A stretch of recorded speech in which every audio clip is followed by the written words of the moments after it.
On January 1st, 2020, the world changed to become a game. Dungeons appeared all over the world, and because of the monsters that came out of them, cities were destroyed and many people died. With the appearance of the monsters, divine beings called the Nimbus also made an appearance. They granted a minority of people a special power called authority, and the people who received that authority could awaken as players. People believed that those with special powers could save the world, but the players took advantage of the chaos and fought to fulfill their own desires. In such a situation, people believed the end had come. However, for a certain person, the world was still the same as before, a world in which no person could be trusted, at least until the moment he met someone who made him change his mind. Si Jun Lee, the first to become a player among 7 people. A knight selected by the executioner of the Holy Light, the strongest player in the world, protecting the weak from monsters at no cost to save the world, he unsheathed his sword, and after killing the final boss of that damn game, the time has come to put an end to this whole situation. He thinks that by doing so, he can save the world. In the Messiah Guild, one by one, the heroes began to gather around Si Jun Lee with the goal of saving the world. It was the first time he had met comrades he could trust and follow. He supposed that if he were with them, he could change the world. Going to the gate of the last dungeon, he thinks that now only the final battle remains. The leader he trusted so much approaches him and tells him that what he thinks is true. This will be the last battle, but only for him. Catching him off guard, he takes his sword and lunges at Ujin Kim, the hero he glorified. He has just stabbed him, and while holding his sword, confesses that if it hadn't been for him, they couldn't have made it this far. He falls to his knees before him. You have fallen under the curse of Balmung. All resistance decreased by 90%. All defensive power decreased by 90%. He asks his captain if this was what he planned to do from the beginning. He just wants to know why he did it. From the shadows, a woman approaches and asks if he really still doesn't understand. Everything disappears when the game ends. All the authority, items, dungeons, monsters, all the power they have accumulated. If that disappears, there will be no reason for people to keep obeying him, and that will happen. And approaching to whisper in Kim's ear, she confesses that at that point they wouldn't be able to rule the world. It is at that moment that Kim's eyes fill with disappointment. Those he considered his companions, the people he had trusted so much, have just completely betrayed his principles, shouting Si Jun Lee's name. The viper's poison spreads throughout his body. In agony, he can only spit out the blood inside him. Standing in front of him, they delight in how he agonizes as he dies, since the captain's Balmung sword was poisoned, and he confesses that the poison on the sword was enough for everyone else. Leaving Kim baffled, he can't believe these bastards poisoned his entire team. He curses them out, because they had trusted them to save the world, those they called comrades, who risked their lives for them, only to be sacrificed for getting in the way of their plans. The enemy admits they didn't expect him to figure it out so quickly. The Dragon Hunter, the Terrible, and the King of the Undead treated them well, just for this very moment. This girl asks Kim if he doesn't think they can control the world on their own terms, and, looking at her captain, he yells that she can make up any excuse with that filthy mouth, saying for the last time the name Lee Si-jun, and cursing him.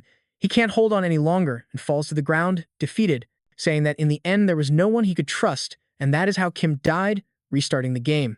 Looking at the light at the end of the tunnel, he can hear other people talking. These voices ask if monsters aren't showing up too often nowadays.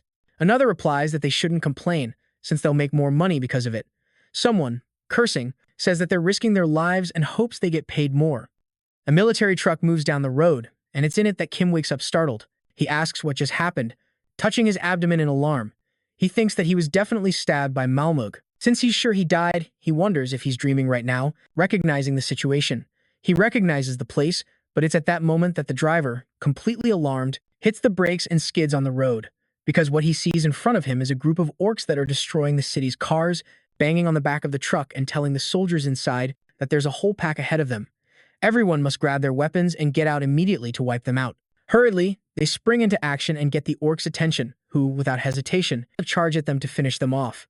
The scared driver yells at them to hurry up. Among them, it's an older man who takes command. He orders them to listen up. They're low on ammo and should only pull the trigger when they have a clear shot. One man breaks ranks and starts firing at the orcs. Startled, they wonder who he is, as he just took down one of the orcs with a direct headshot. Looking closer, everyone realizes that soldier is none other than Kim. The orcs, furious over the loss of their comrade, charge at him, and he, without hesitation, begins to attack them, shooting directly at the heads of the orcs. One of them, with a mace in its hand, tries to attack Kim. He skillfully dodges, and without stopping to shoot, he unloads on the orc, while another soldier stands amazed at what he's seeing, taking them down one by one. The last remaining orc starts to run away in terror, but Kim has no plans to let it escape, so from behind he shoots it, landing another headshot. Unable to process what they've just seen, everyone wonders what is going on. They can't believe it's possible that he alone wiped out all the orcs without paying them much mind. Kim just looks at his hand, saying this feeling is nothing like a dream because it feels far too real. The captain approaches the soldier, gets in his face, and yells that he's a madman. He asks if he's trying to get them all killed, while Kim ignores him, still wondering if this is really a dream. He questions if he has actually returned to the past. The captain keeps yelling, telling him to answer when spoken to. Meanwhile, the other soldiers are still wondering what is going on with this guy. Kim sits on the side of the truck, filled with rage, because he can't forget what Lee's Jum and Parsingi did to him. Suddenly, he hears something that snaps him out of his thoughts. You are a player. A menu has just appeared before him. These auras are supporting you. He wonders if today was the day he became a player, but unlike the past, there are 3 options, and one of them is the Dark World's proxy. This class has the ability to control various poisons and curses by using the undead as resources. One aura grants the power to create an evil army, unlike the other aura, which holds the power of omnipotence. A player named Johann Jor began to monopolize all other abilities. Better known as the Immortal King, he was the most powerful player who gained the favor of the Dark World's proxy. With that favor came all of its abilities. Kim says that if Leon is the hero, then this guy is a monster, and to hunt that monster. In his past life, he analyzed and researched that aura, but now he has the chance to become that very monster.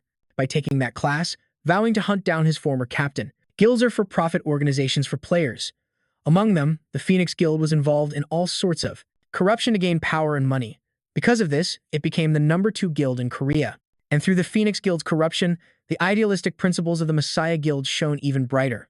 Inside the Phoenix Guild's offices, Kim is signing a contract to become a hunter. The man tells him that after he signs the contract, there will be additional fees every time he clears a dungeon.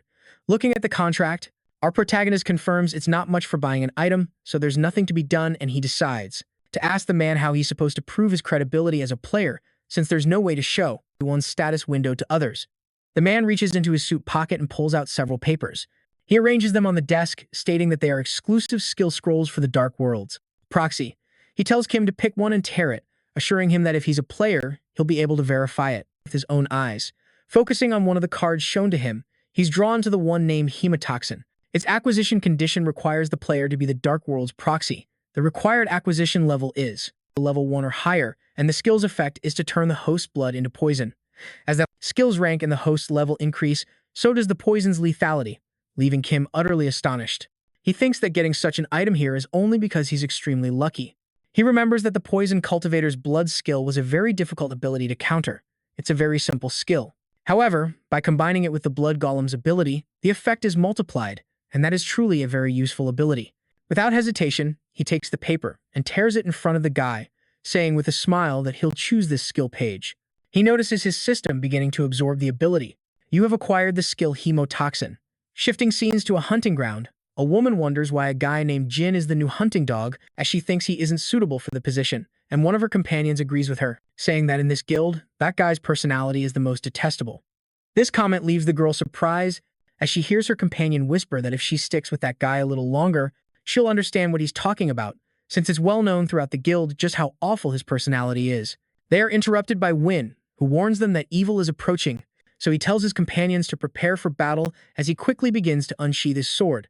We return for a moment to Kim, who, looking at his phone, says that he already died once and was resurrected, but he still feels like this is all just a dream. Remembering his companions from his past life, he says that if he really did regress, he assumes they are all still alive and wonders if he'll be able to meet them soon. At the One Moon Sports Park, several people are gathering in the parking lot, while one of them tells the others he's surprised, as he didn't expect them to gather so early. The girl, while looking at her companion in the t-shirt, says that since today is their first hunt together, she asks if they can put all their trust in him. Yusu, very calm and a bit arrogant, says that this is his 4th target and casually assures them they can trust him completely and just need to follow his lead. Tired of waiting, he shares his annoyance with his companions, asking what time the 4th member of the team is going to arrive. They are interrupted by the sound of a vehicle's engine, making them turn to look at the impressive vehicle. They notice as a sputtering beetle approaches them. Meanwhile, one of the guys says that their new teammate claimed today is his first time and he's annoyed by the newbie's attitude, since he's the slowest of them all, stating that this rookie needs some discipline. And as the guy gets out of the car, the girl states that this idiot should be grateful to them for letting him join the party. Meanwhile, another one says that, looking at him, it seems he couldn't even get the guild's supplies. Apparently, on his first mission, This guy will just have to focus on surviving, telling the others that they should just forget about him, and they start to leave the area. Yusu assures the group that it's better to just think of themselves as being one member short, telling the rest there won't be any problem, since he has bought a new weapon, and as our protagonist watches those idiots walk away, he can only sigh. Goblin Cave. E rank, dungeon floor, first floor, entry requirement, level 10 or lower. Maximum party size, 5 people. Objective, kill all the goblins in the dungeon. And we go back to a few moments earlier when he was still with the guy from the guild, who confirms to everyone that this is the end of the briefing session on the dungeon and that the things he hasn't told them are completely unimportant, so they just need to remember what the objective is. And finally, he asks all of them to keep the information he just gave them. If they have a problem with this or want to pass on the opportunity, they must tell him right now. They need to carefully check their status and inventory, and while one of them does, the other two make fun of the whole situation. Kim shows his discomfort and annoyance while thinking that there is no one he knows in this place, but at the same time, that makes him a little happy, since he knows that way he won't have to worry about any of them. And standing in front of the dungeon gate, they all know it's time to enter. The girl says it's her first time seeing a portal up close, while the guy in white tells her she'll be even more surprised when she goes inside. Kim, who had been silent this whole time, proceeds to take off his hood. And after everyone went through the portal and appeared on the other side with all their gear, Kim is the only one who has yet to set foot inside the dungeon. The mage is completely surprised, as she didn't expect this world to be so different. In the middle of a forest, the hunter says it feels like he's entered a game, while the bald guy scolds him, reminding him that this isn't a game, because this is reality. The leader tells everyone in the group to stay alert, since they only have one life, while the protagonist moves away from them all and, noticing a tree with some marks, confirms from the tracks that there is a large number of goblins. Yusuf approaches Kim from behind, asking him again if that is really his name, telling him that while they are setting up base camp, he could go and secure the surrounding area. Kim, turning to look at him expressionlessly, agrees and says he will take care of it, immediately moving away from the group. While one of them says he thought Kim would be clingy, but seeing that he didn't put up a fight about separating from them, he assumes that won't be the case, mocking Kim by saying he doesn't know how dangerous it is. Meanwhile, the bald guy turns to look at them, saying they should get ready for the hunt, stating that now all the items will be theirs. And the protagonist, while walking through the forest, wonders if they want to use him as bait, smiling, because this situation is just as he expected. We cut to the offices of the MIA Guild, where a woman says that everyone is finally gathered and they decide to start the meeting, introducing the new member who will participate in the mission. One of the guys sitting at the table is annoyed, as he doesn't understand why they should have a new member, while behind them, another person appears at the door. That guy who had complained about the decision they made is Jiho, and he can't believe that annoying bastard actually has introduced himself. As the other guy approaches the table, he says he's delighted to meet them all and introduces himself, saying his name is Suzuki. He can see very familiar faces all around the table and thinks that he can skip his whole introduction, while another guy with a smile tells him he's very ambitious. He is the guild master of Messia, Lizzie Jun, welcoming the new member and saying that he's delighted to meet him. Suzuki then asks what their next mission will be. Slamming the table in annoyance, Jiho tells that bastard he dares him to talk to the master with that kind of nerve again. And very calmly, Suzuki turns to look at him with utter contempt, and another member at the table asks the master why he had to bring him along. That shadow on the left is Noda Hidoro, a master archer, and the one sitting on the right is the master swordsman Kajara. Fed up with the situation and with seeing that bastard, Jiho stands up menacingly and, standing next to him, says he should finish him off right away. Meanwhile, Suzuki, without losing his cool, asks him why he's so angry, and tapping the arm of the guy next to him with his fan, he asks if his tone is bothering him or perhaps his annoyance is because of what happened last time, and he's already annoyed by everything that's going on. Very seriously, this guy asks if they have truly forgotten the past. Another member at the table, also very angry, says that's enough of this bastard and also thinks they should finish him off right now. This guy is Kim Yijin, making the whole room tremble. The boss yells at them to stop with an incredibly threatening glare. He looks at Jiho, who, frightened, can only accept his master's orders and sits back down at the table, while inwardly cursing, thinking that even last time he couldn't do anything to this bastard, but without stopping his threatening glare, he thinks that he will soon crush all of that arrogance. The young lady, tired of everything that's happening, asks everyone to stop with the greetings already. She is Parsingi, who tells everyone they should talk about the job they were assigned, asking them how much longer they have to wait. Suzuki just stays silent, breaking the attention that filled the room. He says that if it's just about finding the material, it will take a maximum of 3 days. Meanwhile, the leader thinks that 3 days isn't bad at all. Returning to the forest where the protagonist was, he continues to analyze the tracks found on all the trees. He assumes that the rumors he's heard about the dungeon are true, and smiling, Now that he thinks about it, he finds all of this really fun and remembers that this type of investigation and combat was taught to him by that man. He used to say that every track would become a clue and that it would help him survive longer in the dungeon. Meanwhile, Kim told him that information is important, but if it's just about increasing survivability, he questioned if it isn't better to just get stronger. But that man's answer was that no matter how strong you are, everyone always has a weakness, and the person who taught him this was none other than Suzuki himself. At the time, he thought it was a lesson for him, but instead, it was for Messiah. Moving away from that tree, he keeps thinking that he not only killed for Messiah, but also became a loyal house dog for them. However, the teachings will now become the blade that will stab them in the back. He is interrupted as a rock approaches him with impressive speed. Reacting quickly, he manages to dodge the stone, which crashes into the tree behind him. To him, these creatures now just look like amusing goblins. Immediately opening his inventory, he proceeds to pull out a dagger from it and, staring at it intently, says that until recently he was hiding from the goblins in the 7th floor dungeons and gnawing on his own hand. He says that now they only serve as a target for him to test his hemotoxin and, as the first of these goblins lunges to attack him, the other two stay in the rear to attack him from a distance. Enraged, the goblin throws its first punch, which is dodged with extreme ease and is simultaneously pierced by the dagger he was carrying, leaving it badly wounded. The goblins are affected by the blood poisoning. It just gets more annoyed and charges at Kim again. He thinks that, even though this idiot was poisoned, it's still too aggressive, and he guesses that the poison he has now isn't very potent. Now, awaiting the next goblin's attack, he just leaps backward to dodge it, changing the position of his dagger. He immediately throws it at the goblin that just attacked him, landing a direct hit to its head. This surprises the other one standing beside it.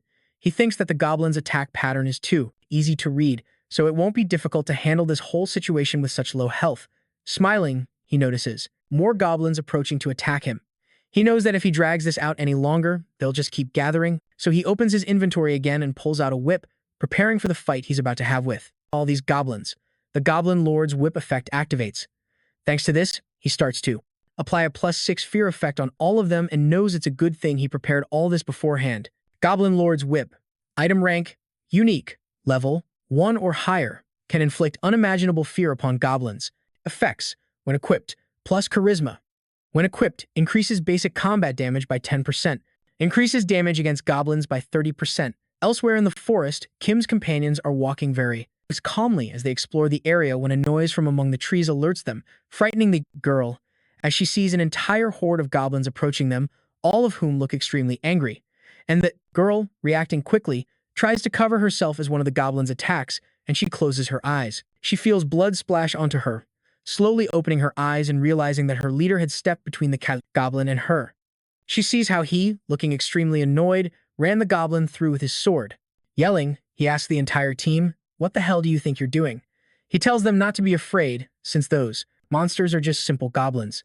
Trying to process what just happened, the girl just relaxes, crying while the other two teammates are thrilled to have Joseph on their team, but he immediately calms them down, ordering them to focus. He can't believe they're trembling over such weak creatures. While thinking it's a good thing he brought a long sword, he smiles in front of his enemies and states that those goblins are just meat sacks, but he's immediately alarmed as he realizes he can no longer draw his sword and panics even more when he notices another goblin is about to strike him, and the next thing he feels is a mace hitting him directly on the head, knocking him down instantly while the rest of his team prepares to fight the goblins. As Joseph lies on the ground, he sees those goblins, closing in on him immediately. Turning to beg his teammates for help, he screams at them not to just stand there, because those bastards are approaching him quickly, but the mage is still terrified by everything she's seeing, while the other guy grips his weapon tightly and trembling, curses as he lunges to attack the monsters. Inside that dungeon, in the middle of the forest, you can hear screams coming from the small battle being fought there. Someone has managed to land a direct hit on a goblin, which sends it flying back several feet, and it, terrified by the presence before it, sees a malicious glare and a smile mocking their misfortune. As one of these goblins tries to flee, the protagonist acts quickly, stretching out one of his arms as if it were a whip. Grabbing the goblin by the neck and squeezing tightly, he manages to slam the monster to the ground. A light appears surrounding Kim's body, confirming that he has finally leveled up. The Dark World's proxy is interested in you. Achievement unlocked, superior effort. Thrilled by the whole situation, he smiles while saying these idiots are weaker than he thought, immediately departing from that place, leaving a complete massacre of goblins in his wake. While holding his weapon, he says that only fools wield heavy swords. The Goblin Lord's whip is enough to take down anyone, and, since he has already dealt with several of these monsters, he says it's foolish to keep wasting time in this place. And cutting to the other side of the forest, we see that Kim's teammates are completely battered. While the guy holding the mace wonders what could have happened to the new guy, Joseph claims that he probably is already dead by now, since they haven't received any notification updating them on his status. And while the other guy complains to his captain, cursing, because after all, it was good to have an extra person, yelling at his captain, since they all did exactly what he said, and the situation that they ended up in was a complete disaster. And as he tries to defend himself, we notice that the one most affected of everyone was the mage, and a noise from the forest immediately alerts them, ruining the little peace they had. Getting on guard, terrified, they wonder if they'll have to endure another attack. On the other side of the forest, the sound that had alerted them so much was the one produced when Kim leveled up. The substitute of the Dark World admires your skill. You have acquired the Skeleton Plague skill. The protagonist is surprised by the notification the system just gave him and immediately opens his skill list, selecting that skill to get a closer look. He can't believe he got it so quickly, as he remembers that Johann York, the immortal king, who used to control an army of corpses with his hands, used that skill frequently, as it was one of the most powerful he possessed. However, looking at it from another perspective, it was also a flawed skill. That flaw was lethal for him, as it allowed others to attack him. This skill has some rather severe restrictions, since only monsters killed directly by the caster's hands could be sacrificed, which allowed him to obtain the monster's soul and revive it. But he's happy, since now he can at least save some time, immediately breaking that skill to absorb it. You have acquired the Skeleton Plague skill. Skeleton Plague. Skill rank, F, summonable number, 1. Skill effect, use the body of an enemy as a sacrifice to summon a skeleton soldier. As he moves through the forest, he states that it will be much easier to distract the enemy's attention and hunt them down. He approaches a goblin, placing his hand on it and sacrificing its soul to absorb it. Kim remains silent as he watches the corpse get to its feet, and while contemplating his new acquisition, he says that what he likes most about this new guy are those eyes it has. After a short while, we see the protagonist has already started training his new skeleton. He says that it's not as strong as he expected, but he knows there's nothing he can do given his low strength right now. While his new companion turns to look at him, he knows it will be quite difficult to use it as a main weapon. But anyway, as he turns to look at a tree next to him, he wonders if the corpses hanging from it are the remains of players. They are already decomposing and just hang there as if they were puppets. The only similarity between all monsters, from the weakest goblins to the strongest dragon, is that they all harm humans. Unfortunately, most beginners don't take this into consideration, and, as he heads towards a cave, he thinks that there's no reason to be merciful with these monsters. Night falls, and in the middle of the forest, the rest of the characters who had entered this dungeon with the protagonist are gathered around a campfire. Yus is upset about their situation and curses the goblins. While the female mage wipes the tears falling down her cheek, she hears the archer ask their captain what they are going to do now. At this point, they are all aware that they underestimated the difficulty of this dungeon, and the leader says he can't afford to die like this, as he won't let himself be defeated by those damn goblins. Annoyed by the situation, he immediately stands up, telling the rest of the team that they can't afford to die here. And as each of them raises their face to look at the leader, he angrily gets the attention of all of them and asks what the hell is wrong with them. It's been hard to get this far, but they can still do it if they try. Interrupting him, they tell him that's not it. Baffled and nervous, he asks them what they mean and, surprise, his comrades tell him there's something above his head, as he asks them what they're talking about and tells them to say what's on him. And everyone is surprised, because what's positioned above him is his level up notification. He doesn't know why that notification has appeared, since he wasn't even in combat at the moment. He knows that the only time you level up idly is when a team member is fighting, and with this he realizes that new guy is still alive, and at the entrance to that cave, holding up a torch. While the protagonist stands next to several goblin bodies, he knows from experience that the most efficient way to kill the goblin horde is by doing all this with total focus. He throws the torch to burn all the wood that was in front of him, creating an immediate combustion as he watches the fire of the bonfire he just created. The smell of the smoke is quickly detected by all the goblins inside. Watching as the smoke begins to spread throughout the cave, those goblins start to choke, with most of them quickly falling to the ground. As another one informs the others of what is happening inside their home, they all become alarmed and quickly try to run towards the exit. And while Kim is standing in front of it outside the cave, he notices how several blows begin to pound on the wood. And, looking a little closer, he notices how all the desperate goblins are crowding the exit to survive, hearing the screams and groans of all of them as they stretch their arms out, trying to beg for mercy. He just smiles maliciously as he tells them to let him celebrate the funeral of all the dead players along with them. With their last bit of strength, the goblins try to get out of that place, but they are finally embraced by the flames. Meanwhile, in the middle of that forest, the large bonfire can be seen, burning. The substitute of the dark world is satisfied by your cruelty. Seeing the ashes of the remains that are left, the protagonist becomes a little pensive, as this whole situation is turning out to be a bit strange. He thought that by doing all this, it would trigger a fight with the boss, monster. And as he was about to leave that place, he thinks that all of this is getting a bit annoying, because it seems that Idiot is hiding somewhere else and, as that skeleton follows him, he can notice the ground behind them starting to tremble.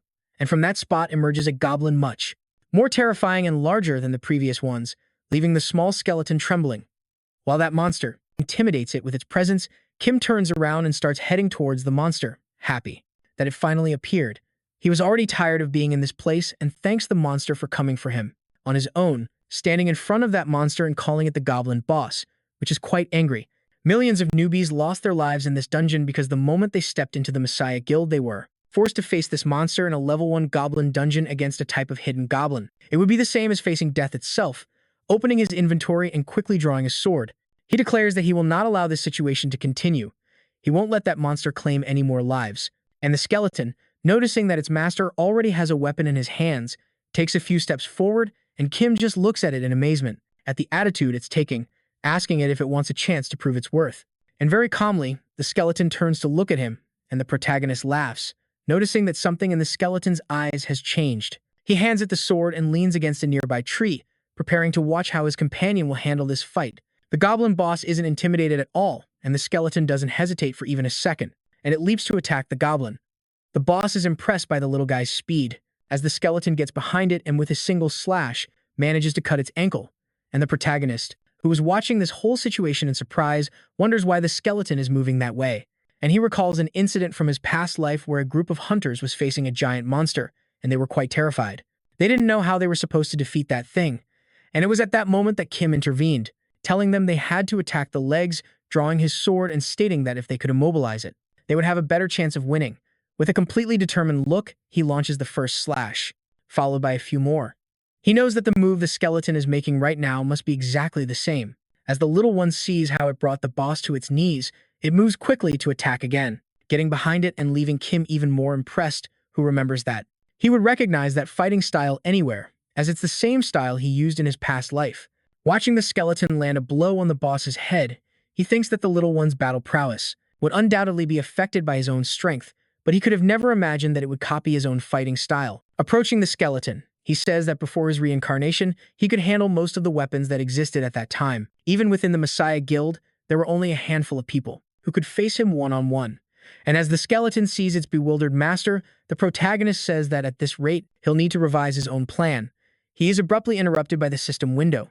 The Dark World's proxy appreciates your brilliant achievements and sends a legendary skill page as a reward for your efforts. Taking his reward, he is amazed to have received a legendary grade item and smiling, says he didn't expect to get such an item in this place.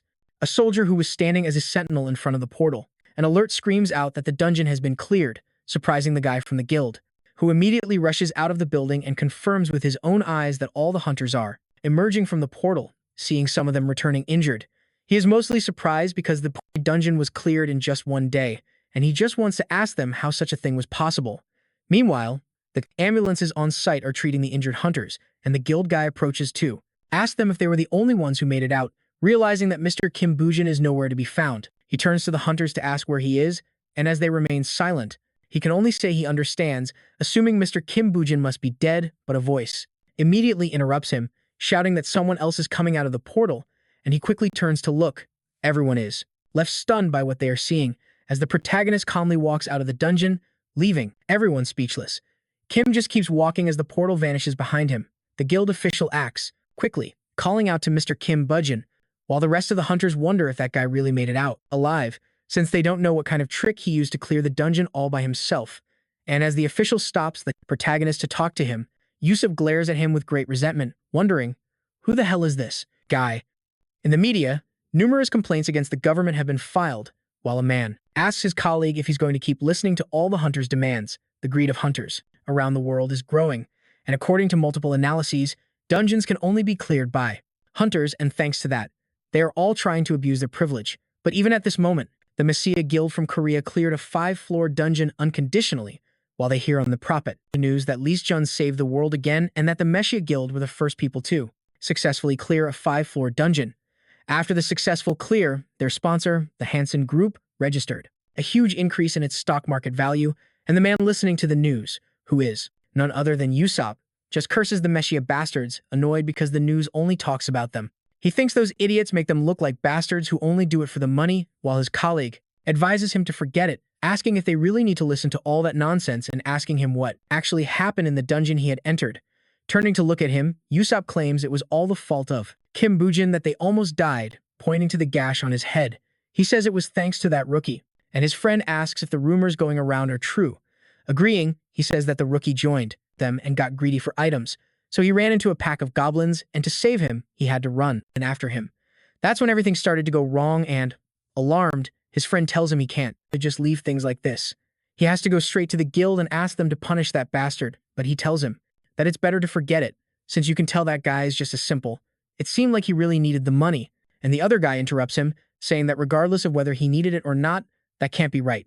You have to report this whole situation so that guy can't do the same thing again somewhere else. And we cut to Kim's apartment, where he is trying to gather all the information he can about his past life, saying that unlike in the past, he shouldn't meet Lee Hyun. Before that guy awakens any interest in him, he must become even stronger. And to do that, he has to know how to make the most of his time and know what moves he's going to make. To get to him, he must start connecting the dots, starting from where it all began.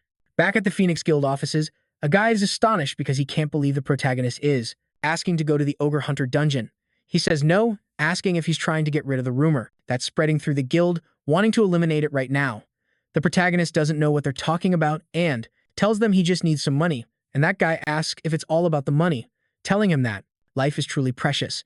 Money is important too, but he should worry about his own life. If he's in a hurry to get money, the guild could lend him some, but the protagonist declines that option, asking for just one day and he'll take care of the rest, thinking that this unpleasant rumor is actually a pretty welcome gift for him. It's a great excuse to go alone. Leaving these two alone in the office, this guy tells his senior that he assumes the rumor about Kim Woo-jin is completely true, and the boss replies that rumors are just rumors and he doesn't even know what it's about. Anyway, he asks about the status of the dungeon that Kim Woo-jin is trying to enter. He reports that Yoon Yogu's party went in and was completely wiped out. Since then, no one has requested entry for 1 month. The boss asks who that hunter was, and he was the ace of the Ferris, John Won Park division. So he wonders what they should do, and since Kim is already trying to enter a dungeon that John Won Park couldn't handle, he thinks that if that rookie goes in, he'll have a short life. But since they don't know what to believe right now, they should support him to a certain extent. And as Kim turns to look at that building, he says that to kill the hero, he must befriend the villain. At John Won Park, a guy welcomes Kim, asking if he really dared to come alone. And while the protagonist remains silent, that guy assumes his personality is all about chasing money and not finding colleagues, asking the hunter to enter the dungeon immediately.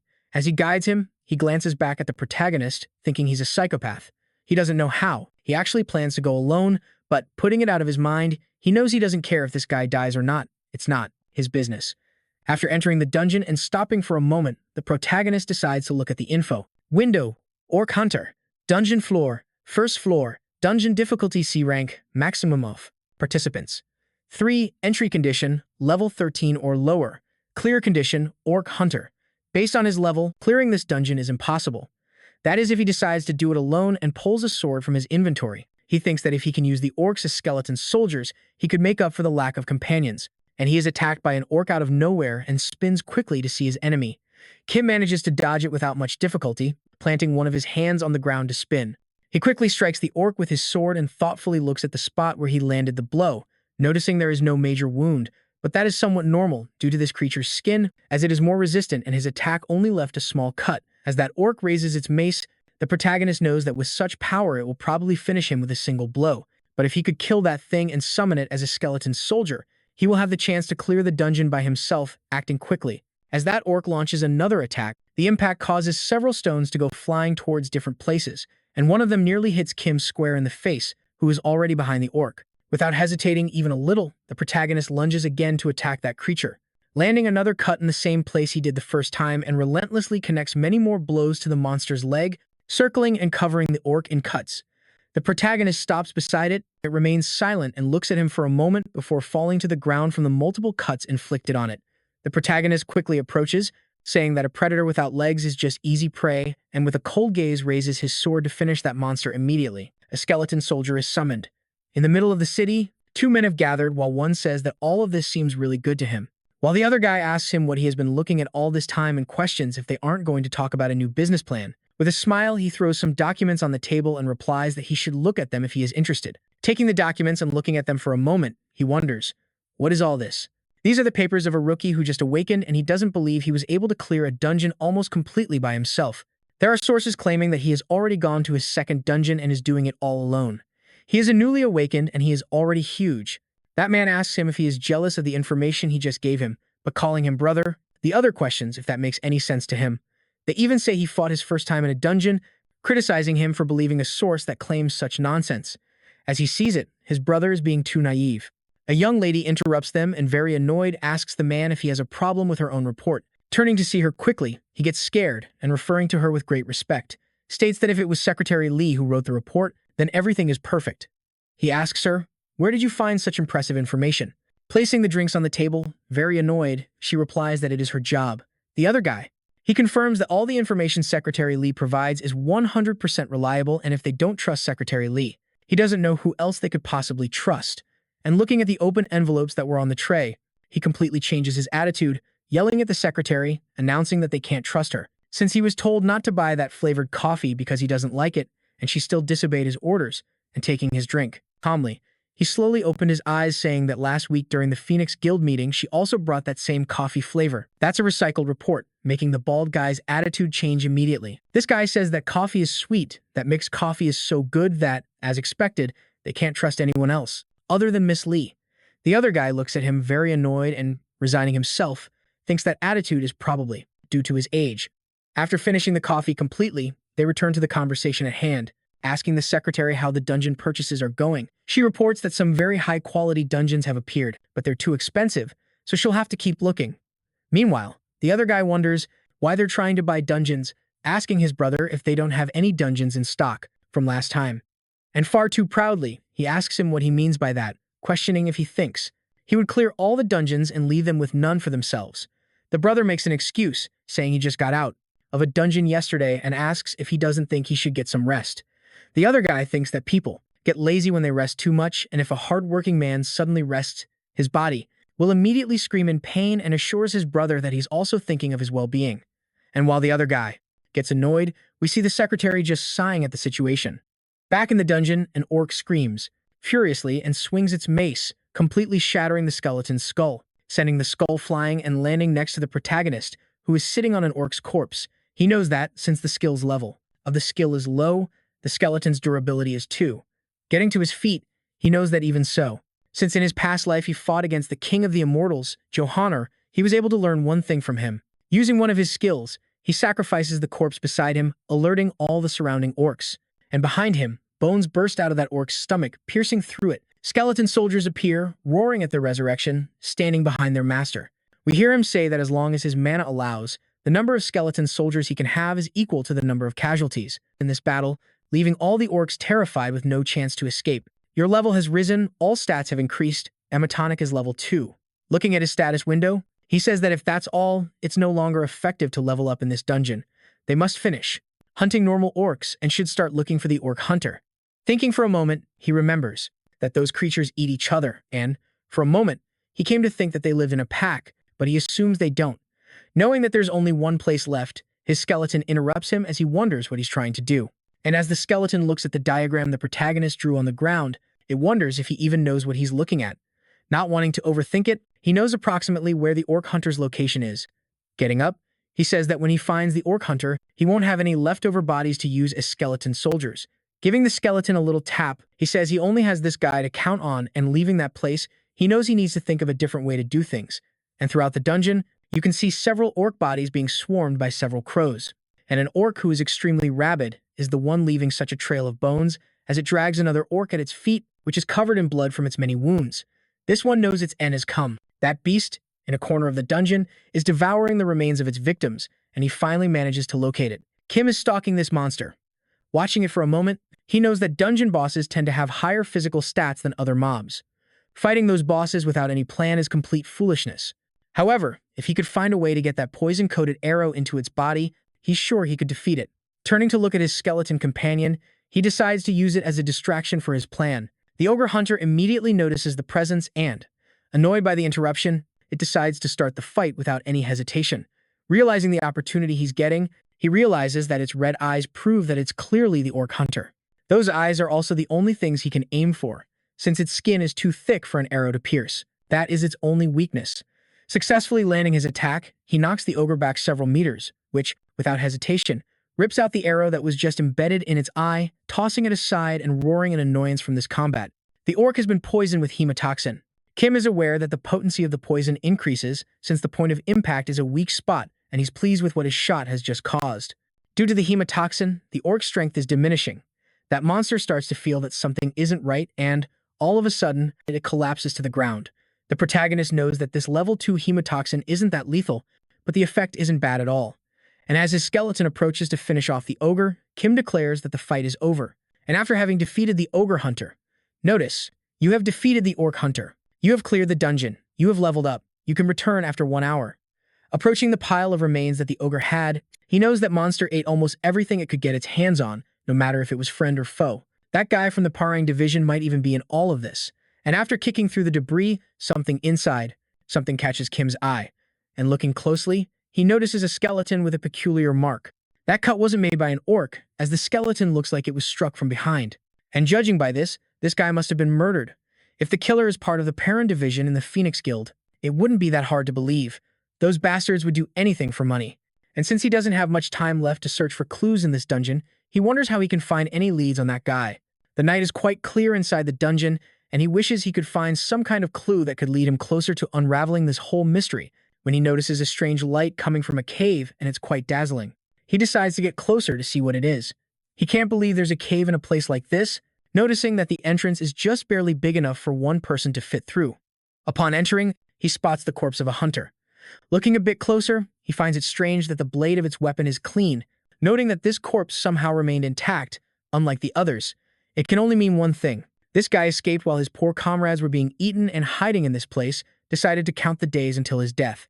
Unfortunately, that's what you'd expect from a coward from the Phoenix Guild, smiling as he sees the name on the insignia. He can tell that the corpse belongs to none other than a member of the Parang 1 division, and he finds it quite fitting that a man like him died in a place like this. A notebook that has just fallen catches the protagonist's attention, who wonders what it could be, and picking up the book, realizes it's some kind of journal. And as he starts checking the pages, it seems there's nothing important in the journal, but stopping on a couple of pages, something catches his attention, as it might be the blacklist of the Parang 1 division. He knows that obtaining this is nothing but a sign that his luck is turning out to be quite good. Smiling, he knows exactly what he's going to do with this information. The agent of the Dark World congratulates you on your blinding achievement and sends you a legendary skill page as a gift. He still can't believe he's getting such good items in places like this and, looking at the skill's description, he knows that he can now take a look at the memories of the dead, deciding to break the scroll to acquire the skill immediately. All the luck he didn't have in his past life is finally coming to him. Alert! You have acquired the Eye of Anubis. You have obtained the achievement, the legendary successor.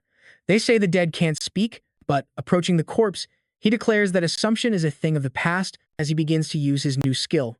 The Eye of Anubis is opening, causing him immense pain as a consequence, and, creating a flash of light throughout the place, he begins to get glimpses of that life in which the orcs were completely wiping out all his comrades. This guy decided to abandon them without a second thought, hiding in that cave, desperate not to die in this place. That's how, inside in that dungeon, while he was still with his comrades standing in a pool of blood, he was smiling at that unfortunate man. The man yells at him that everything he's doing is a crime, but he replies that it's okay. Since he's doing it with his own hands, he'll have to bear the burden, but that won't matter. And as he raises his weapon to deal the final blow to that human, he states that he's doing all of this for the one who will, and one day become the master of the Phoenix Guild for Jiang 1. And with the visions ending, Kim decides to stop. Seeing this guy's memories, dropping the skull he was holding and nearly collapsing from the pain he just felt. Realizing he could actually see the memories of the dead, he notes that looking into a deceased person's past is truly unpleasant. His magical power was consumed more than he thought, but now he knows his preparations are complete. If he uses the information he got from this guy's memories along with the list he just found and approaches him, it won't matter how careful that man is. Elsewhere, inside, The property, someone is beating a guy to a pulp. Another man asks him why he allowed another player to conquer the dungeon, and trying to make excuses, he claims he'll take care of that person immediately. The man replies that the dungeon he failed to do anything about was conquered by a rookie and wants to know how he can fix that situation. He asks Secretary Kim if he needs to say more, but she apologizes, replying that she will take care of everything immediately. And as they drag that guy out of the room, he begs for his life, asking for another chance. He doesn't want to die, but his pleas are ignored.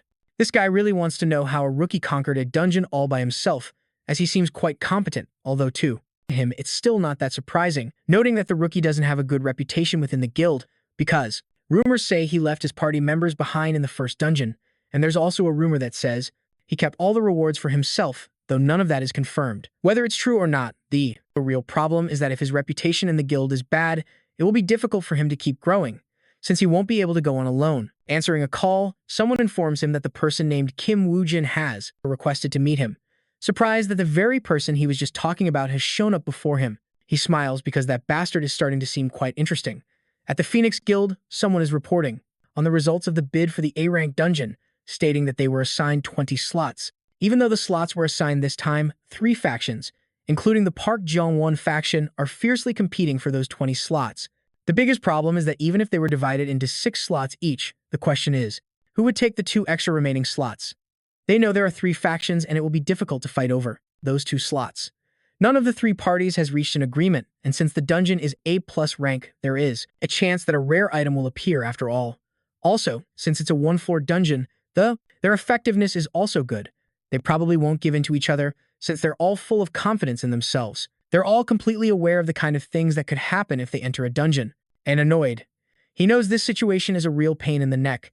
He wants to know if there's anyone who isn't part of a faction applying for those 2 remaining spots, but this guy tells him there isn't anyone yet. That's quite understandable, since it's not even certain they'll let just anyone in, even if they belong to one of the factions. That conversation is interrupted, as someone tells this guy that Mr. Pang has called. Annoyed by the notification, since the situation is already complicated enough, he wants to know why he's calling.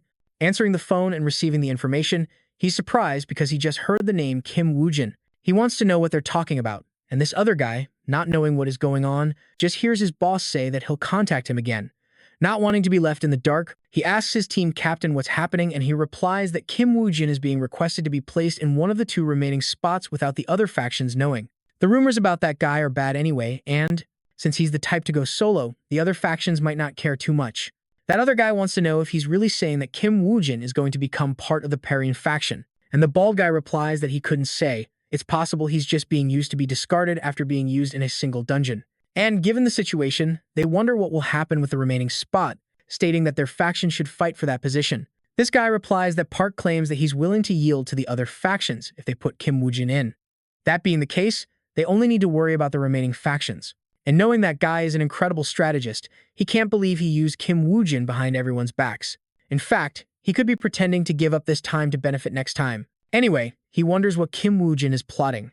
He wants to know how he managed to meet with Pang and, cutting back to Park, Secretary Kim asks her master why he just accepted Kim Woo-jin's proposal. And recalling the earlier meeting, where the MC showed him the notebook he had discovered in the dungeon, this guy states that it was amusing to see him make his move by bringing something like this.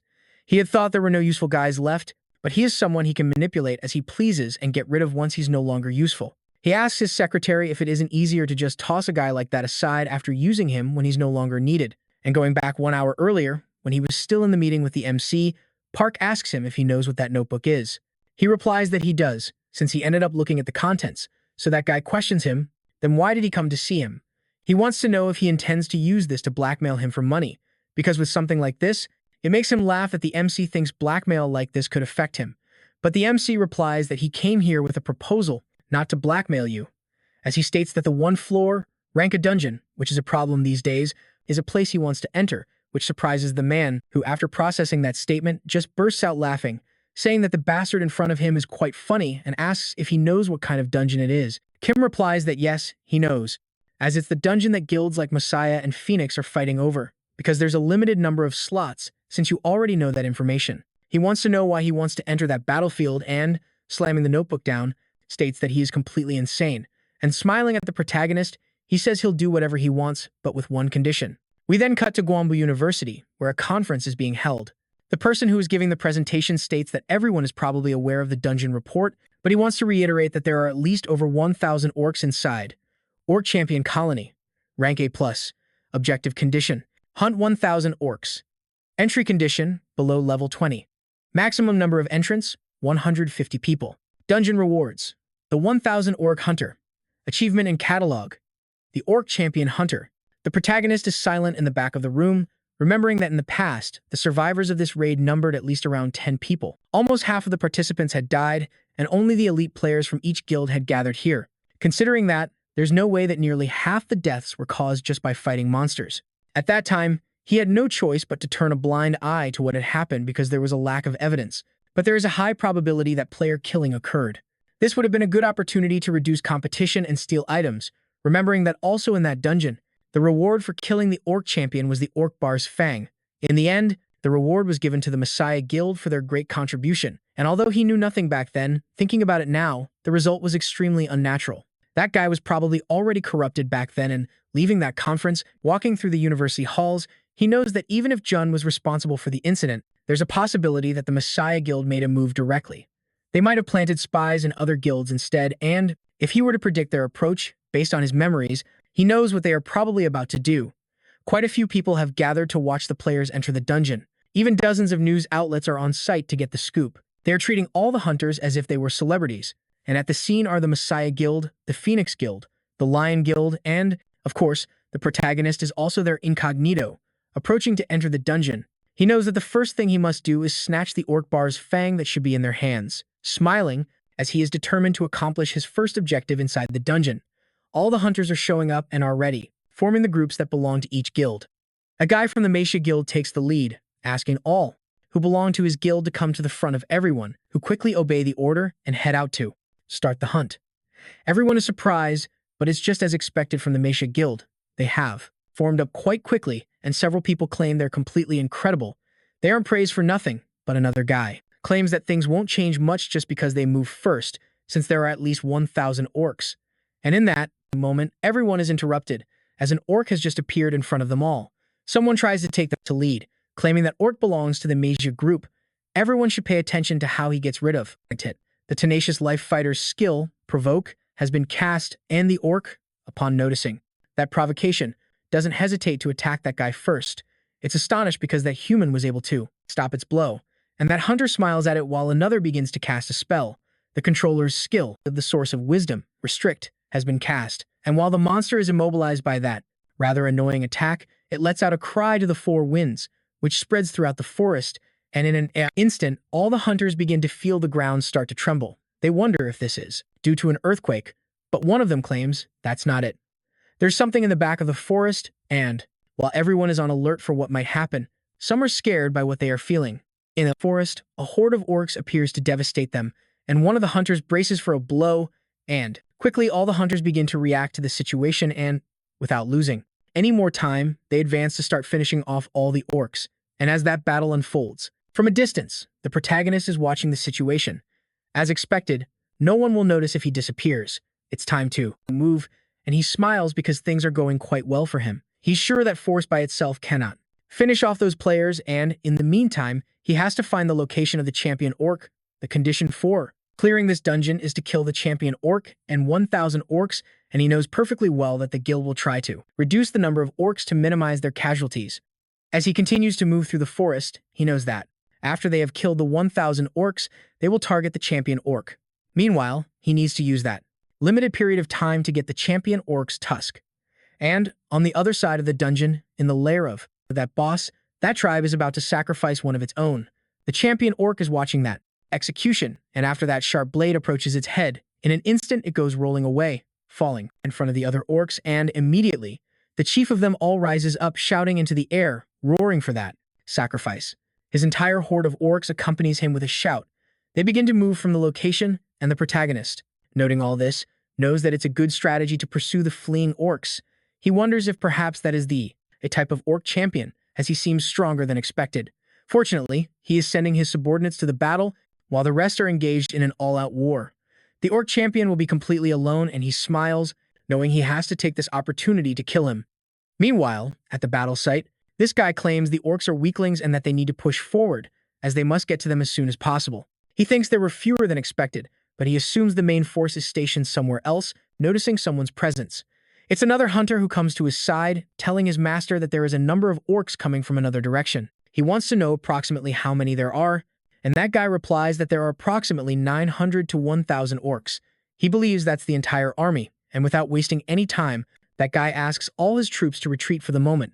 To fight the main force, they must reorganize as soon as possible. But some other rather annoyed guys ask him who he thinks he's ordering around, since they aren't Meisha's subordinates. The guild they belong to is the Lion Guild, which continues to move forward. This guy informs them that a large number of orcs are marching towards them, and although competition between guilds is healthy, considering they don't cooperate inside dungeons, in this specific one it could mean the annihilation of everyone. That other guy questions him, asking why he doesn't retreat then, finding it very funny that he's so scared. If he's going to act like that, he shouldn't have entered in the first place. And as that whole group moves away, these two call them crazy bastards. He orders the rest of them to retreat for now and to reorganize and get some rest, as he knows the upcoming fight is going to be extremely tough. And meanwhile, at the orc chief's base, two skeletons are already stalking him with their gaze.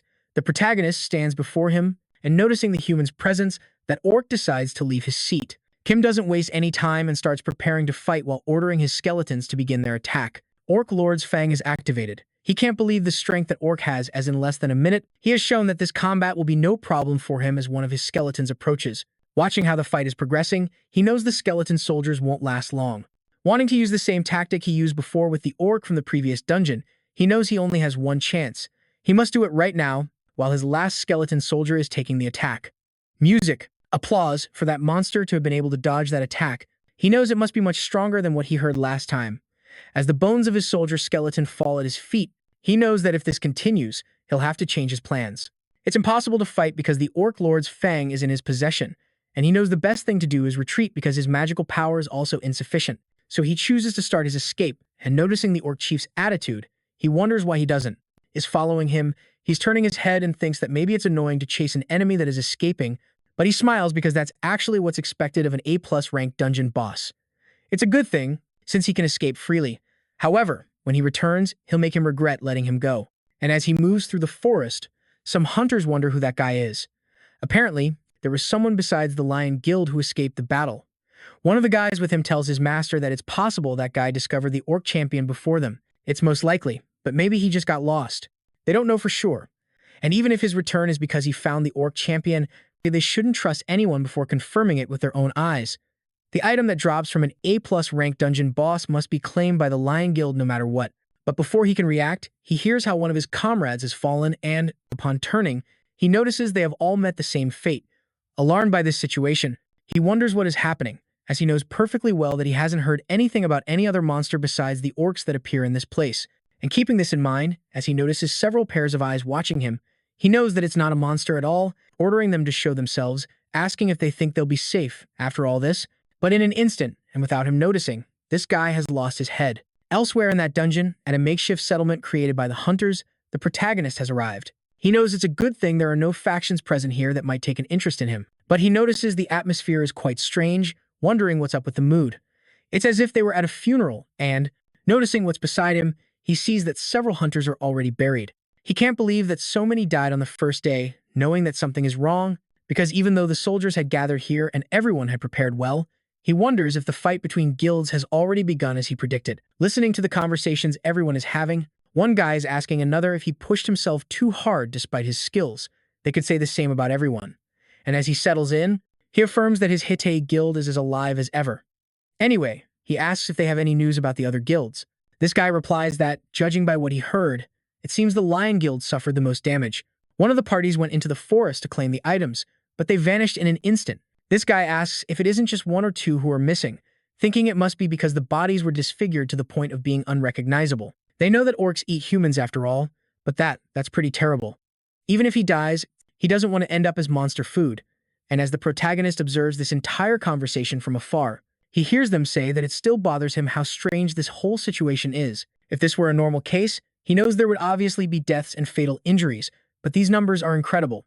They hope there is at least one survivor among the missing. And although they know that a person's life should always be prioritized over items, there are those who don't think the same. He reflects in silence about that conversation, knowing it's something that could happen considering they're in an A+ ranked dungeon. However, the chances of multiple parties being wiped out in a single day aren't that high. There is definitely something behind all this, and knowing his plan will fail if the soldiers are weakened, he's going to be more worried. Starting tomorrow. As a new day begins, the orcs are advancing through the forest, and while a group of hunters faces this horde, they know the number of monsters is overwhelming. It seems like there's no end, and the only thing they can do right now is shut up and focus on fighting. And as the side of the orcs and humans stand face to face, the battle begins when one of them starts to roar, and noticing all the commotion happening in the forest, the protagonist realizes the battle has already begun, and while checking his inventory, he knows he has a pretty big problem. He won't be able to inflict a fatal wound on the orc champion with the items he currently has, and he knows that using the skeleton soldiers as bait won't work due to their very low durability, and wanting to find a solution, he begins to ponder, and it's at that moment he wonders if the skeleton soldiers know how to shoot an arrow. Skeleton soldier has been summoned. After returning to the orc champion and standing before him, he notices that it seems he's taking it easy today as well, but looking at him with determination, he asks him if he's ready to begin round 2. Orc Lord's Fang is activating. That orc gets up from his throne, and with a leap that shatters the ground, in an instant he's in front of Kim, immediately starting the fight. It's impressive that the skeleton soldiers also know how to shoot arrows, and the protagonist is quite pleased because everything is going according to plan. And with that move, he manages to cut the necklace the orc champion was using to hold the item, leaving the monster quite alarmed. And without wasting a single second, Kim grabs it. You have obtained the Orc Lord's Fang. The orc champion's strength has been weakened. The orc champion's attack power has been weakened. The orc champion's defense has been weakened. The orc champion has been poisoned by the blood toxin. Noticing how now he can begin to overpower his enemy, the protagonist is quite pleased, as he now has the Fang and his attacks are finally connecting. Orc Lord's Fang. Item rank, Legendary. Available for use above level 1. It is the Fang of the Orc Lord. The Orc Lord's strength dwells within it. Effects. Resistance, plus 30 when in possession. Attack power increased by 5% when possessed. Physical defense power, 5% increase when in possession. Damage increased by 10% when attacking an orc. And with a terrifying look on his face, he declares that now there's only one thing left to do. You have obtained the achievement, the possessor of the Orc Lord's Fang. Smiling, he claims that now, just by having his weapon, he'll be able to cut off its head. The orc champion has been poisoned by the blood toxin. The orc champion has been poisoned by the blood toxin. While dodging the orc's desperate attempt to attack, he looks at the axe the champion is using. He sends it flying towards one of his summons, which, noticing the axe flying towards it, reacts quickly. Catching it with a single hand, it perfectly understands what its master wants to do, dropping the bow on the ground, while Kim states that this should be the right weapon to cut off its head. And elsewhere, in the forest, as a guy moves through the trees, he is scared because he just heard a roar that an ordinary orc couldn't let out. He knows someone is nearby fighting the orc champion. Cursing and wondering what kind of madman would be doing that, he needs to inform the guild as quickly as possible. After understanding the situation and moving quickly through the forest, he stops right next to where the combat is taking place. He's impressed by what he's seeing, as there are only 2 skeleton soldiers and 1 player in the fight. Watching how it's unfolding, he realizes he can't sense the presence of any other player, wondering if that guy is going against the orc champion completely alone. He wants to know how this is possible, and, terrified by what he has just discovered, he knows he needs to report this to the guild immediately. But as he leaves, he knocks some stones loose, which alert Kim to the player's presence, and as he was trying to get away from the area, an arrow strikes him in the shoulder, and he notices it immediately, suddenly falling to the ground. He wants to know what just happened and who just attacked him, realizing that he might have been discovered by that guy. That bastard from before wants to silence him so no one finds out who hunted the orc champion, and noticing a presence appear behind him, he quickly turns to see who it is, and upon seeing that very particular face, he thinks it's the Skull Guild. Sadly, that was his last thought, as from one moment to the next he was brutally murdered, and, watching the corpse fall to the ground, this guy pulls out a notebook and crosses out the face of the hunter he just eliminated, stating that now he only has 5 people left, and he wonders what's so good about going through the trouble of fighting an orc. It's better to kill another player during that time. And another guy who was on a tree branch watching all this tells the rookie that half of the items taken from that guy belong to the guild. He must make sure to divide them correctly, and the rookie, approaching the corpse, affirms that he shouldn't worry about it, but there's something that doesn't sit right with him, because the guy from before, apparently, might be able to take down the orc champion on his own. His superior tells him that he isn't on the list, but he's going to get rid of him anyway and steal the reward if the opportunity arises. 2. The rookie. That guy is a monster for going against the orc champion alone, and he asks if it wouldn't be dangerous to go alone. But his superior answers that he'll be pretty tired from fighting the orc champion, so getting rid of him will be easy. It will be like taking candy from a baby. He quickly leaves the place, telling his subordinate that he must follow him after dealing with this situation. And he, obeying his master's orders, decides to take the body and drag it to a place where the orcs will find it so they can get rid of it. But there is something they didn't count on, because behind a tree, the protagonist was witnessing this whole scene. Elsewhere in the dungeon, after finishing their fight with some orcs, the hunters are quite happy, because the plan is progressing faster than they thought. It seems they will be able to complete the dungeon in a short time if they continue like this, and from now on, they must start to take things easy. They will fall back when they get the chance. And the other man, attentive to what his master is telling him, hears him state that the others are almost finished with the hunt, so by tomorrow, everyone will prepare to attack the orc champion. They should start preparing for the main event, but just at that moment, a notification reaches all the hunters. Shocked by what the notification reports, everyone is left paralyzed, unable to believe it. You have defeated the orc champion. Cursing, they wonder what the hell is going on. They ask who the hell it could have been. That guy wants to know how all this happened, since he knows that the main parties from each guild should have been busy fighting the orcs.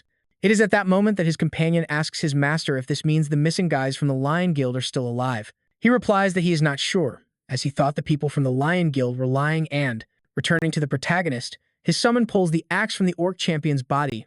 You have leveled up. An achievement has been obtained. Orc Champion Hunter. A catalog will be awarded as a reward, and after that notification, he just hopes that this new catalog gives him a useful skill and is surprised by what he just received. The Book of the Dead. Skill Rank E. A book that contains the power of Osiris. It can store 5 undead monsters.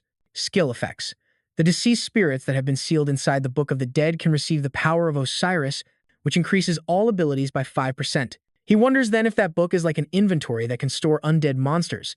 On top of that, it has a skill enhancement and it stores them. He wonders if he should try it, and unable to hold back, he proceeds to do so with the summon at his side, which quickly begins to be covered by a black energy and starts to disappear in front of Kim's eyes by getting completely stored in the book, which causes an immense flash covering the entire area with a blinding light before suddenly disappearing. That is quite surprising, as he will no longer have the need to defeat monsters every time and will instead summon the skeleton soldiers as soon as he enters a dungeon. He is quite happy with what he just obtained, because with this, the greatest weakness of the skeleton soldier summoning skill is gone. In the middle of the forest, a group of hunters is on the move. Quickly, they ask their master where he's headed, since the orc champion has already been defeated. Quite annoyed, he asks if they think he doesn't know, but they question him. Then why did he start running? He insults them, saying he needs to at least see the situation to come up with an excuse. He asks, what do they think they're going to tell Mr. Penguin once they're out? And at that moment, they all become aware of the situation and, frightened, start to move even faster. The other 2 people from the Skull Guild just curse, because that guy was able to defeat the orc champion faster than they thought. So they have to start changing their plans, deciding to leave the guy who beat the orc champion alone and get rid of the remaining targets first. Noticing that a member is missing, he asks what happened to the rookie who went to clean things up. Another guy replies that he had told him to follow after completing his task, stating that he will teach him a lesson properly. Once they're done with all this, he knows that if their identities are discovered here, the higher-ups will be quite upset. They need to prevent that from happening no matter what, because in the worst-case scenario, they should be prepared to disappear. They don't have much time left, so he orders everyone to make sure they move as stealthily as possible. But that guy notices something strange. Realizing that someone is coming for them and noticing that it's the rookie who is approaching quickly, he wonders why he's running and making so much noise. And it's at that moment they notice that behind him are 2 skeleton soldiers. Realizing it was that guy, wondering if the rookie went and provoked that guy by himself and preparing to start the fight. The white-haired guy tells the rookie he's an idiot, wanting to know what they're supposed to do if he leads them right to them, and asks his master what they should do now because of that rookie bastard. Their location has been discovered, and thinking quickly, he knows that the fact the kid attacked them means that guy knows something. If the fight lasts any longer, the attention of the other guilds will be drawn to this place, and if that happens, it's over for them. Even if he has to give up on the rest of his mission, he needs to get rid of this guy and erase every trace, starting to draw his weapon, asking everyone if they're ready. And after turning to look, he notices all his comrades have been knocked to the ground, falling one after another. And after they are all on the ground, he wonders what just happened.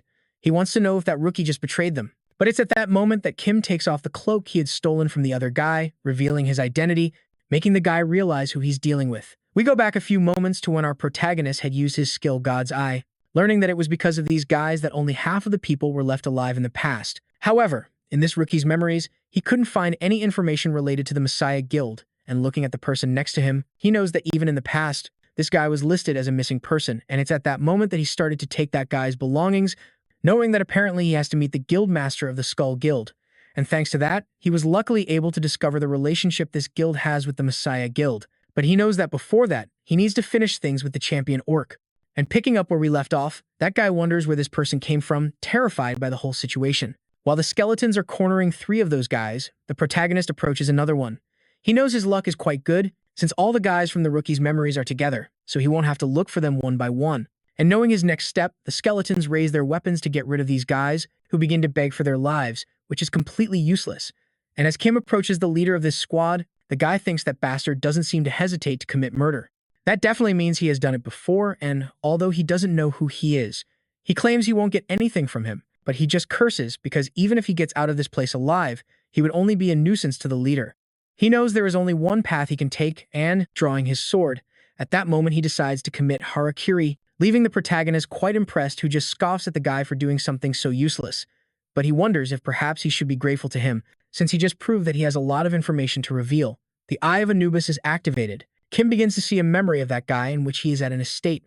A person tells him that the great change brought to the world will be an opportunity to allow the Empire of Japan to take another leap forward, informing him that they will be cooperating with Lee Si-Jun of the Messiah Guild to build a base to expand their influence. So he asks him to go to Korea, become a member of the Skull Guild, and dedicate himself to making his homeland proud. If they can take advantage of the dungeons and items in Japan, including what is being produced in Korea, they will once again be able to build an empire much stronger than before.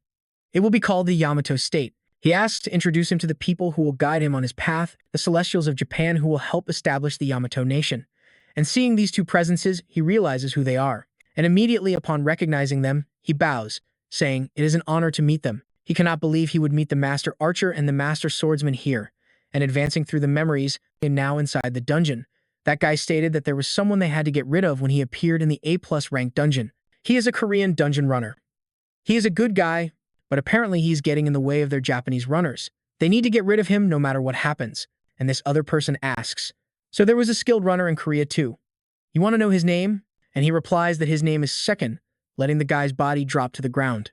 The protagonist hoped it would be different, but it seems it was in vain, and this whole situation has him quite disgusted. Even in the worst of times, they trusted each other and fought together, the Master Swordsman and the Master Archer, even them, with whom he could conquer dungeons before his regression and always took the initiative to save the world. He wanted to be like them. He admired them so much, as they were not only his teachers, but also his mental support. They were his precious comrades whom he could entrust his life to even in fierce battles. That's what he had always been thinking. But now he realizes that even those guys were no different from Lee Si-Jun. He can't let them get away with it this time. And knowing that their next target will be Second, he wonders who that dungeon runner might be. He knows that if it's someone high on the kill list, then they must be quite skilled. The fact that they aren't in his past memories means the assassination was successful. If the guys from Yamato were to take his place, then Lee Si-Jun could benefit in some way. As long as he's on the kill list, there will be constant attempts to get rid of Second, and just like moths gathering around a light, he might get a clue on how to weaken their group. He also needed a runner who could get him into a dungeon, so this will work out quite well. He has already finished what he had to do in this place, so he should prepare to leave the dungeon. Outside, in a parking lot, someone asks Zumbai if things are always this quiet around the gates. He replies that there's no chance of monsters coming out of the gate, so it can only be quiet as soon as the dungeon is cleared. This place will become chaotic, so he should get some rest until then. The other guy replies that when the dungeon is cleared, everyone will be busy interviewing the players, but Zumbai replies that he should stop being so foolish. That's not the reason. It's because the players will fight each other for the items. And surprised by such a statement, he continues to tell him that aside from the Meisha Guild, everyone will try to get at least one extra item. But anyway, that's a problem for when it happens. They should go to sleep because they won't be able to rest properly for a while. But this guy interrupts him by pointing at something, and, as Zumbai looks at him in surprise, he starts to yell. He asks him why he's so damn annoying and wants to know what he has to say now, and the guy replies that the gate is apparently opening again and a badly injured player is coming out of it. As he falls to the ground, he claims that the A+ ranked dungeon has been cleared, while paramedics rush over to heal him. Players are now exiting through the gate, and the guild representatives start to argue, and as journalists record everything that's happening, they state that the situation seems to have gotten worse than before. The news quickly starts circulating on all the internet forums, and the newspapers are quick to report on the fight the guilds had when the A-rank gate closed, and Park Jong-won, noticing all of this, is quite annoyed and curses, wondering how it is impossible for anyone to find out who the bastard that defeated the champion orc is. He quickly calls all his subordinates and questions if they are really asking him to trust their words. They apologize, since everything happens so suddenly, but he will make sure it doesn't happen again. He questions them on how they plan to compensate him for the time and resources he invested, and also for the disappointment he's feeling now because this isn't a charity where he can give countless opportunities to insects like them, demanding that they bring 5 times the investment money within 1 week, and they had better do as he commands while he's giving them another chance. And as they complain about the amount he's asking for, they are thrown off the property immediately. Perrin asks his secretary if that guy is being treated at a hospital. She replies that he is, as he received a serious injury in the dungeon, making him realize he has no useful guys left. Doesn't it seem strange that guy was injured in a single-floor dungeon? Kim states that the guy said the wound wasn't from a monster and, surprised by this information, he wants to know if that means he was attacked by other guild members. He asks if she's sure about that, and she replies that the truth can be discovered in time, so she thinks it's best for them to hear his story directly this time. Standing up quickly, he decides they're going to the hospital, while wondering if that guy would really be talking nonsense about other people. Kim informs him that she has taken care of that for now, and once at the hospital, a person asks the protagonist to take care and to contact the guild immediately if he remembers anything else. He knows this is bad and it's a shame that he can't remember anything. He wonders what he should tell his superiors and, while waiting for the elevator, he knows that if things were going to be like this, he wonders why Parun's faction asked to put Kim Bin on the team and, as he gets into one elevator, Parun gets out of another, and given the expression of the one who just left, he knows that Kim Bin definitely kept his mouth shut, and the protagonist, upon noticing their presence, turns to look at them as they ask him how he's feeling. He's surprised that he came, but decides to answer that he doesn't have much information about the Skull Guild, but hearing about this makes him a little suspicious. He managed to see them attack the Orc Champion, but the fact that they were all wiped out means that the items were stolen by another group. The last thing he saw was that they were using the stealth skill of the Silent Hunter, and Parun replies that he knows about the stealth skill, as it's very useful for completely concealing the user, and now it's certain that those guys were targeting the Orc Champion and the players as well. The protagonist replies that if it weren't for his poison blood skill, he would have died on the spot. If the person who attacked him hadn't been affected by the blood he scattered, then he would probably be dead.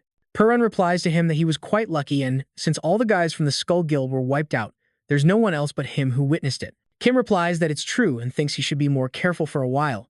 Anyway, he wonders if the Phoenix Guild was able to get anything. Parun gets angry just thinking about it again, and as the protagonist looks at him in silence, he states that it has been a great loss for him because of them. Bastards. He thinks he can't let this go, as he needs to dig up more information about that guild to cut his losses. What Kim Woo-jin told him is going to be more useful than he thought, and, getting up from his seat, he asks the protagonist what he wants, and he, not knowing what he means, asks what that is, what he means by that.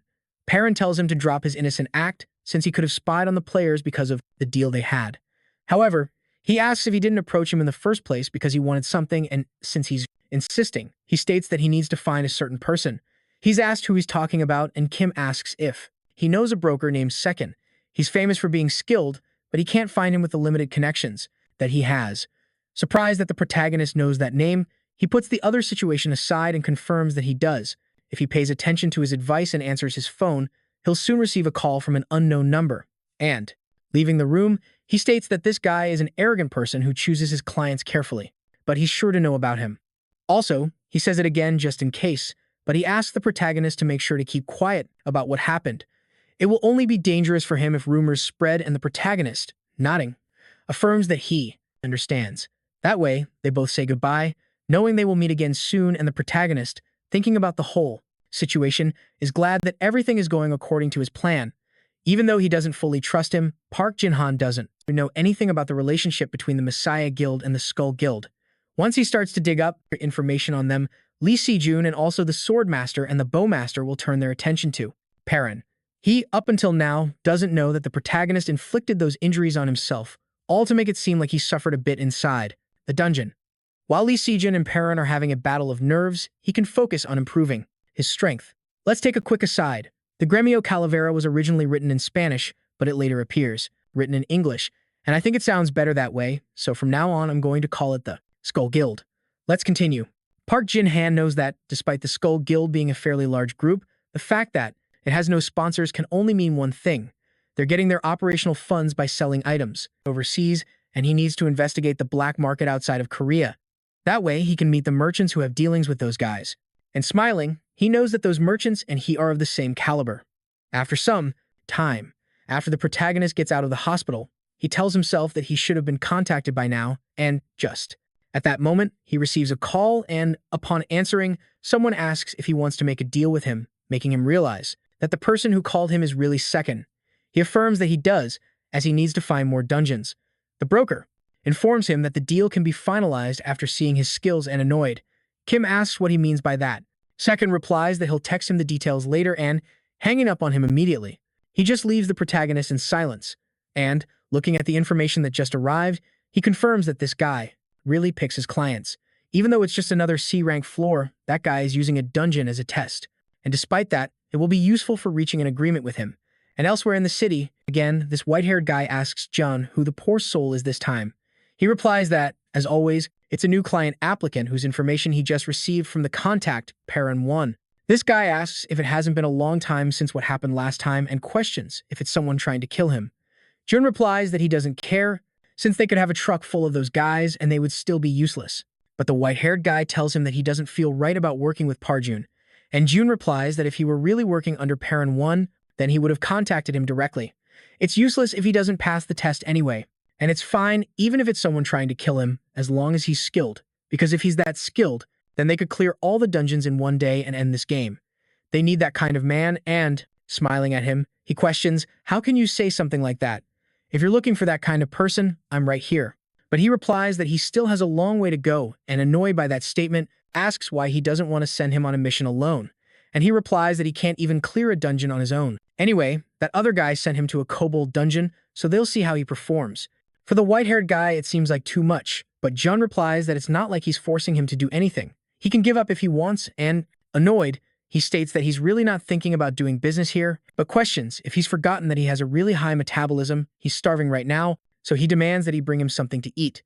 And we switch to another location, at the gate of the dungeon where the protagonist has just arrived to start his new test, quickly noticing that it's a kobold dungeon. He wonders if this guy is planning on making money off him. It seems he's not going to make this test easy by using a dungeon that is difficult for normal players to clear. And approaching the portal entrance, he knows that only applies to people who don't know how to defeat kobolds. In the distance, Secretary Lee informs her boss that she is already at the Sunpo dungeon and that Mr. Kim Boojin has also approached the portal. She asks if she should start the timer now and, smiling, he states that this guy is too hasty. He asks if it looks like he has prepared anything, but she replies that it doesn't seem he has brought anything special with him. He can't decide whether to say he's being reckless or stupid, and they both think that that guy is really crazy, but you never know, because maybe he didn't prepare anything since he's quite confident in his strength. And although they know that might be the case, it's more likely that his confidence is just a bluff. And elsewhere, someone states that apparently they still don't understand the situation right now, since Messiano is so important, but they reply to please not say that. He must calm his anger, as he knows how difficult it is to predict what might happen inside a dungeon, since there are too many variables, and it's a shame they came out empty-handed. But at least there wasn't much damage. Annoyed by this little comment, the man tells him that 5 of his disciples died, and yet he dares to say there wasn't much damage, making him quite nervous. Kim Yijun, who belongs to the Messiah Guild, apologizes, saying he wasn't trying to sound like a jerk. The man says that, however, Lee Sejun probably knows about them too, about their relationship with the Scowl Guild, and he wonders if that's not why he offered them the A+ ranked dungeon job first. And given that comment, Kim Yijun knows he just made a mistake, that he said the wrong thing, while the other man continues, stating that, of course, as he just said, no one can know what might happen inside a dungeon. However, he asks if he's suggesting that his people were wiped out by the hands of an orc. This is not something that can be ignored. Quite nervous, he immediately starts to apologize to them.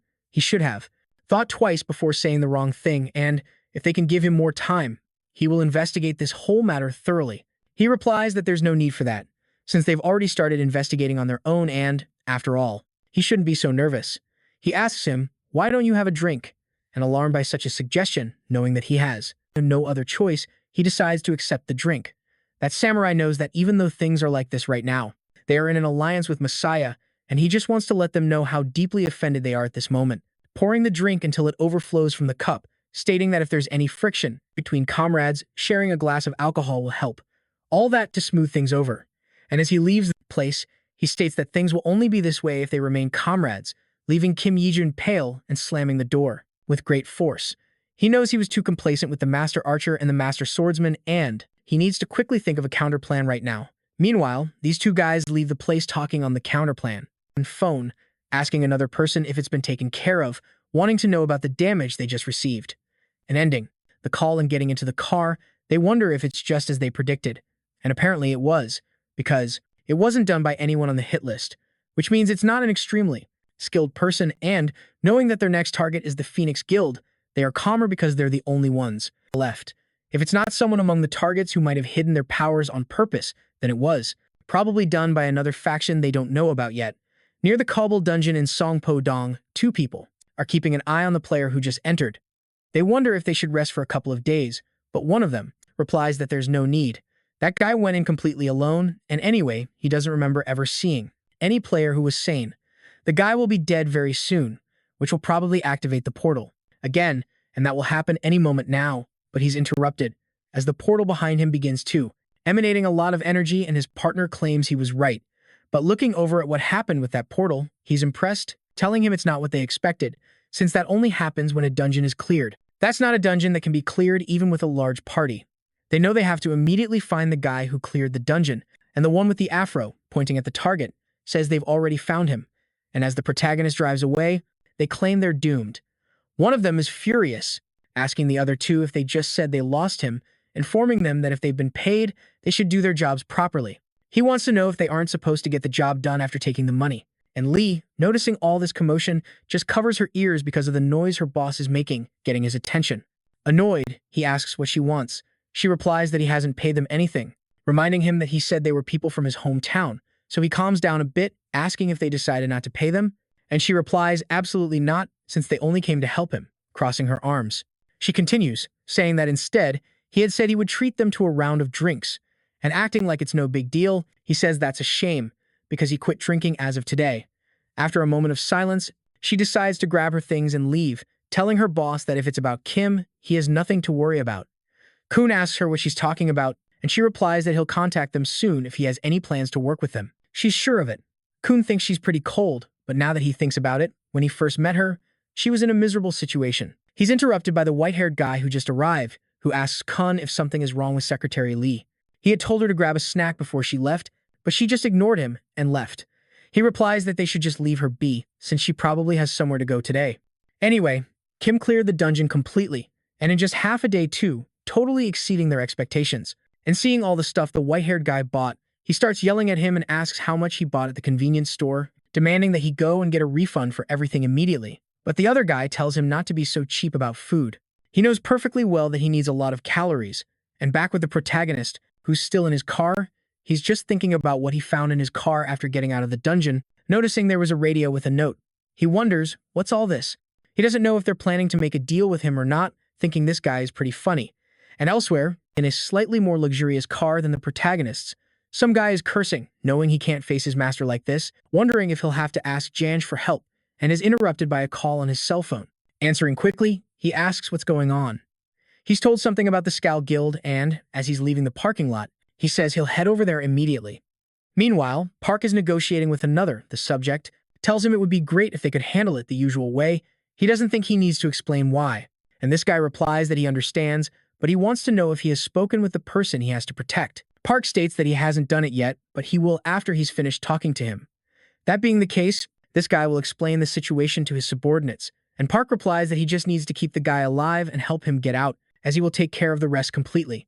And Kim, who has just arrived at the scene watching the whole conversation from afar, wonders what is going on. Do you want to know how much Park knows about the Scowl Guild? While someone behind him states they're also curious about that, Park Jun-hwan can be quite influential, but to think he knows about the Scowl Guild. Park had told him that he wanted to know more about the Scowl Guild using his business as an excuse, but he said something strange too.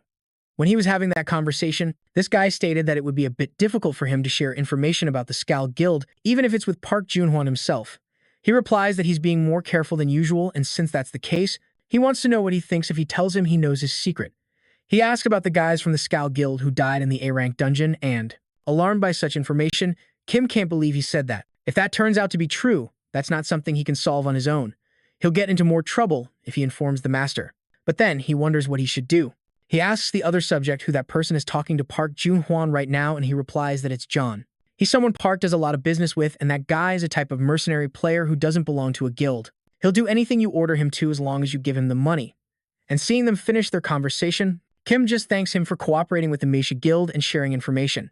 He states that he has always been indebted to the Misha Guild, but Kim is quite annoyed by how things are turning out, approaching the table where that mercenary was, asking to talk. And that guy, upon looking at him, realizes he is Kim Ya-jun from the Misha Guild. He states that he doesn't know what he heard from Park Jun-hwan, but he has a proposal for him. It's something related to the cooperation of the Misha Guild, and interested in what he is suggesting, he asks him to put it in simpler terms. Kim wants to know what he would say if he's talking about a deal that will benefit him greatly, but he still doesn't get it. This will take more time than expected. Back to Park Jun-hwan, who is in his car. His secretary informs him that she managed to take over a public dungeon just as he ordered her to, but she wants to know if that isn't a very different method from what he usually does and asks if that wouldn't complicate things. They intervene directly.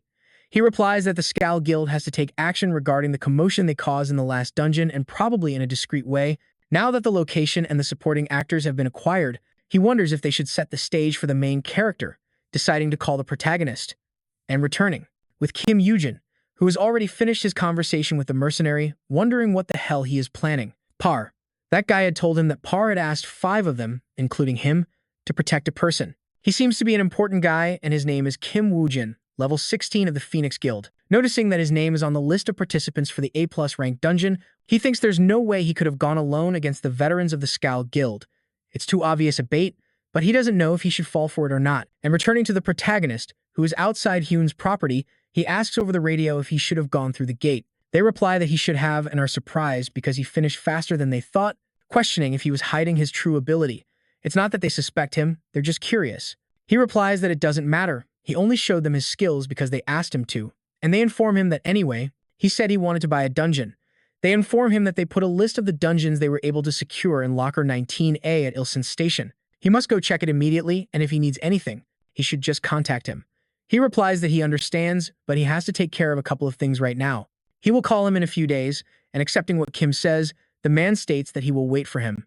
The white-haired man asks if he is really going to make a deal with him, because he just had a feeling that he is an evil guy.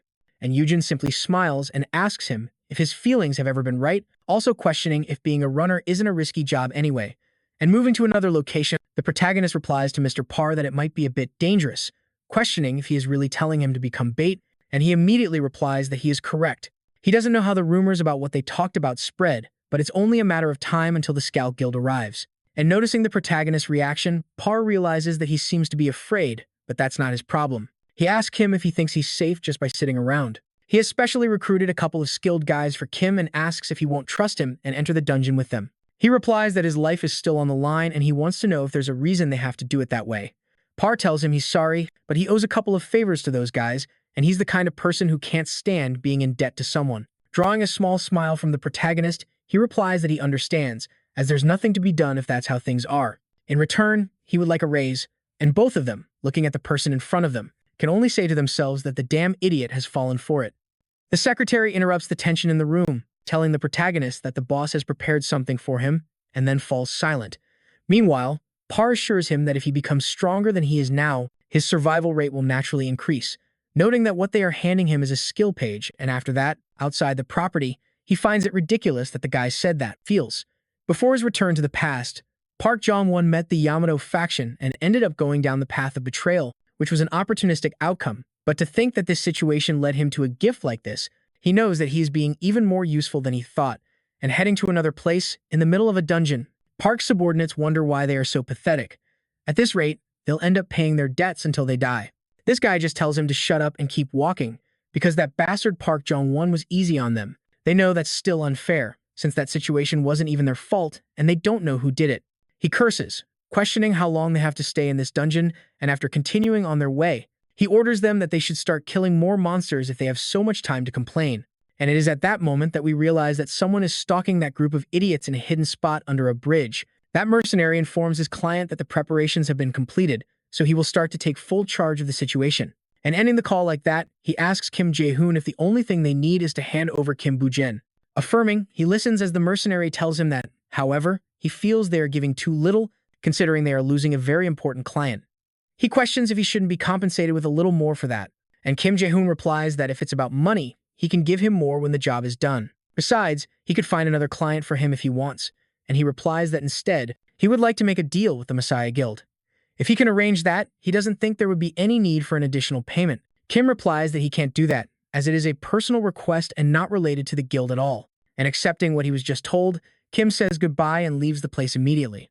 The mercenary informs his comrades that they've struck gold and will become rich after all this is over. Another one says he didn't think there would be someone like that in the Messiah Guild, but he replies that they are human after all. Not everyone is like Lee Se-yoon, however. That matter has nothing to do with them. They just need to look out for themselves and enjoy their lives after getting the money. And at a dungeon portal, as it closes, it is reported that the dungeon has been cleared. The only survivors were from the Scout Guild, and that's it, leaving the place without further explanation. Meanwhile, this guy realizes that no one from the Phoenix Guild has come out. He wonders if they are all dead, because those guys, even though they were all skilled people from the Park Jong-won faction, he can't believe they are dead. Quickly turning to that man, asking him to wait, he asks him if he knows what happened to his members. He demands that they at least give him an explanation, and that guy, seeing him quite annoyed, listens as he is asked to say something, so that he can explain to the families of the dead. And without mincing words, smiling, this guy claims that he tore everyone to pieces, to the point they were unrecognizable, leaving the place immediately while the other person questions him in disbelief. He forgot what his master told him, that they must be careful not to create any commotion, and annoyed, he accepts the complaints from his partner, who is on his cell phone claiming to be Matsumoto. He questions why they are being given more work when they just finished a job. They are informed that a new target has been found, and since that guy is going to enter a dungeon as soon as the sun sets, they must go immediately. Their opinions don't matter, as there is no time, and if they miss this opportunity, he asks what they will tell their master. Accepting the assignment that they are to report on the situation when they arrive, and the information about the dungeon is sent to them immediately. Lair of the Warrior Lizards. Dungeon floors, 2. Dungeon difficulty, A+ rank. Entry capacity, 10 people. Entry conditions, below level 29. Clear conditions, defeat the Warrior Lizards.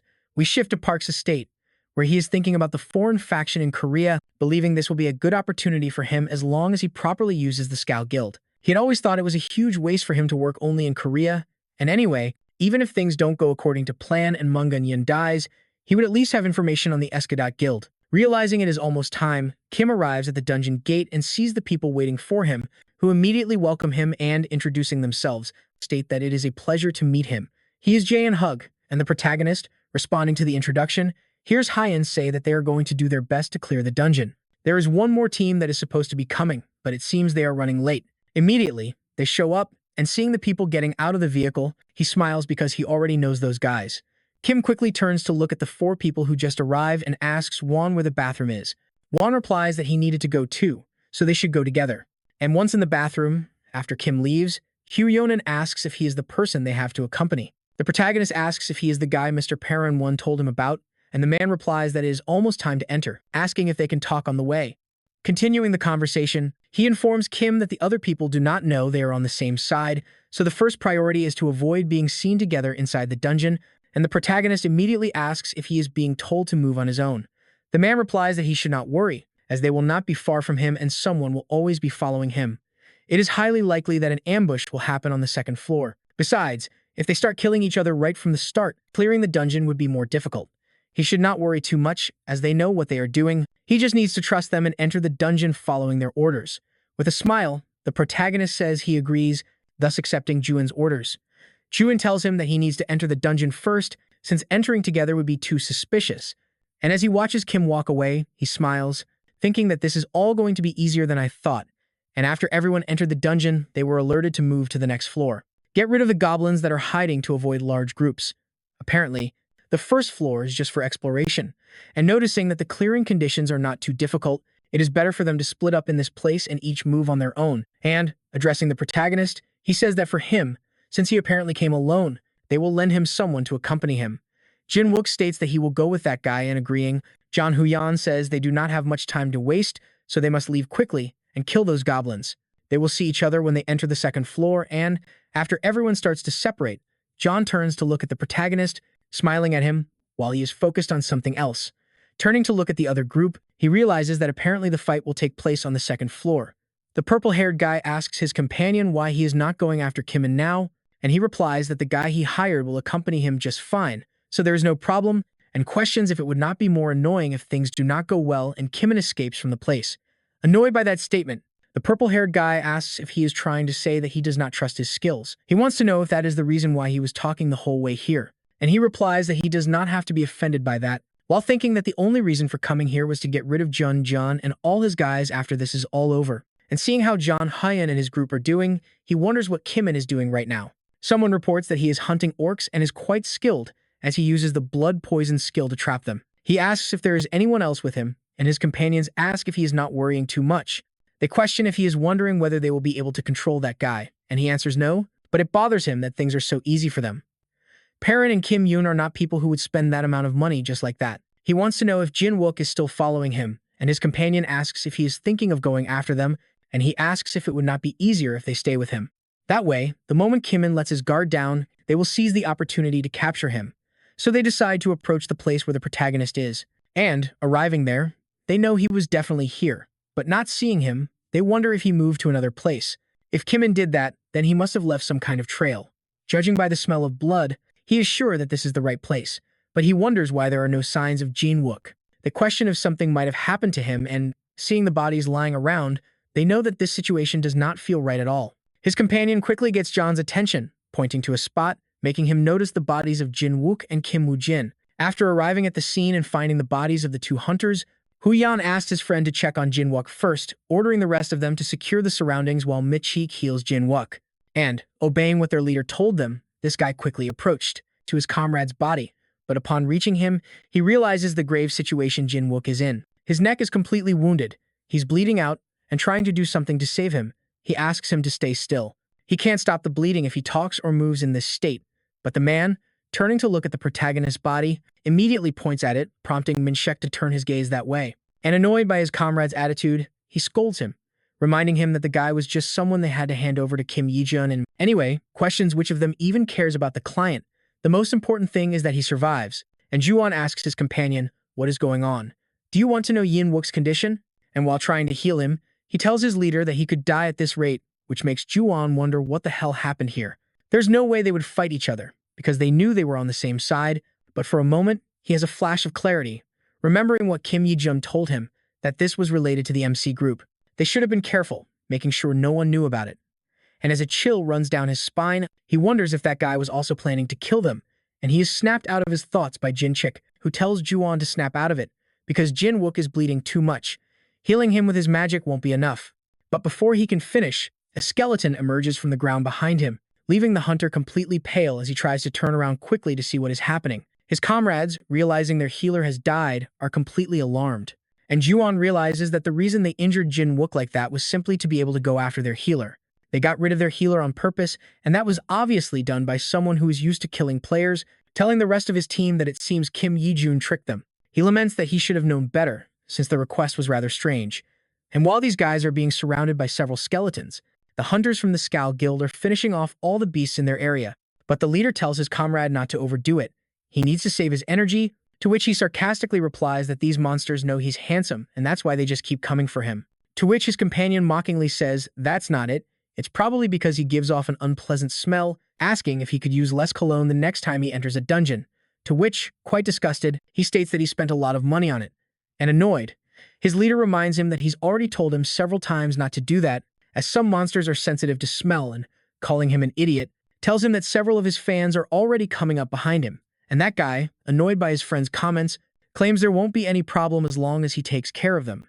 On the other side of the dungeon, Juwon calls the person in front of him a bastard, asking how he dares to betray them. And he, mockingly about that hunter situation, he can't believe he's still saying they betrayed him, because for a person who is dying, he's still being dishonest and annoying. He's no longer surprised when he sees players who only use their power for their own benefit. But that guy's greed crossed the line, questioning if he wasn't the one who had said that each person's value is judged differently. And as he's dying, this guy wants to know how he was able to do it. As he recalls that meeting in the bar, where a person asked why someone from the Messiah Guild was there.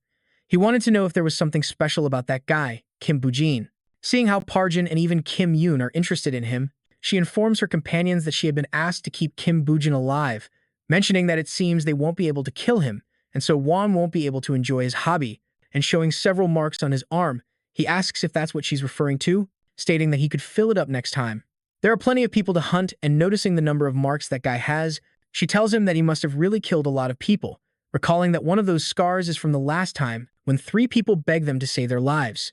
And with a smile, that guy commented that it would be great if they received more requests like this, since they earn more by killing 3 players than by clearing a dungeon. And Juan, while smiling at his friend's comment, asks if he really thinks that everyone's life is the same. Everyone has a different value. And as they were leaving that place, where the protagonist was also present, this guy claimed that they need to kill in a way that fits the price. So yes, the protagonist already knew about the plans they had against him and decided to use his sword to finish this guy off. While maintaining a serious gaze, he states that he's even starting to get curious about how much value his own life might have. Making a rather clean attack, he really wonders how much it will cost, and after cutting off that guy's head, he leaves the place immediately. And at night, after having made good progress in the hunt and in front of that little monster, the protagonist can't believe that Goblin was hidden in the same place as before, when he conquered this dungeon in his past life. Now it's time to move on to the second floor, and with a smile, as he knows the guys from Skal are probably already waiting for him, you have left the first floor of the dungeon. From another location in the dungeon, the members of the Skal Guild who were hunting are interrupted by a beam of light, realizing that the first floor has apparently been cleared, and wondering how that happened, knowing that Juan should have waited and sent them a signal upon finding the goblin. And his companion, upon noticing his reaction, knows that this situation is apparently not going according to their plan. The first floor was cleared suddenly, and it seems they're now going to advance to the second floor and wait for them to appear to kill them. That's quite obvious, so they decide to run quickly towards that portal. Meanwhile, this guy can only curse, wondering if they discovered his real plan, as he can't believe they backstabbed him first. Meanwhile, the protagonist is now in front of that door and placing his hands on it, begins to open it.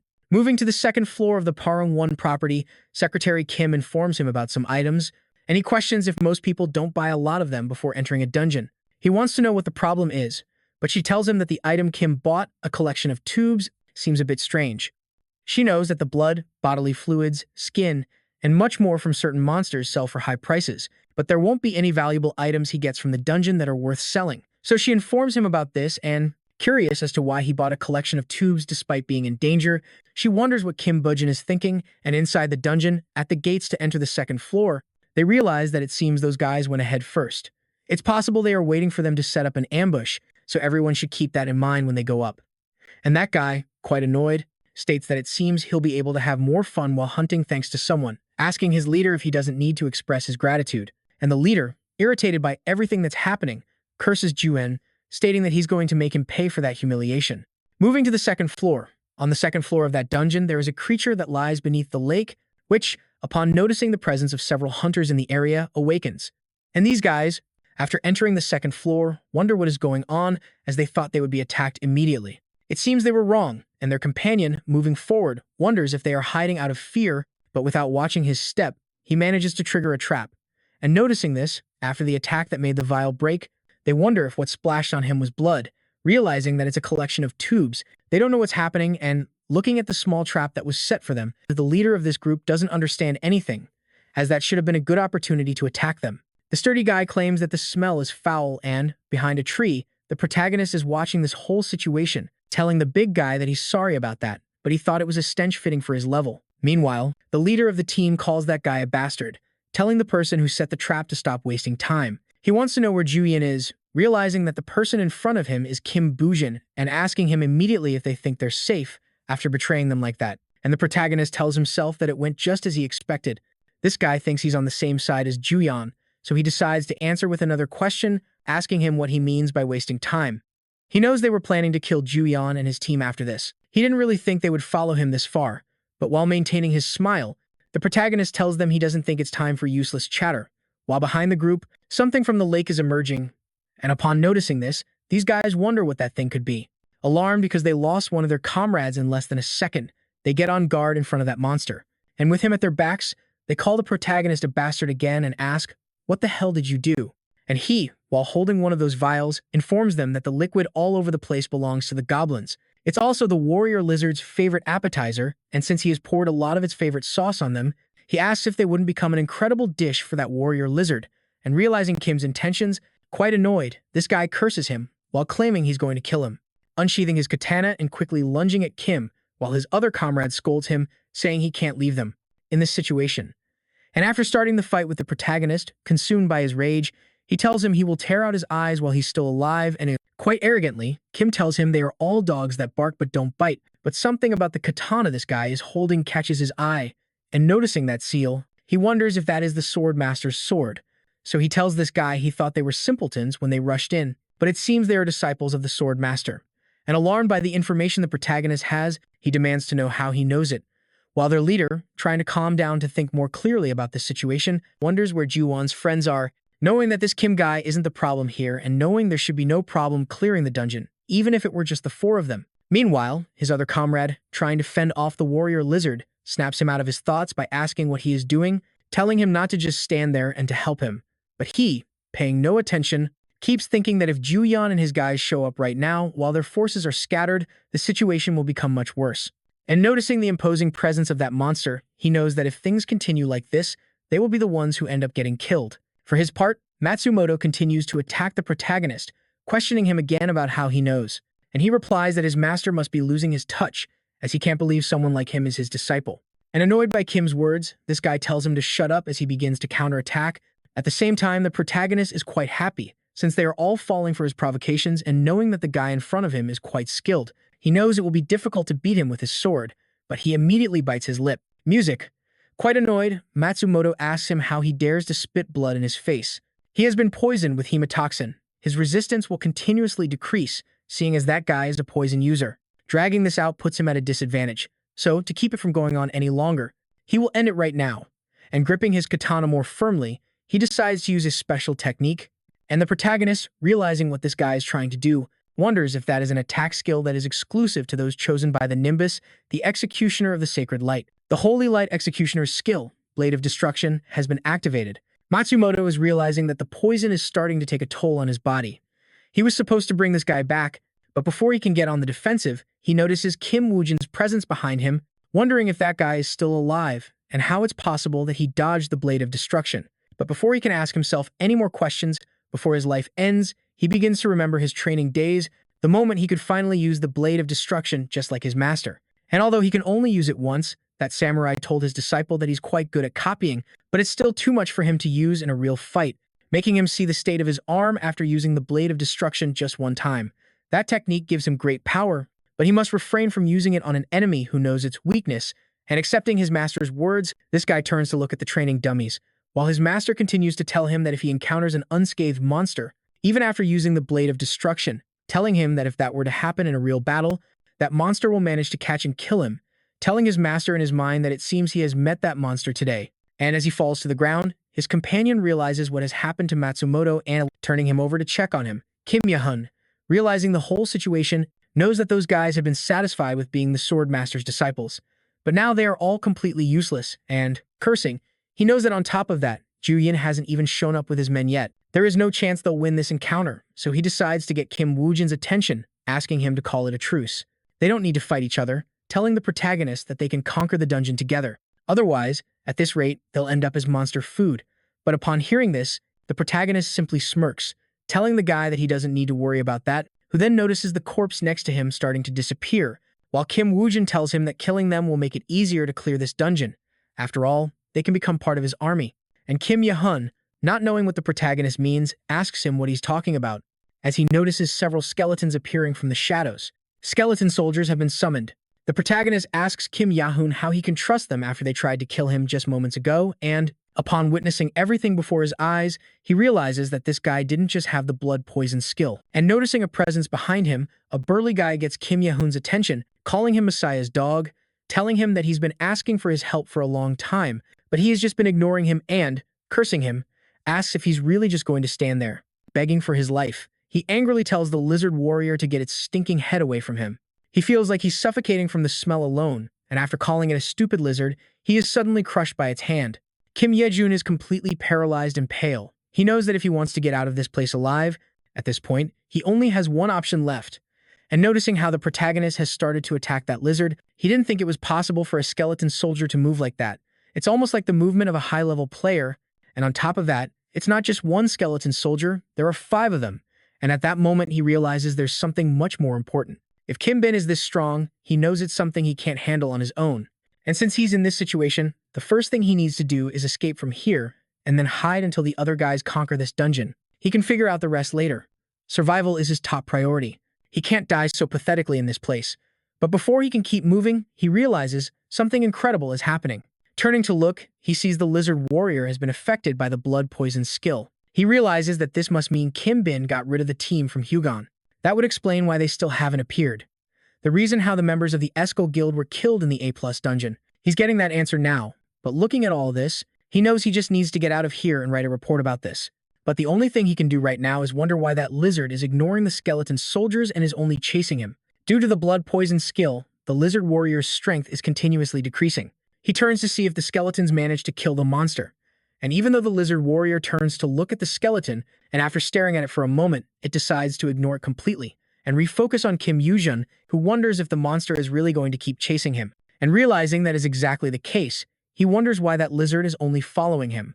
It's almost as if the skeleton soldiers were invisible. And the protagonist, witnessing this whole situation, knows it's easy for him now that the guy is distracting the lizard warrior. That guy probably doesn't understand the situation at all right now. But observing everything, he remembers there was a time when people relied only on their level and items, bringing to mind the image of several former companions. On that occasion, a girl was holding a piece of mud in her hands and asked her colleagues why she had to put it on her body, to which a guy replied that he didn't know the details personally, but he had heard that the lizard warrior doesn't have good eyesight, so he thought it was a great idea to try and camouflage themselves by putting it on, turning to look at Kim Bin and asking if he was right, to which Kim Bin, with a smile, turns to look at him, replying that he's not right. Turning his focus back to the battle, he wonders with a smile if those guys are doing okay. While Kim Yijun continues to escape from the lizard warrior, he's quite exhausted and knows he can't keep running like this. He doesn't know why, but it seems the lizard warrior is only targeting the players, so he decides to approach the protagonist and, changing his direction, states that it's time to stop suffering alone. That guy will also have to be a part of it. And the protagonist, realizing what Kim Yijun is plotting, thought a simple skeleton was trying to block his path. But after receiving that cut, he realized that it was just a trick and there was a second skeleton waiting for him. And as the protagonist continues to watch all this in silence, Kim Yijun simply curses, since they just injured his leg and, alarmed, he turns to see what's happening with that monster and watches as the skeleton soldiers already have it immobilized, while, with a smile, he tells himself that now that they've killed it, he'll be able to get out of this place alive. But the protagonist decides to slowly advance towards him, thanking him for having distracted the lizard warrior on his behalf and telling him it's time to end things now, making Kim Yijun ask him what he means. And frightened, he asks the protagonist to wait a moment. They must negotiate, asking him what he wants and begging him to just help him get out of this dungeon. And with an arrogant smile, the protagonist decides to accept, telling him that his request has been noted, but replying that he should get rid of that guy in his place. And not knowing what the protagonist is referring to, the guy turns to look behind him and notices warrior has gotten back on its feet. Meanwhile, the protagonist tells Kim Yijun that he knows he must be curious about why that thing is only chasing him, informing him that the monster's eyes only work as a heat sensor. So it goes without saying that the lizard isn't interested in something like a cold skeleton, and after getting that information, the news that the 2-floor A+ ranked dungeon has been cleared is spreading. All the media outlets are only talking about that. The news reports that the Phoenix Guild is refusing to enter the dungeon. Perrin, watching all the news, hears his secretary tell him that he can't believe this kind of problem has appeared when he's planning to conquer the 6th-floor dungeon. The timing couldn't be worse, and just as he had predicted, public opinion about the Phoenix Guild is horrible. He knows it's a waste of time listening to the weak. They must focus solely on the 6th-floor dungeon for now. But he is interrupted by a breaking news report, a statement from the Messiah Guild, in which they announce that the Messiah Guild is postponing its entry, stating that since this is a matter of major importance, they will conquer the dungeon after having enough time to prepare, causing the social media to explode over such a statement and everyone to start supporting the Messiah Guild. Meanwhile, Sechin, watching all of this, can't believe that even the Messiah Guild has backed out of its entry, to which the white-haired man tells him that's obvious. There's a reason why it's called the Serpent of Death. Not a single hunter has ever returned out of that monster's lair alive. It's useless to even discuss the difficulty when it comes to that guy. They can't believe such a dangerous monster has appeared in the country, and there isn't much information about it either. And the people have accepted the Messiah Guild's decision without any doubt. But Second wonders if the Guild Messiah really just announced that for no reason, and alarmed, decides to investigate further. And upon realizing something, he smiles, because it seems he was right about those bastards, asking his companion what he thinks will happen if all those guilds delay entering the dungeon, to which he answers that it's obvious only those without fear will gather. Although it might be difficult to clear the dungeon, as time goes on, the government will also want to get rid of the dungeon. The other countries will also decide to open it, to which Section replies that's right. In short, the dungeon will be conquered on a larger scale, and then he asks, What if someone appears and defeats the needle snake at that moment? To which his companion replies that, in that situation, that person would become quite famous, and alarmed upon realizing that information, he realizes that the guys from the Messiah Guild are trying to buy more time on purpose. And although Second says he's not sure if he thinks about their abilities, there must be a reason why they are delaying entry into the dungeon, because as it gets delayed even more, along with the increasing fear, there will also be many ownerless items in the dungeon, and when those guys defeat the needle snake, they'll be able to gain fame and fortune. You have obtained the achievement, Hunter of the Warrior Lizard. You will be given a catalog as a reward. You have leveled up. The skill rank of the Blood Poison skill has increased. The skill rank of the Blood Poison skill has increased. The Emissary of the Underworld has given you some of his authority. Kim comments that, apparently, all of that ended faster than he expected, thanks to the fact that the skeleton soldiers have no body temperature. But ever since he got involved with those guys related to the Messiah Guild, it's been getting harder for him to move freely, although he shouldn't be thinking about that right now, since everything is over in this place. Sword made from the armored shell of a turtle. Item rank, unique. Can be used above level 20. It is a sword forged from the shell of an armored turtle. It is not easily destroyed. Effects: physical attack power 109, strength when equipped, plus 11. 20% increase in damage when used. That's the weapon the Swordmaster had been using. The option isn't so bad, so he gives it to one of his skeletons, telling him he will use it from now on, and, observing that weapon his master just gave him, that skeleton is dazzled by the quality of the Zakatana. And as the protagonist approaches that guy's body, he knows it's time for the two of them to have a conversation. The Eye of Anubis has activated. After leaving that place, everyone present is informed that the dungeon has been cleared. And as that guy quickly approaches the protagonist, telling him he's done a very good job, he asks what happened to everyone else, to which Kim calmly replies that everyone has been killed, except for him, sweating. This guy asks him what he means by that, questioning if he could perhaps explain it in detail, since he needs to write a report that he has to send to the guild.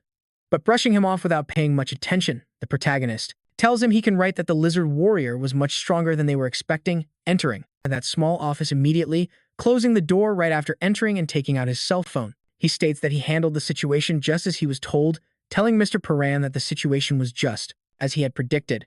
One of the guys who had him in their sights was using the unique rank sword that used to belong to the Sword Master.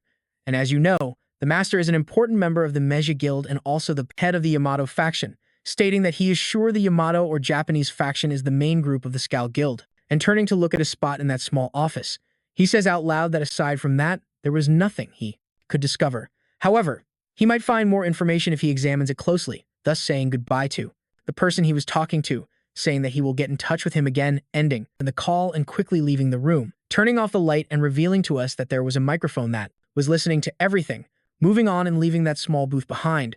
The protagonist simply glances back at it with a smile, because what he had seen in Matsumoto's memories was him asking another guy if they had planted a bug, questioning if they didn't trust him. But this guy replied that it wasn't like that. They had taken special precautions, since he would be in contact with a person the guild has blacklisted, telling him that he installed it behind the television.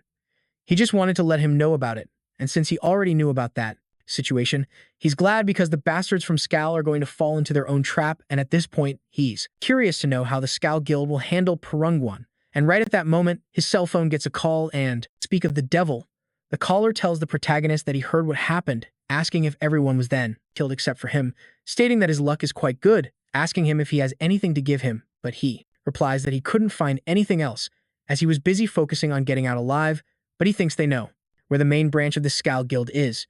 And Park tells the protagonist that's not bad at all, asking him to go to his house tomorrow, as he wants to hear the details. To which, as he gets into his car, he says he will. He'll go see him the next day, starting his vehicle and leaving the place.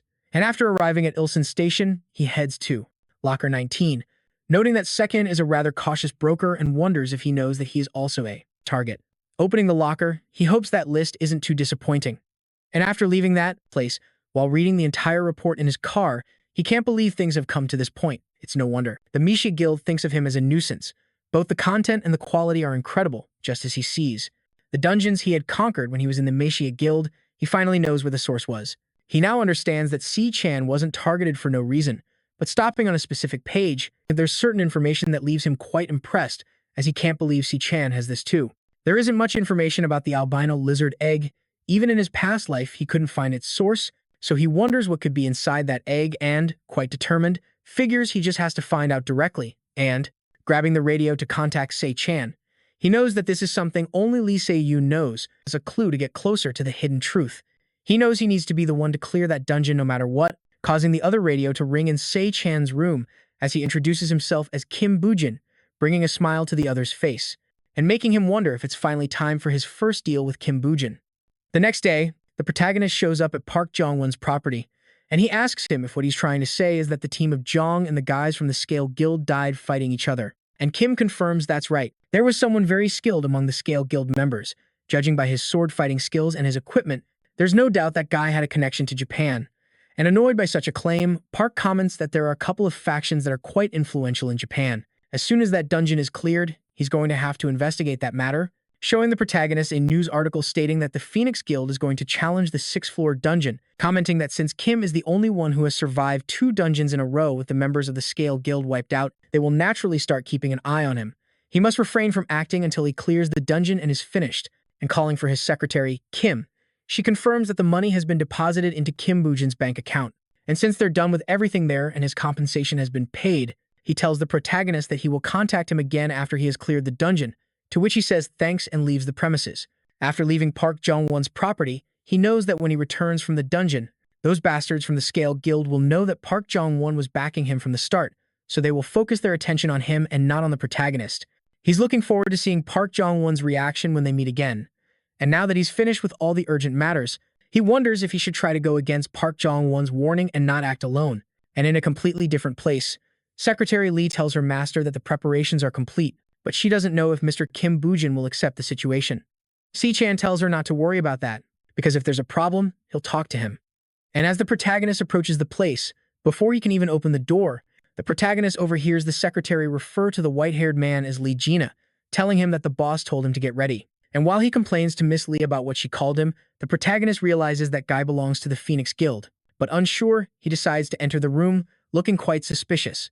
With the two of them present, Miss Lee tells the protagonist that an examiner will accompany him, since he hasn't chosen one, a dungeon suitable for his level. If he agrees, he must sign this contract, and he is told he can ask questions about anything he is curious about, sitting down and looking at Liena. He remembers that Hunter was called the Immortal, a player who cannot be killed. When he was a lapdog for the Messiah Guild, he had escaped from him twice, and while there was no third chance, he never knew he'd be someone connected to Second. Kim comments that it's the first time he's heard he needs an examiner, but he still questions if they really are saying they have to enter a dungeon together. Annoyed and with an arrogant tone, this guy asks him if he didn't hear what Secretary Lee told him. With a smile, the protagonist replies that he's sorry, reminding him that he apparently prefers to be called Sir, provoking the guy's anger, who reacts immediately, questioning if he is making fun of him and complaining because he knows he just looked at him with contempt. Meanwhile, quite calmly, Kim just tells himself that, as always, this guy is pretty pissed off, but he decides to ignore the situation and ask if it's possible to speak with Mr. Second. Miss Lee says he can. He should use that radio to communicate with him, and taking it, he asks if they can hear him, to which Chan asks what the problem is, questioning if he dislikes the examiner who will be entering with him. But he replies, that's not it. That's not why he wants to talk to him. He simply wants to ask what will happen if the examiner dies while clearing the dungeon. He states that he doesn't know what might happen in there, after all. A comment that obviously annoys the white-haired guy, who wonders if this idiot is threatening him. Already, hearing Second start to laugh, commenting that he doesn't have to worry about that. He is skilled enough to protect himself.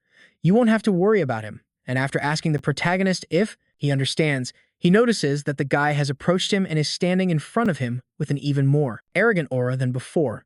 Annoyed, he decides to snatch the radio from the protagonist's hands, contacting Second and telling him that apparently his new client is a crazy bastard, telling him that if he joins the guild and isn't what he expected, he will get rid of him immediately. But this guy reacts with annoyance, questioning what he means by that, and starting to nag him again about the large amount of food he always eats, scolding him because he is inconsiderate and ungrateful. But Secretary Lee decides to intervene, commenting that she thinks the discussion is over. She asks the protagonist if she should guide him to the dungeon entrance, and as they leave the small place, Liena warns the protagonist not to try anything clever. He is not merciful with people who show their fangs inside dungeons. He has never let those who try to cross him get away with it. The protagonist, keeping his past memories in mind, knows that this guy isn't all talk, although he still can't believe he ran into the immortal Liena. He is being quite fortunate because that guy is going to be very useful to him in this dungeon. Meanwhile, Secretary Kim, talking on the phone, and Reporting that those two have just left, he questions if they'll really be okay, since Mr. Leon might not actually come back, and if Kim Bujin manages to get rid of him, they'll have to consider him their new. These two enter the dungeon. Alert to go to the next floor. Defeat 111 dire wolves. Leon asks the protagonist if he's happy about bothering him earlier, stating that he will do everything he can to ignore him. And since he has to get rid of 111 dire wolves, he's quite happy to sit back and see if he can handle them all by himself, claiming he won't move until Kim begs him to save his life. And sitting on a rock, he tells him to start moving and get going. And while the protagonist looks at him in complete silence, this guy, taking food out of his inventory, comments that he's starting to feel bad now that he sees him, questioning if he's finding it tough to do it alone, and with a smile, he tells him that's a problem, but since he's too kind, the only thing he has to do is kneel and apologize if he wants his help, and then maybe he could lend him a hand. But the protagonist knows he has probably received the blessing of the river Styx. Only people who have the title Tenacious Fighter can obtain that legendary skill, even if their head is cut off or their heart is ripped out. Everyone who goes through that process becomes an immortal who can never die. And walking away from this spot, he knows that guy probably thinks he's extremely lucky to have an immortal body, but it's a huge advantage that he doesn't know him. The skeleton soldier has been summoned.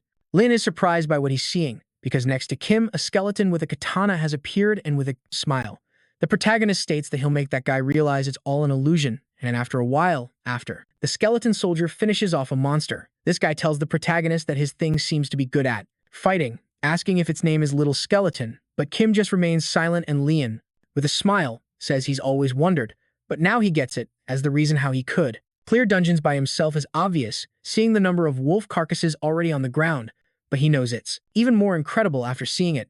He thought the brave skeleton would be a hindrance, however, it can swing a sword like a high-level player. Not only that, as its rank increases, the number of skeletons that can be summoned also increases. He knows it's dangerous to be enemies with that bastard, just as he expected. He's no ordinary person. He wonders if he should tell Second after they're done here, but his thoughts are interrupted by the protagonist, who asks him how all that was, and he, sweating, tells him that it was great. He doesn't think he needs his help, so he tells the protagonist that he'll tell Section about him after they finish here.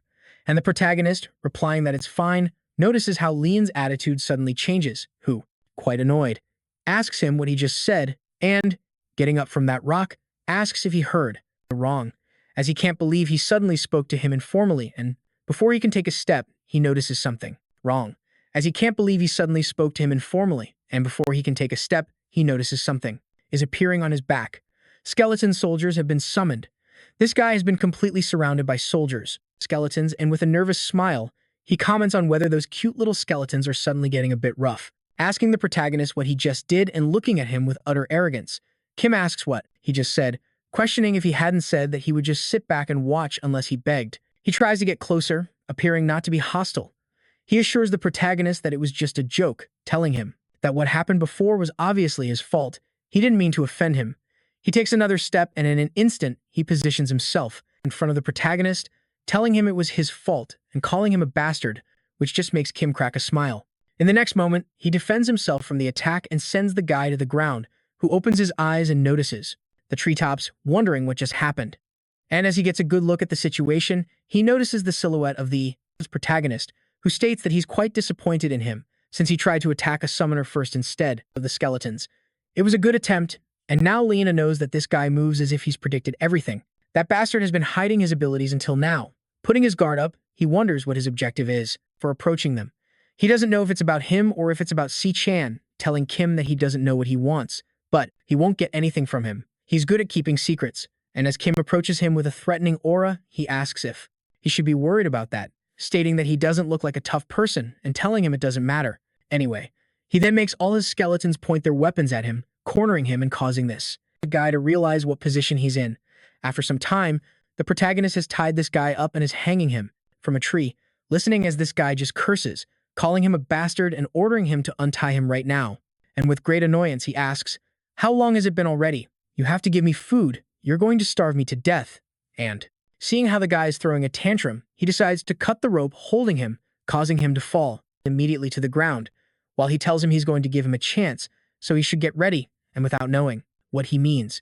Leona continues to listen as the protagonist states that he's shown his abilities, so it's time for him to show his, to which he asks what the hell he's suddenly doing, and Kim, quite calmly, asks him to be a bait so his skeleton soldiers can attack easily, and then he'll let him go. But annoyed, this guy asks if he really thinks he's going to do what he says, and taking the rope again without flinching. The protagonist asks if he won't do it, questioning if he should just hang him up again, making him realize that the person in front of him is a complete lunatic. Completely changing his attitude, Lena tells the protagonist that he's right, he has no objections, claiming that he's the best tank in this place.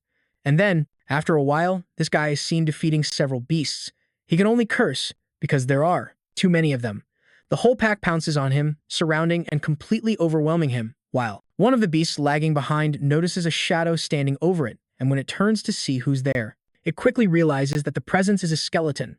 Lena manages to break free from all the beasts that were surrounding him, and Kim, noticing all this, says it's quite interesting, watching as the body of one of these beasts hits the tree where he was perched, while Lena keeps defending himself from all the wolves attacking him, his fist completely covered in blood, exhausted and on the verge of passing out. He has leveled up. And observing this whole situation, Kim knows that this guy is not the same as he was in the past, but he still doesn't die so easily, and now he has finally confirmed that this guy will be quite useful in the future. A few hours later, Lena continues to run, escaping from various monsters. Exhausted because he hasn't been able to rest for even a single minute, he knows that this is insane. And seeing all those wolves still hot on his trail, he watches as Kimbian is running and leading them right to him. He's pissed because that guy hasn't given him a single moment of rest. Exhausted and drenched in sweat, wiping all the blood that has splattered on his face, he can't believe there's still one of those damn things still standing. Grabbing it firmly by the head as it continues to bite him, he hurls it toward the skeleton and tells it to get rid of it. You have cleared the first floor of the dungeon. Trying to reason with the skeleton soldiers, he attempts to manipulate them by claiming that they are working too hard because they met the wrong master. Unlike that person standing over there, they are working quite hard and approaching with a carefree attitude. Since they've made a wonderful team, he tells them they should high-five, but that skeleton simply remains silent. And then, after a moment, the skeleton decides to ignore Lena, turning away and leaving him quite annoyed. So he starts to yell at it and call it a bastard, as he can't believe it dares to ignore him when it's just a puppet made of bones. A comment that greatly annoys the skeleton, which quickly turns towards the hunter, who starts to challenge it and ask what it's doing, looking at it like it's stupid. All this while Kim watches, leaning against a tree, observing the whole situation in silence, thinking that he is really different from the Lena he remembers. A powerful man who fought against the Meishyako guild with an immortal body, who is now asking the skeletons if they refuse to be touched by him. The Lena from that era was one of the strongest men he acknowledges. With a fighting style that sacrifices the flesh to take the bones, leveraging his immortality, he couldn't get close to him, recklessly due to that destructive method of his. And yet, looking at him now, the malice from that time is nowhere to be found, so obviously, there must have been a triggering event that changed him completely. He has no memories of the past Sechin, but it seems the two were very close back then. Perhaps the death of Sechin was what awakened that attitude in Lena. That means if Sechin stays alive, the guy he's watching now will be completely different from the person he remembers. And at the same time, this guy continues with his silly fight with the skeletons. He turns to look at the protagonist with great suspicion, as he doesn't know what his true intention is. But that guy brought them with the exact numbers so he could trap it without dying. Not only is it a coincidence, but it's continuously at the right moment for his recovery. It's not just a simple analysis of monsters and dungeons, but something that must be done by someone who understands it completely. That kind of sense isn't just a high-level skill and narrowing his eyes with considerable annoyance, although he doesn't want to admit it. That guy is superior to him in every way. Kim interrupts him and decides to tell him they've done a good job. They must move on to the second floor of the dungeon and, looking at him with great arrogance, he asserts that the second floor will be much better than this place. Moving to the second floor, Lena starts to complain, stating that he is tired and thought he might die. Turning to look at Kim, he complains, as he has worked hard all day and asks if he can at least take a 1-hour break. But our protagonist immediately opens his inventory and takes out several vials. And Lena, not knowing what they are, tells the protagonist they don't look like potions, questioning what he intends to do, to which he is answered with another question, asking if he is confident in his speed, which leaves him quite bewildered, as he doesn't know why he's being asked if he can run right now. And noticing how Kim has thrown all the vials to the ground, making them shatter. Alarmed, he asks him, "What the hell are you doing?"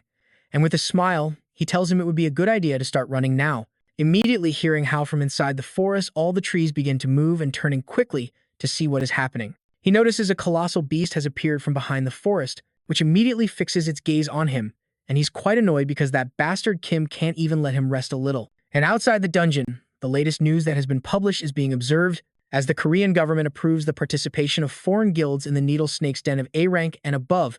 They had predicted this would happen ever since the Messiah Guild said they would give up, but one wonders how long the list of foreign guilds will be. Miss Lily informs her boss that they have finished compiling the list this morning. All they have to do is buy it and analyze it. And knowing that there is still time before Lena returns, they must hurry and looking a little worried. She wonders if Mr. Lena is all right. And we can see this guy still running inside the dungeon, quite worried as he tries to escape from that creature, wondering how he ended up being the only one being chased, noticing that the skeleton soldiers are still fiercely attacking the beast. He doesn't know what the reason is, but it seems he has to act as bait this time, stopping and turning quickly, coming face to face with that lizard. He asks how this is better than the first floor. That damn bastard better wait until they get out of this dungeon, because he swears he's going to kill him. The protagonist, as always, is just watching this situation from afar, while the rather tired Lena states that they should stop dragging this out any longer. And noticing how that skeleton soldier positions itself behind this monster, he says with a smile that it's time for them to end this.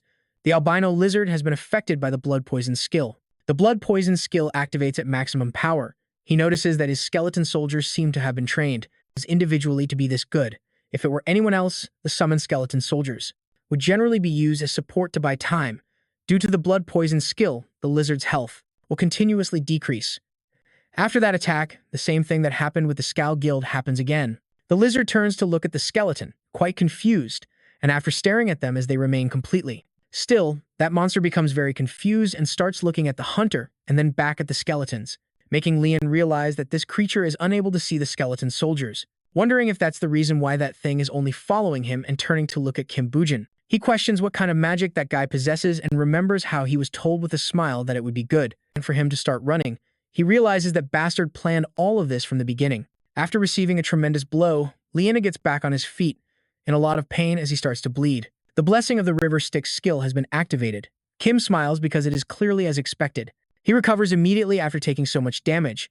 Leona has fully recovered, and that lizard once again sets its eyes on him, staring intently and starting to salivate. This makes the hunter angry, because he thinks it's a waste of his calories, and he begins to emanate power from his fists. He gets into a fighting stance to continue attacking. Leon is furious because he realizes that those skeletons are treating him like bait, just like their master. The blood poison skill has spread throughout the albino lizard's entire body. The lizard has been defeated. You have leveled up. You have obtained the albino lizard hunter achievement. You will be given a catalog as a reward. The skill rank of the blood poison skill has increased. The skill rank of the skeleton soldier's skill has increased. The emissary of the underworld is amazed by your composure. The emissary of the underworld has given you some of his authority. A whole group of skeletons is facing off against a troll. And as the skeleton soldiers continue to overwhelm that troll with attacks, we realize that this guy isn't the protagonist. He's another hunter who is quite annoyed by the stupid skeleton soldiers. He knows that if they keep going back and forth like that, they will break one by one. And he states that the next thing he has to do is summon more. 50 trolls have been defeated. You have leveled up. You have obtained the Troll Hunter achievement. It is still inadequate to receive the attention of the emissary of the underworld.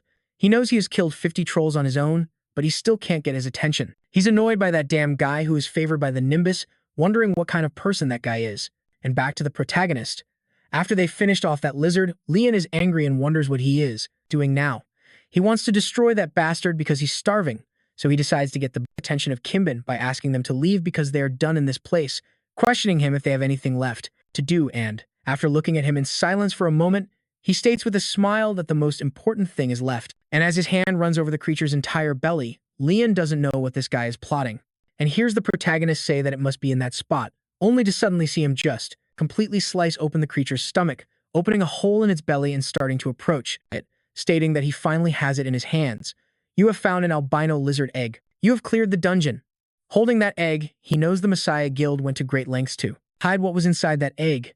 Now he's finally going to find out what it's all about. And surprised by what the protagonist just did, Leon says that now that he thinks about it, the condition for this dungeon is to secure an item, saying he had completely forgotten about that since he had been running around all day. In any case, he asks the protagonist what to do with that item, and he, unfazed, proceeds to break it with his sword, causing Leon to become alarmed and ask what the hell he is doing. They still don't know how to use it, but he thinks they shouldn't crush it. And as the shell of that egg continues to fall to the ground, Kim notices a radiant light begin to emanate from within, realizing that what was inside was a skill page. And annoyed, he can't believe it's just that. But Leon, who is witnessing the whole situation, asks the protagonist if that isn't a skill page, while he continues to look at that item and curse. Power of Apophis. Required condition. Emissary of the Underworld. Required level, below level 1. Effect, resistance to any type of poison. Kim Woojin can't believe that guy's skill is here, the king of deadly poisons. That person deals with all kinds of poisons, but the user suffers no damage at all due to the Menet. Power of Apophis. A villain who uses force to take everything he needs from people and brutally kill them, using poison. Due to all his atrocities, the Messiah Guild declared that it would judge the king of deadly poisons. Many members of the Messiah Guild, including him, joined together to defeat the king of deadly poisons. But regardless, many of them lost their lives in the process. Even now, he still remembers each one of his comrades who died because of that poison bastard. And looking at that albino lizard egg, he remembers that he knew nothing of what the Messiah Guild possessed and, moreover, had never heard of this skill page. But the king of deadly poisons couldn't have let it be stolen. The only answer is that the Messiah Guild gave this to the king of deadly poisons. They deliberately named the king of deadly poisons as their villain so they could be the saviors. And annoyed, Li Xun realizes once again that the deaths of his comrades were in vain, and tearing that skill page, he knows that their meaningless deaths will not happen again. You have acquired the power of Apophis. You are now resistant to all types of poisons, and, remembering the wretch who would finish him off, Li Xun vows that he will absolutely kill him with his own hands, and noticing the attitude the protagonist is showing, Leon is quite confused and wonders why he suddenly got into a bad mood. He even wants to take all the rewards for himself and, looking at him, knows that the two of them are no match at all. And he hears Li Xun tell him that they have to leave immediately, thus leaving the dungeon and causing the portal to close, re-entering the small office they had left before. He notices a bag on the desk and Leon, quite happy, lunges for it while stating that it turned out as expected. Sayan is a man of common sense, thanking his friend because he was so hungry, but after seeing what was inside, he is quite disappointed by that stupid millionaire, asking, "What the hell is this?" He can't believe it's just 2 measly bottles of mineral water. He starts bad-mouthing him because he can't believe he put them in a paper bag. And Sihan, sensing they were speaking ill of him, he begins to scratch his ear, and, while saying his ears are itchy, he hears the radio start to crackle, and happily, he states that was much faster than he thought, picking up the radio and asking if they have finished the dungeon in less than 3 days. Well, even though it wasn't a low difficulty one, he asks the two of them how the dungeon was, to which they immediately reply that it wasn't bad, it was more than that, and ask what happened outside. And as Sehan looks at several articles on his computer, he replies that so far there is no new news about Perrin since you entered the dungeon. Anyway, there is a matter coming from the only Grand Guild and the Frontier Guild, which belong to the 5 largest guilds in the world, reporting that they have joined forces. And there is also one more thing. The Dragon Hunter has caught the Golden Dragon in the 5-story dungeon. This news astonishes Lee Se-jun, as he knows that when the first Golden Dragon appeared, people were only interested in its hide, which was solid and very resistant to high temperatures. They hoped that an armor made from its hide would open a new world for players. However, it was the Golden Dragon's gastric juice that changed history, not its hide, because although he isn't sure about its special use, since it was dismissed, what he did discover is that it's a material used to remove seals and curses. The Balman of Lee Se-jun, that power was extracted from the Golden Dragon's gastric juice. Its value is beyond all expectations, immediately understanding that he needs to obtain it before people learn about its effect. While he listens as Sehan states that many major events have happened recently, asking him if he wants to know anything else, anything specific, to which the protagonist says no, that's enough. And that guy replies that in that case, he's going to get the details from his examiner, adding that he'll give him a phone to contact him in the future. It will be much more secure so their communication isn't traced, telling Lee Gina not to go eat and to head to his office immediately. And quite annoyed by what he has been going through, he asks Second if he isn't going to let him rest first, and Second replies that it's not his fault he works so hard, and since his senior told him he'd give him a bowl, so he should go with him right now. And although Lee Gina complains about that, he decides to snatch the radio from Kim's hands, and as he leaves, he glances back at the protagonist, wondering if he'll have to keep dealing with that bastard in the future. And the protagonist, taking note of this, isn't sure what this guy is thinking, but he hears the guy slam the door and leave quickly. And in Sekhan's office, Lee Gina asks his friend why he called him so early, since he already reported everything about the situation the day before, but Sekhan tells him he called him because of that report. He needs his help with a plan, handing him some documents. Lee Gina wonders what could be so important that he was called before breakfast, but upon seeing the sheet of information in front of him, he asks his friend Second if this is some kind of joke, because he can't believe he's asking him to enter that place alone. But Sechin says he doesn't know what he's talking about. He never said he'd send him in there alone. Of course, they need someone skilled, and not understanding what he means, Lee Jina asks if it's going to be the Dragon Hunter, an agent, or maybe Lee Se-jun. But thinking about it, he knows his level is too low, so he wouldn't be able to enter the two-floor dungeon. He asks again if there's anyone skilled that he knows of below level 35, and with a smile, Second asks why he's leaving out Kim Boyen. Alarmed by the name he just heard, Lee Jina immediately replies that he doesn't want to ever work with that human again. He already told him yesterday, skills aside, that guy is completely insane. People need to have a sense of camaraderie. That guy's personality is the problem, since he used me as bait for all the monsters. If I have to work with that guy again, I'm going to start a hunger strike. But Section, putting his hands in his pockets, says he'd be grateful if he started a hunger strike. Then, taking out a recorder and playing the audio, Lee Jina's own voice is heard, stating that the comrade he wants is someone who wants to walk the same path while fighting together. He doesn't care about their personality. He questions whether the monsters that attack people even have personalities, stating that they don't. Skill is the only thing that matters. If there's a human like that, he should be brought to him right away, as he claims there's no way they'd be stronger than him. Hearing all this, the hunter turns even paler, asking his friend to wait, but Second, with a smile, asks if he remembers that, making his companion annoyed. He asks how Section could remember that, and more importantly, how can he still have that? But Second, he says he has already registered them together anyway. But in return, he will give them some good bait, and even though he can't believe he had the nerve to register them before asking, he wants to know what bait he is referring to. But Section's only response was to smile, and moving to another location on the deserted outskirts of Seoul, Kim Bujin is at this location, and, after finishing sharpening a sword, he knows the blade has been damaged, but also supposes he needs a proper workshop. And turning to look at a briefcase he had beside him, he decides to approach it. Opening it and looking at what is inside, he says that Second even possesses these kinds of items. He is getting excited to see those guys from Skal get killed. He wants to try that out once he finds them. And returning to Section's offices, Leona asks him if there are any spots left in the Aga Serpent's dungeon anyway. They know the government has already allowed foreign guilds to participate, and as the secretary approaches the office, Section asks his friend not to worry about it, as he has prepared everything in advance with the secretary, and he asks if it won't be tough for him and Kim Bujin to take the remaining spots. He wants to know if he isn't losing a lot of money this time, and noticing the door starting to open. With a smile, this guy asks why he would have to, turning to look at Miss Lee and asking her if she finished all the work. And quite calmly, she tells him that is right, the Moscow Guild from the Russian side has finished bidding. She has also delivered the item she prepared for Mr. Kim Bujin. Additionally, she has brought the masks that he requested and, congratulating her, he tells her she has done an excellent job. And in the news, all the forums are alarmed by what is happening with that dungeon, while at a gate in Simpund, in Nonsan, in the section for the Russian Guild, Leon is cursing about the damn mask he is using. For him, it is quite uncomfortable because he can't eat in peace, so he turns to his companion while continuing to eat, asking Kim Bujin if he is okay, to which he, quite calmly, says that he has been swallowing anything and everything for a while now, asking him if he is nervous. Annoyed by that comment, he asserts that he has never felt nervous since he was born, but he continues to shake his leg energetically while on the inside. He keeps cursing, since no one has ever returned alive after entering the Aga Serpent's dungeon. So, he wonders why that bastard is so calm and decides to talk back to Kim, saying he has been talking a big game.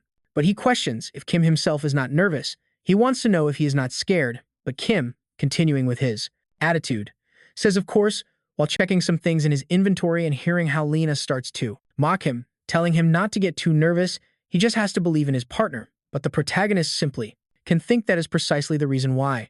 In any case, he never thought he would get his hands on that thing. Listening as the other demands that he not forget to buy him meat for what happened in the last dungeon and telling him that they have to fight together in this one. That is the reason why he cannot act in the same strange way as last time, but the protagonist isn't really paying attention, as his gaze is truly focused on something else. Mask of Death. Legendary item rank. Can be used by level 1 or higher. The Mask of Death. You can control and connect with undead monsters. Effects. Increases magic power by 10% when used. Increases magic power recovery by 10% when used.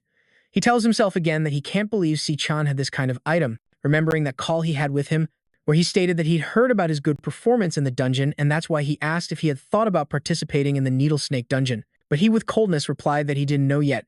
It's quite dangerous just to enter. But Si-chan just responded with a laugh, saying that was to be expected. He doesn't like the idea of going in, and although he knows it, he asks if he has been controlling the skeleton soldiers lately, and as he looks at what's in front of him, Si-chan stated that he had prepared a suitable item for him. It's a legendary rank, and looking at what is now in his inventory, he knows that the king of the undead, even though John George wanted it so badly, couldn't obtain that item, but now it's in his hands. And although he had never seen that guy use it before, he knows he has no idea what kind of effects it possesses. However, his plan to destroy the Messiah Guild might be ready much sooner than he expected, and a guy bursts into the room telling the players from the Moscow Guild to get ready. And those two guys, getting up immediately, start to leave the room while the protagonist knows he needs to test the Mask of Death on the first floor. And after entering that dungeon, newsflash, survive for 5 days to move to the next floor. The hunters can't believe it's a survival mission. That's the worst thing that could happen to them in this situation. So they start cursing. And although they are quite nervous about all this, Lena states that it might seem easy as long as they survive and don't get killed within the designated time, but surviving alone would be quite difficult here, saying that there could be countless monsters out there, so she decides to ask her companion what they are going to do. And the protagonist replies that they will run a test first, and without knowing what test he's referring to. The other guy remembers what happened in their last dungeon, wondering if he has to go through that again. And nervously, he asks Kim if he even heard what he told him in the waiting room. He doesn't want to do what happened last time again, but Kim Boo says that he just got a new item. It's natural to check its functionality, and still nervous but a little calmer, the guy states that it's true. They have to go check it out and, leaving the area, they decide to go to a quieter place. A skeleton soldier has been summoned. Lena tells her little friend that it's good to see him again and, with a smile, begins to tease the skeleton, saying she can't believe it's all geared up and armed in this place, asking it what's wrong. Is it wondering if she's going to avoid it? She questions if that's its first thought and starts to laugh while the protagonist decides to take that item out of his inventory and, using that item, immediately. Mask of Death. Legendary rank item. You have obtained the Master of Death achievement. The increase in magical power isn't so bad, but he notices something strange is happening. He's starting to see a thread, which extends to the head of his skeleton soldier and, starting to experiment, he raises his hand and wonders how he can control this, beginning to move and noticing how an energy is starting to invade his finger. Are you connected? Watching intently what is happening, a flash of light completely blinds him, and when he starts to open his eyes again, the first thing he sees is Leona's face, who is saying that he will catch him. And, while this guy keeps smiling, asking him why he's acting weird, suddenly he hears how the skeleton orders him to get his hand off it, making this guy back away completely scared, as he can't believe the skeleton just spoke. But it starts to move awkwardly, and observing the situation, Leona wonders why it's moving like that, only to notice moments later how that skeleton has just fallen, alarming him, making him wonder if it died and kicking it with his foot. He hears Kim ask him to get his foot off of him, while he thinks that controlling the skeleton soldier is harder than he thought, and the hunters, who haven't moved from that spot, are wondering if they should stay there or start to explore the area. They don't know what kind of monsters will appear, so they should move quickly. And Jonggun, the one from the Hay Guild, asks his companions to watch the situation here for a couple of days, because it seems everyone else has also gathered in this place and, if the situation requires it, it would be convenient for their survival to combine their forces, wondering if those guys also gathered here thinking the same thing. But he thinks that in any case, there is no group that has as much influence as the Messiah Guild in this dungeon. It will be beneficial to be with many people in this situation, as they have to persuade those guys so that their guild can focus on the hunt and elsewhere. With a smile, Lena can't believe that he had been worried about the survival mission, because although he has encountered numerous monsters, all of them have been weak. Or maybe it's because he became much stronger, but as he turns to see what his companion is doing, discouraged, he falls silent and, turning to look at Kim, he knows that that bastard is the real monster in this place, because at first he struggled to walk with the skeleton and kept falling multiple times, but you just have to look at how he's running now. The summoned skeleton soldiers are no longer a joke and, although he's seeing with his own eyes how this guy is controlling them directly, he wonders if that isn't too much, and, cursing, he states that this situation is completely unfair. Someone else is fighting dangerously as a tank, while he is hiding in a safe place with a mask. It's like he's taking advantage of someone else's benefits, but something alarms him, and turning to look, he notices how a bigger skeleton is standing in front of his companion. A skeleton soldier has been summoned. Even more nervous, no, he can't believe what he's seeing, as that guy can even use that summoning skill in this condition.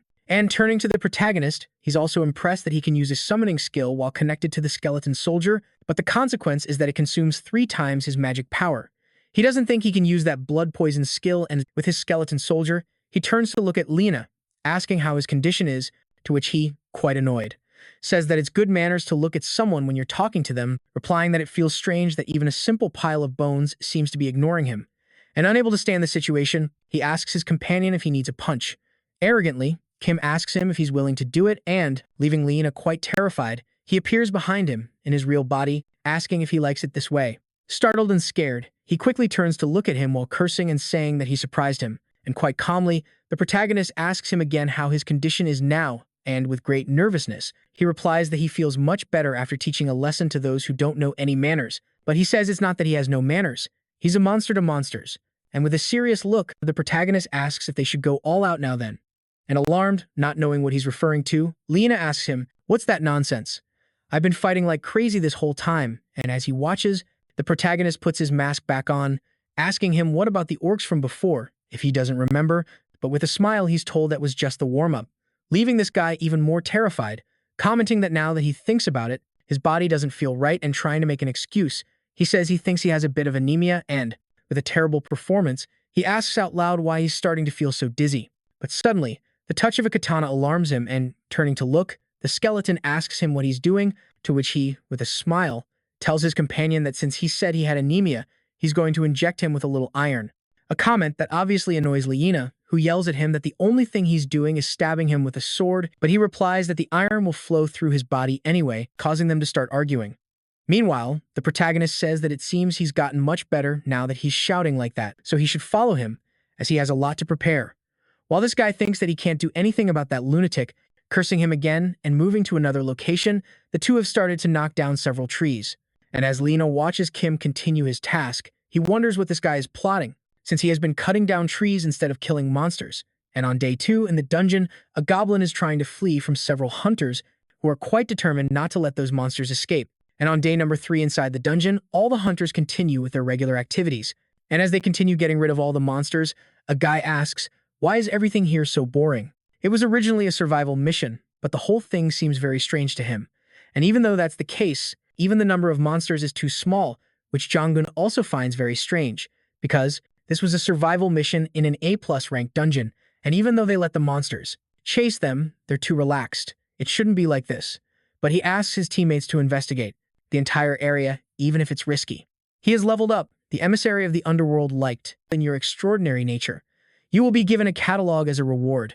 The protagonist is quite happy to receive such a reward, as he has obtained the dominion of the skeleton warrior, a skill that strengthens the abilities of the skeleton soldiers and increases the number of summoned skeleton soldiers.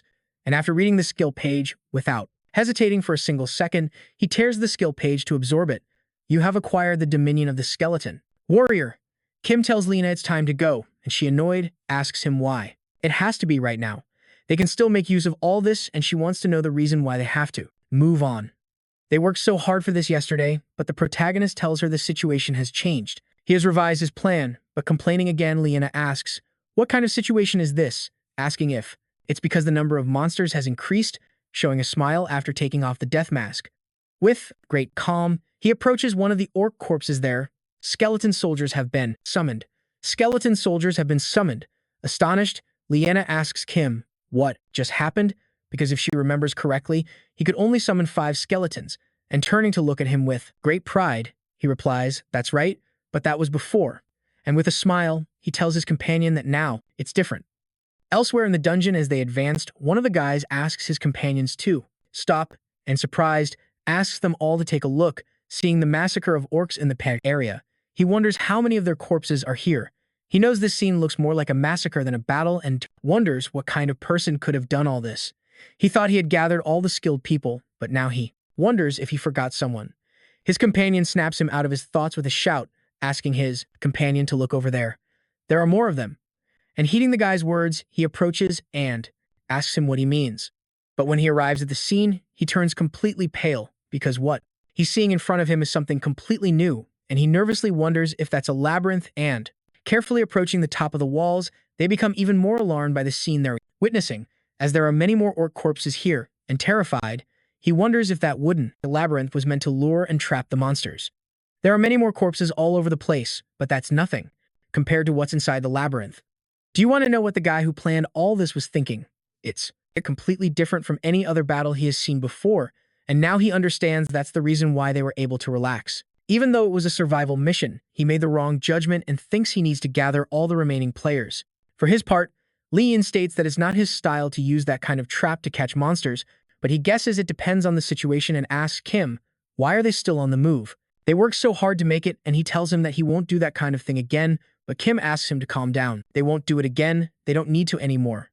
Now that their manpower has increased, traps and mazes are just a waste of time. It's much faster to hunt them down immediately. And seeing the protagonist's skeleton soldiers and how determined he is, he says with a smile that this is much better. This time he'll have a chance to show his skills. And the protagonist immediately pulls a sword from his inventory, and nervously, Leon raises his hands asking his companion to wait and asking why he's pointing that sword at him, stating that he has already recovered from his anemia and can continue working and without paying him much attention. The protagonist states that it's because he will be taking the lead from now on, and since that's the case, an excited Leon states that he will give it his all then. He doesn't care about anything else, but he can't stand a clumsy guy running ahead of him. And after a few minutes, quite exhausted, this guy asks the protagonist to wait. He's sweating and can't run anymore, and he asks Kim if they can rest for a bit, but that skeleton of the protagonist approaches him, and he, observing the attitude that the skeleton is taking as it turns away without paying him any mind and starts to walk away from him, angrily tells that bastard to stop and asks if it's making fun of him. But, even though he continues his shouting and complaining, that skeleton pays him no mind and keeps walking. He can only curse because Kim Buen has enormous stamina. And it's not just that, his fighting style is completely different from his own. Since he's always fighting with his own hands, he quickly runs out of energy. Meanwhile, that guy could attack his opponent from the sides and escape easily. It's a very effective fighting style, and looking at the protagonist with quite a bit of fury, he also wants to learn that kind of fighting style. And Kim, noticing the guy's stare, turns around to ask him what's wrong, questioning if he hadn't said he was going to show him his skills. Annoyed, Liam wonders why that bastard still remembers that and, sighing, tells his companion that he was just about to show what he's made of, lunging to attack some beasts that were approaching them and starting to gut them. He starts to psyche himself up, stating that he has to do it, even if he dies one more time. And observing the whole situation, the protagonist tells himself that if he were the Lean he knew before, he would definitely make the moves he showed him. There was no one to guide him until now, so he only trusts in his immortal body and attacks his opponents without thinking. That was a fighting style that was inefficient, but he knows that guy will become more useful after a while. But smiling, he states that it's likely not the case, and he assumes he has to make it useful himself on the 5th day inside that dungeon. 24 hours remain until the survival mission ends. Lena wonders why he is going so far in the survival mission. He is leveled up, questioning if Kim lost something to the monsters. The emissary of the underworld has taken a liking to your hasty nature. You will be given a catalog as a reward. And, shouting, getting his companion's attention, he asks if this is not too much for a human being. He has been working non-stop for 8 hours and reminds him that he is not a machine. And, at that moment, the protagonist tells him that it is time for a break and, unable to contain his happiness, he asks with a smiling face where they should sit. After stopping and starting to eat desperately, Leona notices that the skeleton soldier is standing by his side, holding out its arm while holding a snack. He asks if it wants to eat that. All it has to do is come closer and give him its hand, assuring it that he will give it to it. And surprise, watching as the skeleton accepted his invitation. With a smile, he calls that skeleton an idiot and asks if it is actually opening up to him right now. And, turning to look at his companion, he asks him if he is seeing this. This is what he calls camaraderie and, shedding a few tears, he says he is moved. There is something about comrades that cannot be explained, and, at that moment, he realizes something, and turning to Kim, asks him if he is hungry. And at that moment, he realizes how that skeleton he had given the snack to immediately ran to give it to its owner. Annoyed, he gets up from his spot and asks Kim if he was controlling it before and cannot believe he is actually making fun of him. And with a smile, the protagonist says he wants to know what that supposed camaraderie of his tastes like. Leona complains because he has worked hard until now, and instead of buying him food, he is stealing his, telling him that if he likes free stuff so much, he is going to go bald just like Sechin. And Kim is surprised by that comment, as it is the first time he has heard anything about Sechin's appearance. They both notice a great light rising into the sky. And, surprised, Leona wonders if that was a rescue signal, remembering that there is not much time left until the survival mission ends. They massacred a large number of monsters and he wonders if there are still any left, but Kim tells him that this is not a rescue signal and, quite curious, he then asks, "What is that?" Taking off the death mask, the protagonist states that since they will go up to the 2nd floor after the survival mission on the 1st floor, they are summoning the players to decide the order in the House of the Needle Snake. And, annoyed, Leona wonders if combining their power is not enough and those bastards are going to decide the hunting order, stating that those guys are too arrogant. The protagonist comments that they have been made to feel comfortable and relaxed for the last 5 days. Of course, they feel confident. Kim asks his companion to just check that catalog and then head to that place. And, surprised by what he is seeing in Kim's hands, he asks him if that is not a golden catalog. As the protagonist smiles, he realizes that this is the main skill George used: corpse explosion. Mana is injected into the monster's body. The body can explode at any moment after all the hunters in the dungeon gather.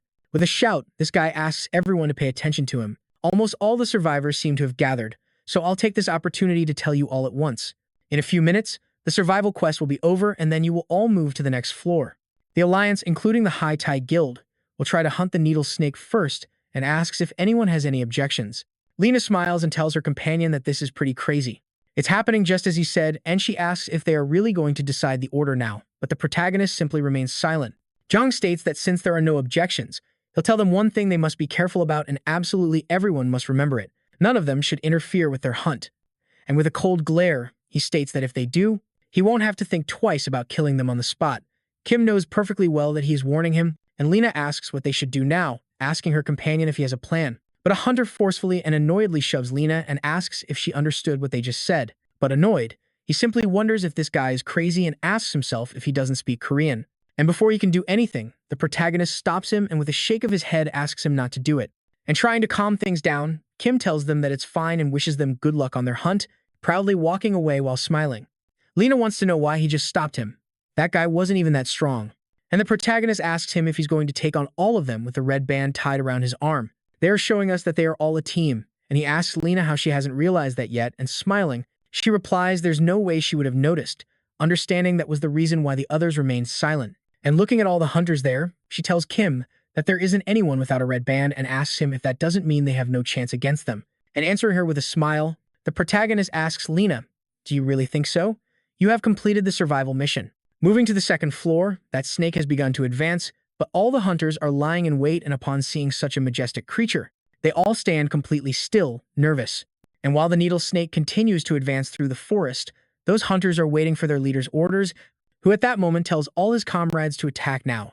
Observing the whole situation, Lena asks the protagonist if he's just going to sit and watch. At this rate, it's most likely that all those hunters will manage to catch the needle snake. And without losing his cool, Kim replies that it won't happen, because for them it's practically impossible. She wants to know why it's impossible. With that many people, she questions it. It wouldn't be enough. But the protagonist asks him what the first thing he does is when facing a monster. He replies that the first thing he would do is try to engage them and land a blow, since he doesn't know what they'll do. It's difficult to deal with the unexpected, so he goes all out from the start. Kim agrees and asks if he would also approach that creature over there and strike it. Confused and unsure what his companion means, Lee Gina answers that of course he would, and questions if it wouldn't be better to get rid of it quickly with so many people, a point with which the protagonist agrees. It would be great if that happened, but if it were such an easy task, he asks why no one has conquered this dungeon yet. He wonders if they lack the manpower or if the people who have failed so far didn't have as many people as they do now. And with a shout, Jong Yoon tells his teammates to proceed. That guy yells that the snake is getting away, and smiling, Jun thinks that if things keep going like this, it's only a matter of time until they catch it. He will become the first player to kill the needle snake. The skill of the master of the Fount of Knowledge, Rupture, has been activated. Surprised, Lena remarks that it seems those guys have prepared everything. They even predicted that the needle snake would start to flee, and the protagonist, quite calmly, can only say that it's just beginning now. And astonished, Lena asks if it's really just beginning. To him, it seems like all of this will be over quickly, but Kim tells him that's not the case. The needle snake has never actually attacked properly, until now. Besides, it has needle-like spines all over its body, and he asks his companion if he doesn't think. That is weird. Jong Yoon tells all his teammates not to stop their attacks. They must focus on its head. The needle snake is surprised, as that guy is still alive. One of his teammates declares that everyone must attack it. They were assigned to defend that area. Dazed, he looks up and sees how the rest of the hunters are restraining the snake's body and trembling nervously from the situation. This guy gets back to his feet and tells his teammate that he's right. They have to finish this now. And as they launch attacks from all directions at the snake's head, Jong Yoon declares that the serpent's movements have slowed down and orders the front line to charge. But after all those attacks land, that group of hunters watches the smoke clear, only to see the snake's head emerge and extend quite firmly in place, catching Yoon Woo's attention. Swelling that part of its body and with the spikes on it, it makes Jong Yoon order all his teammates to cease fire and immediately put up their guards. Observing the attack from a distance, Kim had thought that the spines were coated in deadly poison. He really didn't think they were just simple spines, while Liana is completely terrified by the wide range of that attack. That monster is still practically unscathed after taking that hit. Those attacks and covering himself as the dust settles. Zhang Yang is quite confused and wonders if that's all. He thought the snake would have something up its sleeve, but it's just a wide-range attack and not a big deal. One of the hunters approaches one of the spines that the snake had released, noticing how it apparently is falling apart. Picking up a small piece, he wonders if these are the spines that came out of the needle snake's body. He didn't think they could break so easily. Besides, the inside is also empty. And after looking at the creature for a few seconds, Zhang yells that the needle snake has no spines now and orders all his comrades to attack before it recovers. And as that monster awaits its next move, all the hunters charge in a horde to end the fight. And confidently, while preening, he thinks that whether they kill the snake or not, this expedition turned out to be no big deal. As everyone charges forward energetically without stopping, one of the hunters calls out to another guy and asks him, "What the hell are you doing?" Catching up to him and telling him to stop fooling around. But when he turns to look at him, he realizes that the guy is starting to spit blood and is falling to the ground immediately, causing the other hunter to stop beside him. Dismayed, he wonders what is going on and hears another one of his comrades fall, who is also agonizing and unable to breathe. And at that moment, all the people next to him begin to collapse, and before he can finish asking what is happening, he has been poisoned by the needle snake. Alarmed upon noticing the situation, they realize that a poison is at work, and he tells all his comrades to fall back immediately and, turning to look at Zhang Yang, this guy affirms that the damage here is severe. Most of the tanks can't continue the battle and, nervously, he wonders if that was poison. How is that possible? There had been no sign that they were affected, and he wonders if these spines were laced with poison. If all the tanks have fallen, it means that the poison was deadly. And one of the protagonist's skeleton soldiers, who was waiting in a tree, reacts as he observes the whole situation. He was being controlled by the protagonist, who, watching all this, states that it's horrifying. Alarmed, Leona asks him what the hell is happening over there, and Kim replies that their plan has failed because of the needle snake's poison. They are currently retreating. She questions what he means by poison. Those things that came out of the snake's body were spines, and she wants to know how poison is suddenly involved. And realizing the implications at that moment, she asks Kim if the spines were coated in poison the whole time. He replies that's not the case. Before the wide-range attack occurred, the damage dealers located in the rear had already taken damage. If the spines were covered in poison, then the first to be harmed would have been the damage dealers instead of the tanks who had a lot of health. Sweating, Leena then asks, "What the hell happened? Do you want to know if maybe those hunters were poisoned during that moment?" He curses because he was thinking that the attack was going too well, but now he understands it's not called the deadliest snake for nothing and asks Kim what they should do now. He wants to know if they should meet up with those people over there. But the protagonist answers no, stating that now that they've found the hidden card, their prey, they must start making their move. Surprised, Leena asks him what he's doing. He wants to know if he's trying to go over there, saying that it seems Kim has lost his mind. But he replies that he's going to be the only one to go to the needle snake. Anyway, he should wait for him in that spot and get ready.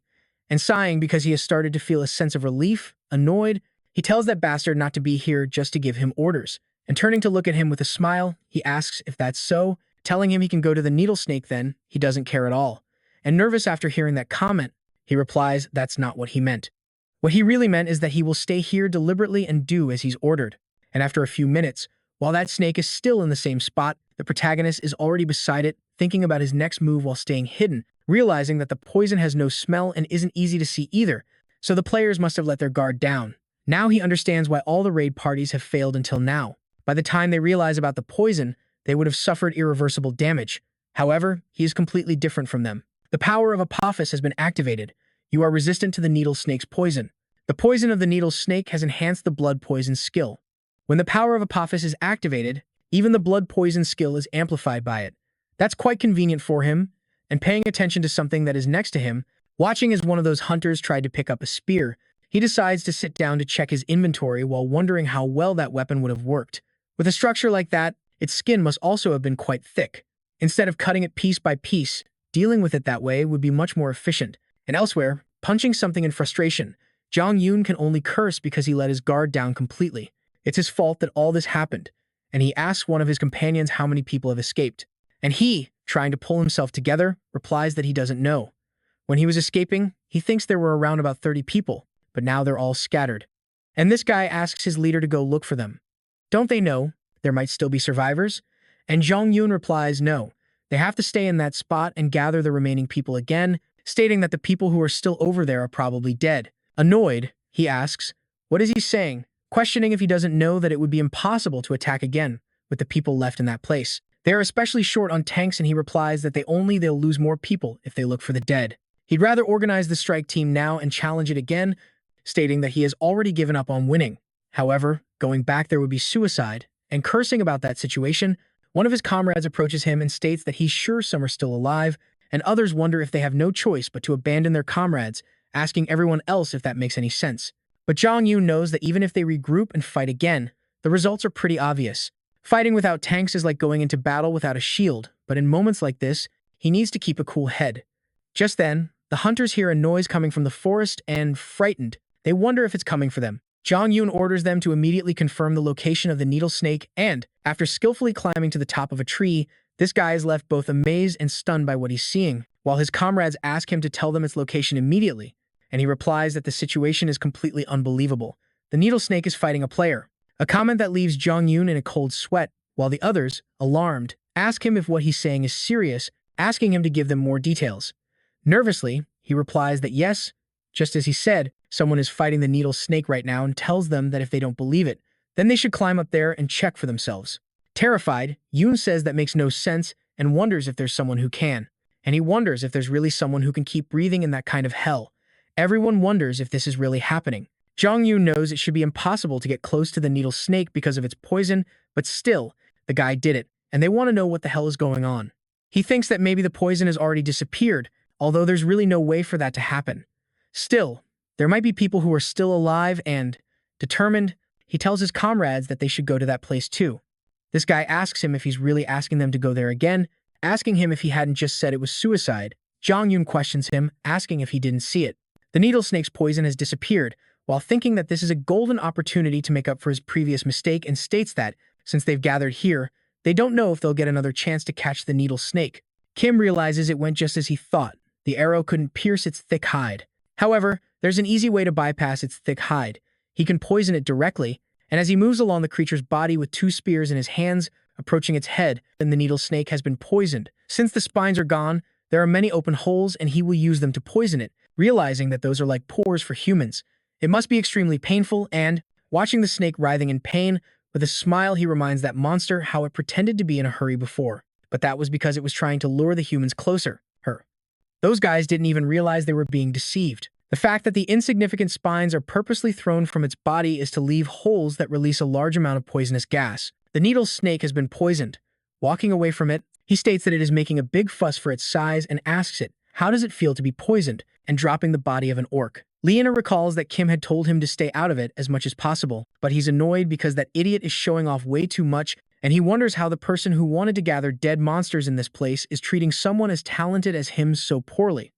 Taking it out on the poor skeleton soldier, he says it bothers him when he thinks about it and gives it the middle finger.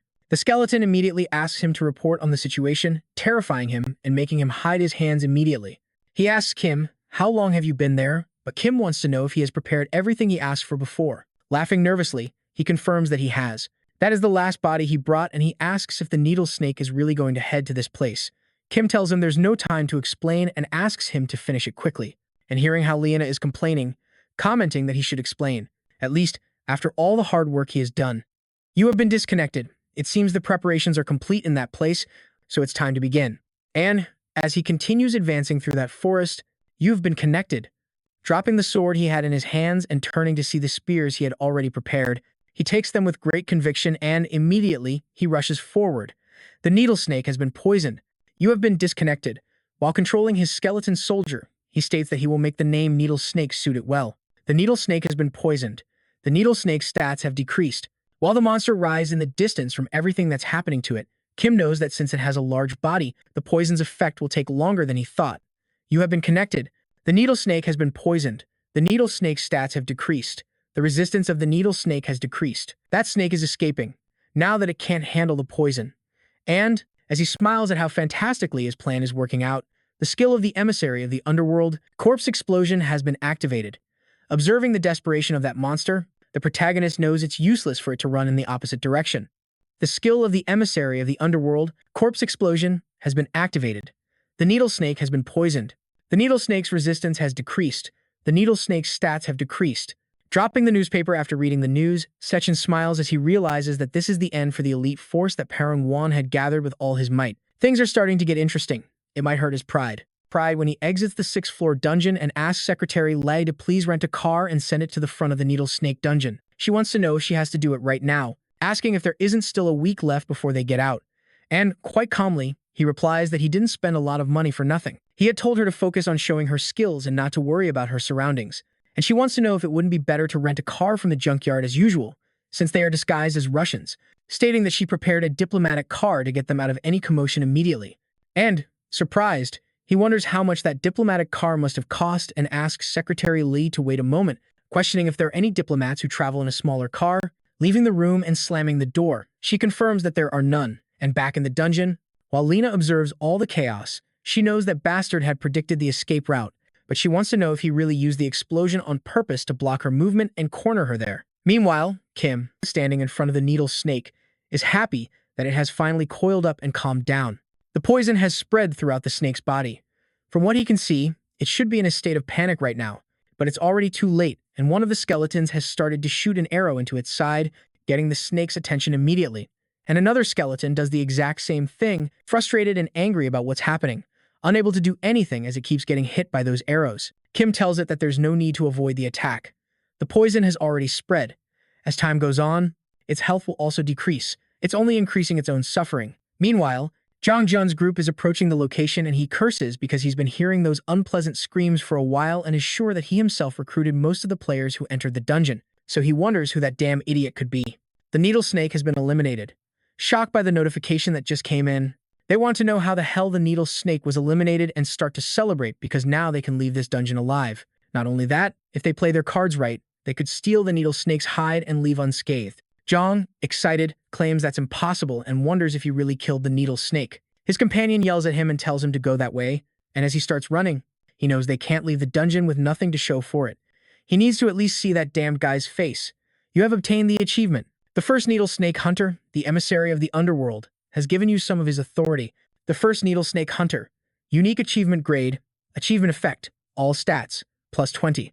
Hunter of the Needle Snake. Rare achievement grade, achievement effect, all stats +3. The rank of the skill of blood poison has increased. You will be rewarded with a rank C Master Stone. You have leveled up, recover. The magic pearl of the yellow dragon inside the Needle Snake's body. While our protagonist stands in front of the Needle Snake's corpse, thinking that what's happening is very problematic, Lena steps in to block Junyang's group's path and shouting at them in English. He tells them to stay still. Confused, these guys wonder why he's blocking the way and Junyang tells him they aren't here to bother him. Another one wonders why this guy doesn't speak Korean, wanting to know if there's anyone here who can speak English. Approaching quite nervously, Junyang states that they are just there to look around and trying to approach slowly. He tells this guy they aren't bad people, but nervously, unable to believe what has just appeared in front of him, he notices 3 skeleton soldiers standing behind that guy. Since the skeleton soldiers were not affected by the poisonous gas, they are effective against the Needle Snake. But something doesn't make sense. There's no way that this raid, which so many have failed, could be accomplished with such ridiculous things. Dozens of players have tried to raid the Needle Snake before, and there's still something he can't figure out.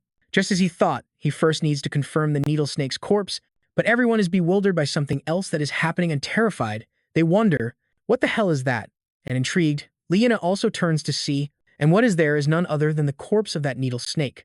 About to crap his pants, John wonders if they're really going to turn the Needle Snake into a skeleton soldier, and without wasting any more time, he starts running. He needs at all costs to at least see that guy's face, but before he can keep moving forward. Confused, Junyang asks that guy what's wrong with him, and coldly, Lena tells him to stay back and starting to curse. He tells all his companions to get out of the dungeon, ordering them not to forget for anything in the world his face. And back to our protagonist, while only the skeleton of that snake remains, in the middle of its body an orb can be seen, and Kim is happy to have found it without much trouble. You have failed to summon the skeleton soldier. The skills rank is too low. You cannot turn it into a skeleton soldier. You have obtained the magic orb of the yellow dragon. Magic orb of the yellow dragon. Rank of the legendary item. Can be used above level 1. The magic orb of the yellow dragon carries powerful mana. Effect: mana +50. Increases mana recovery speed by 200%. And outside that dungeon, waiting in a vehicle, a guy is making a report on the possible failure of the Needle Snake dungeon raid, telling his partner that they've been there for 1 week and still have no news, but he scoffs at him for saying there's no news yet. From the beginning, nobody expected them to succeed in that raid, and this guy states that it would still be shocking if they managed to do it. Without paying him any attention and turning to rest, this guy comments that he wishes it would end quickly. He doesn't want to stay there forever, and maybe he should quit being a reporter. But a shout snaps him out of it when they claim that the dungeon has been cleared, and without wasting time, these two get out of the van, wanting to know what's going on and seeing how more of their colleagues are already prepared for the scoop. Everyone is wondering who the person responsible for the dungeon is, asking if anyone knows if there's someone in charge. Jong Joon asks where the High Tai Guild support team is, and after getting a response, he asks them to stop all the Russians immediately. Those guys killed the Needle Snake. They can't let them get out of here. His partner tells him he's found them. Those guys are already trying to get out of there, and the reporters, upon finding out who was responsible for clearing the dungeon, ask them for an interview. They want to know how they feel now, while Jong Jun keeps shouting that they must be stopped. He can't allow those guys to leave the place, but he's completely ignored by all the reporters who, in search of their scoop, try to get as close as possible, and noticing how the car those guys got into has already started to leave. Upon seeing the identification on its license plate, they can only curse because they can't mess with diplomatic vehicles and quite calm inside that vehicle. Lee Gina wonders how much Chan had to spend on this, but thanks him because the seat is soft and now she can rest a bit. And taking off her mask, she asks Kim what that item from before was, since he defeated the Needle Snake. It must be a really great item, and she asks if he shouldn't tell her what it is, since she's worked so hard for him. But ignoring her and making a call, he reports to Second, stating that he has just come out of the dungeon and smiling at the news. He asks Mr. Isaac Ivanov, how does it feel to be a hero? The protagonist replies that he's not sure and wants to know what the public image is like. Section tells him that all the media outlets are paying attention to him right now and asks if he doesn't think it's a waste to throw away his current reputation, stating that if they increase the value of the Ivanov name, they can actively play on a bigger stage, asking him what he thinks about that. If he agrees, he'd like to offer him a deal. And the protagonist, hearing all this, knows that this name will undoubtedly be useful for obtaining the authority to enter a certain dungeon, thinking that he was going to propose that idea first, but now it's much easier since he's the one who brought it up, and replies that it's fine, he will wait for his cooperation. Section is happy that he accepted.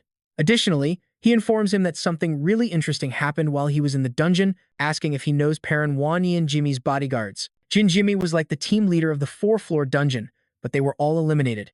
It's not unusual for a player to die in a dungeon, so it doesn't seem like anything special happened. However, he has analyzed some data on his own, and apparently there was a spy from the Eskel and Jimmy Guild.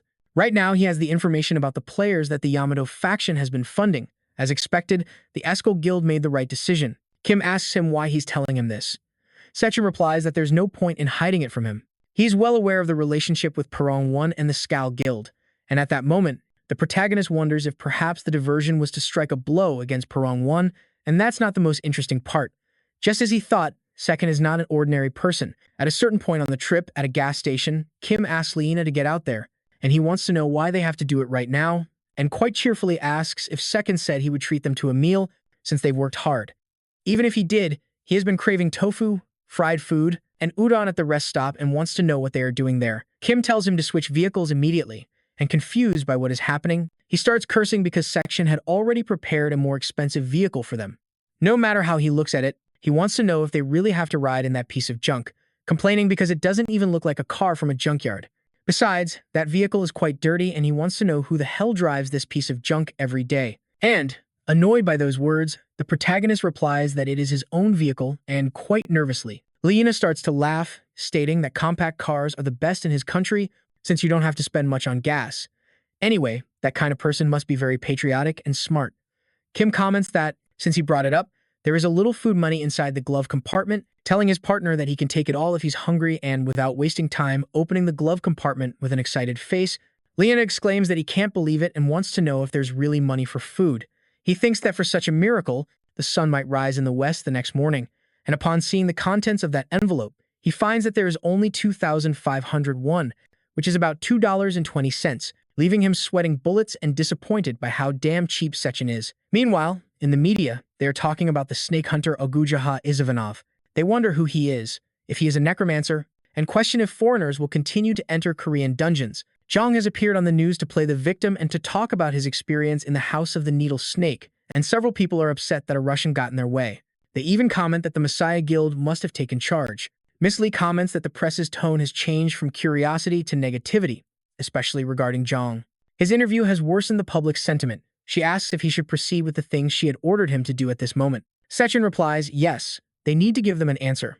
And in the news, there are reports that Izavanov claims Lee Zion is his role model, and thanks to that comment, several people have started to claim that maybe Isaac isn't a bad guy, And reading all this, Kim can only let out a laugh. Second is quite impressive. This isn't just to change the public's opinion. Now that this statement has been published, the Messiah Guild will have to make a move. They might try to recruit him, or at the very least, they will try to show off. It never occurred to him to use public opinion to draw on the Messiah Guild, and now he has. Impatient to see how the Messiah Guild will respond. He needs to make rigorous preparations until they approach and is astonished by the notification he just received. They claim that Perrin Wan has cleared a 6th-floor dungeon, and with that, Kim knows that guy has finally shown himself. Perrin Wan is basking in the admiration of all the reporters. His secretary quickly approaches him, stating that she has something to report. This guy tells her that if it's not urgent, she can do it later, but getting closer, she insists that it is. The party of Yin Jimmy, which went into the dungeon, has been completely wiped out, and annoyed upon hearing this information, he immediately calls 2 people who were by his side, and they tell the reporters that the press conference is over now. They need to take Mr. Perrin Wan to the hospital for a medical checkup, so the statement will be handled by the Phoenix Guild. And moving away from that place, Perrin Wan asks his secretary to give him the details in the car. On the way, this guy looks quite annoyed. She tells him that a few days ago, an anonymous informant sent them a statement to the office, and he wants to know if they can really trust an unknown source. She replies that she doesn't know the intention behind sending them that information, but it doesn't seem like it's all fake. According to the investigation team's report, most of the party members died from stab wounds, so perhaps they weren't killed by monsters. Yin Jimmy's party was the only one in the dungeon, so it couldn't have been the act of another guild. And boiling with rage, this guy wants to know if she's telling him there was a rat among his loyal guards, realizing that the Scales Guild has them. In the offices of the Messiah Guild, someone asks how they should deal with Perrin Wan. Parsingi states that she will leave them just as they are in the public eye. It seems he has been quite active lately. The Sword Master comments that he is currently working with the Scott Guild, trying to take care of that disaster. But she, annoyed, asks him, "What did you just say? This is not the time to act recklessly." She wants to know what happened in the last Warrior Lizard dungeon. They tell him that if he's going to do his job, he must do it properly. Even Kim Yijun is probably dead because he was caught in your mess, and they ask if you are trying to expose your relationship with the Scales Guild to the whole world. It's none of your business to interfere with how she does her job, but she can't let this slide. Meanwhile, Ju can only remain in silence, quite annoyed, since that bastard Kim Yijun wasn't even that skilled. Parsingi says that they can no longer work with the Scales Guild, so she asks the Sword Master to terminate any business related to that guild. But he, annoyed, replies that he can't do that. The Guild Master isn't even here and we can't just abide by his decision. But she tells him that it seems he doesn't understand things. That is the Master's decision. And with nothing more to say, since they have just been ordered to do so, the Sword Master and the Bow Master can only remain silent, quite annoyed. After finishing the meeting and leaving the guild facilities, Kajiro asks him, "What do you think about this?" He replies that they can't continue to tolerate this situation. Apparently, the time has come to separate from the Messiah Guild and at the Parjun estate. The MC presents himself before him and asks if Jin Jimmy's group wasn't too skilled. He can't believe something like that could happen and, quite annoyed, Park asks him to speak honestly. He was trying to make a deal with those bastards from the Skal Guild for his own benefit, but since things have changed, it's better if they annihilate them now. And remaining silent for a moment, the MC can only think that Perrin Wan is more ambitious than anyone else. A few years from now, he would sell all kinds of items to Japan and be exiled.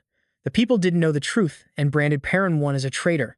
But the real reason he went to Japan was that he was afraid everything he had built would be taken by the Messiah Guild. He is willing to turn his back on his own country just to protect his life and wealth. That's why he won't let the current situation slide and, looking at him very seriously, Kim states that he will become his personal guard. It seems he wants to use him to hunt them, but he has no intention of being discarded after he's done with him. And surprised by such a proposal, Perrin Wan wonders what is up with this bastard. He didn't think Kim Jin would come up with that idea. He was planning to bring him to his side, even if he had to threaten him. But he wants to know why he's proposing that now, although he doesn't really care what his intention is, as long as he gets rid of the Skal Guild for him, and he tells Kim that it's interesting, since he is saying that. He asks if he will hunt the Skal Guild in exchange for his protection. The MC replies that's right, it should be all that if he needs it. The timing is perfect, he also has something to hit the Skal Guild with and, quite happy with that answer, Park can only think that this is excellent and, leaving that place, the MC knows that from now on, all responsibility for what he plans to do will fall on him, Perrin Wan, so he's truly grateful for that. Meanwhile, at the Phoenix Guild, this guy tells the MC that the contract terms will be updated to the highest rate and, finishing like that, he tells these two that he'll be in their care, leaving the place immediately without looking back. And without knowing how it happened, this guy wonders how he became Perrin Wan's royal guard. Not even half a year has passed since he joined this guild. He has made a good work record so far, but he doesn't think it's enough to get into the royal guard. His boss tells him that he's not sure, but it must be related to something he doesn't know about yet. Perrin 1 isn't someone who acts without reason. And in the building's elevator, several people wonder if they've heard the latest news. That damn traitor. They heard he was one of Perrin 1's royal guards. They want to know how someone like that could get into the royal guard, assuming that maybe he just got lucky and found a rare item. And after getting out of that elevator and having heard that whole conversation, Kim can smile as he thinks that he can't deny his luck is quite something good, stating that the hunt has just begun. At that moment, Kim Bujin calls Section, who sarcastically asks if the one calling him is perhaps Mr. Isaac. There must be something urgent for him to get in touch with him during such a busy schedule, but he is suddenly bewildered by what the protagonist just asked him. Lena wonders what that bastard is up to, and Section replies that it's not like it's something he can't do. However, it's a bit difficult to manipulate the people who are in charge of the guild and the dungeon, but he tells Kim he will start preparing it immediately, and hanging up, he tells Lena that Kim wants to use that fake ID to enter a dungeon. He supposes they will find out soon, and she comments that, since she doesn't know the details, she wants to know why he is still helping him and asks if he is completely trusting that Kim. He laughs and states that he doesn't trust people. He's just trying to figure out where his sword is aimed. He does it to determine whether someone would walk with them or not, knowing his objective would be a decisive matter, given that human desires don't lie. And while traveling in a high-speed vehicle, Ji asks this other guy if he said that Kim Bujin is behind the Scowl Guild. He responds that it's likely to happen. It seems Perrin is also determined to have an all-out war with the Scowl Guild. The majority of the Scowl Guild members enter the dungeon today, so it will be a good opportunity for Perrin and Kim Bujin. However, they can't rule out the possibility that Kim Bujin has formed a party or created a fake ID. But that guy tells him he doesn't care about any of that, as long as Kim Bujin enters the dungeon on Jongyong Island in Incheon. This guy asks the protagonist for his name, and Kim replies that his name is Leon Hun. Seeing that he came alone, they ask him to sign some papers, telling him that they don't have a report on the dungeon, so he can read this instead. The protagonist thinks that although it's a D-rank dungeon, its capacity is 61 people. The dungeon's management also seems sloppy, so there's no better place to fool people here. He had already predicted this, but the dungeon is an obvious trap to lure him in, and from inside his car, he notices blinding lights coming from a couple of vehicles that have just parked, and watching the people getting out of them, the protagonist thinks that he was expecting some skilled guys, but that guy over there. Sechin wonders why Jijo's name is there. Someone answers that he has also checked the list. He believes he joined the dungeon under the alias of J. Wong W. Huck. Surprised, he asks if that's the same dungeon Kim went to. Lena wants to know who this Jijo guy is. Second replies that he's a troublesome guy among the rookies below level 50. He's a member of the Knights of the Round Table, so right now he thinks they're all screwed, and watching that guy from his vehicle, Kim didn't know the Messiah Guild would send Jijo this early, and now that he thinks about it, that guy is also one of the Knights of the Round Table. Those guys are a group of players who possess items related to the legend of King Arthur. It also consists of those who serve under them. The Knights of the Round Table took up arms in the name of the fallen government to protect those who suffered, just like the Messiah Guild. Over time, the Knights of the Round Table became the guardians of Parchinii, who possess Merlin's wand and have ventured into the Messiah Guild. He discovered much later that it was all just a scenario plotted by them. The weakening of the Knights of the Round Table was caused by none other than the immortal Poison King. There were definitely many Knights of the Round Table among his victims. The Gowan's necklace that Jiho possesses right now was probably taken from the original owner, who was a member of the Knights of the Round Table. If it is those guys, they are likely to do something like that. They are also the ones who remained. However, it is still a dangerous item. Regardless of who possesses it, there is no need to hold back. C-Rank Mastery Stone, non-negotiable. Effects. Upgrades D-Rank skills to C-Rank. The Mastery Stone has been used for Skeleton Warrior Mastery. Skeleton Warrior Mastery. Skill Rank F. Enhances the abilities of summoned skeleton soldiers and increases the number of summoned skeleton soldiers. The effect increases as the skill level rises. Effects. Increases the skeleton soldier's ability by 20%, able to summon 5 more skeleton soldiers. They announce that it is time to enter the dungeon and ask the hunters to get ready. Get rid of the 3,000 monsters to move to the next floor. Everyone is shocked by the number of monsters they have to hunt. They would even prefer to kill 1 or 2 stronger monsters. That is much easier. They know that those 3,000 monsters are not dangerous at all, but it could take them a great deal of time.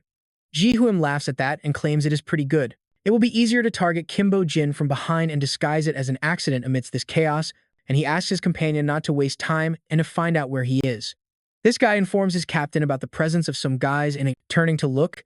He cannot believe the Scowl Guild entered the dungeon in those get-ups at this very moment, wondering if they do not understand the current situation they are in.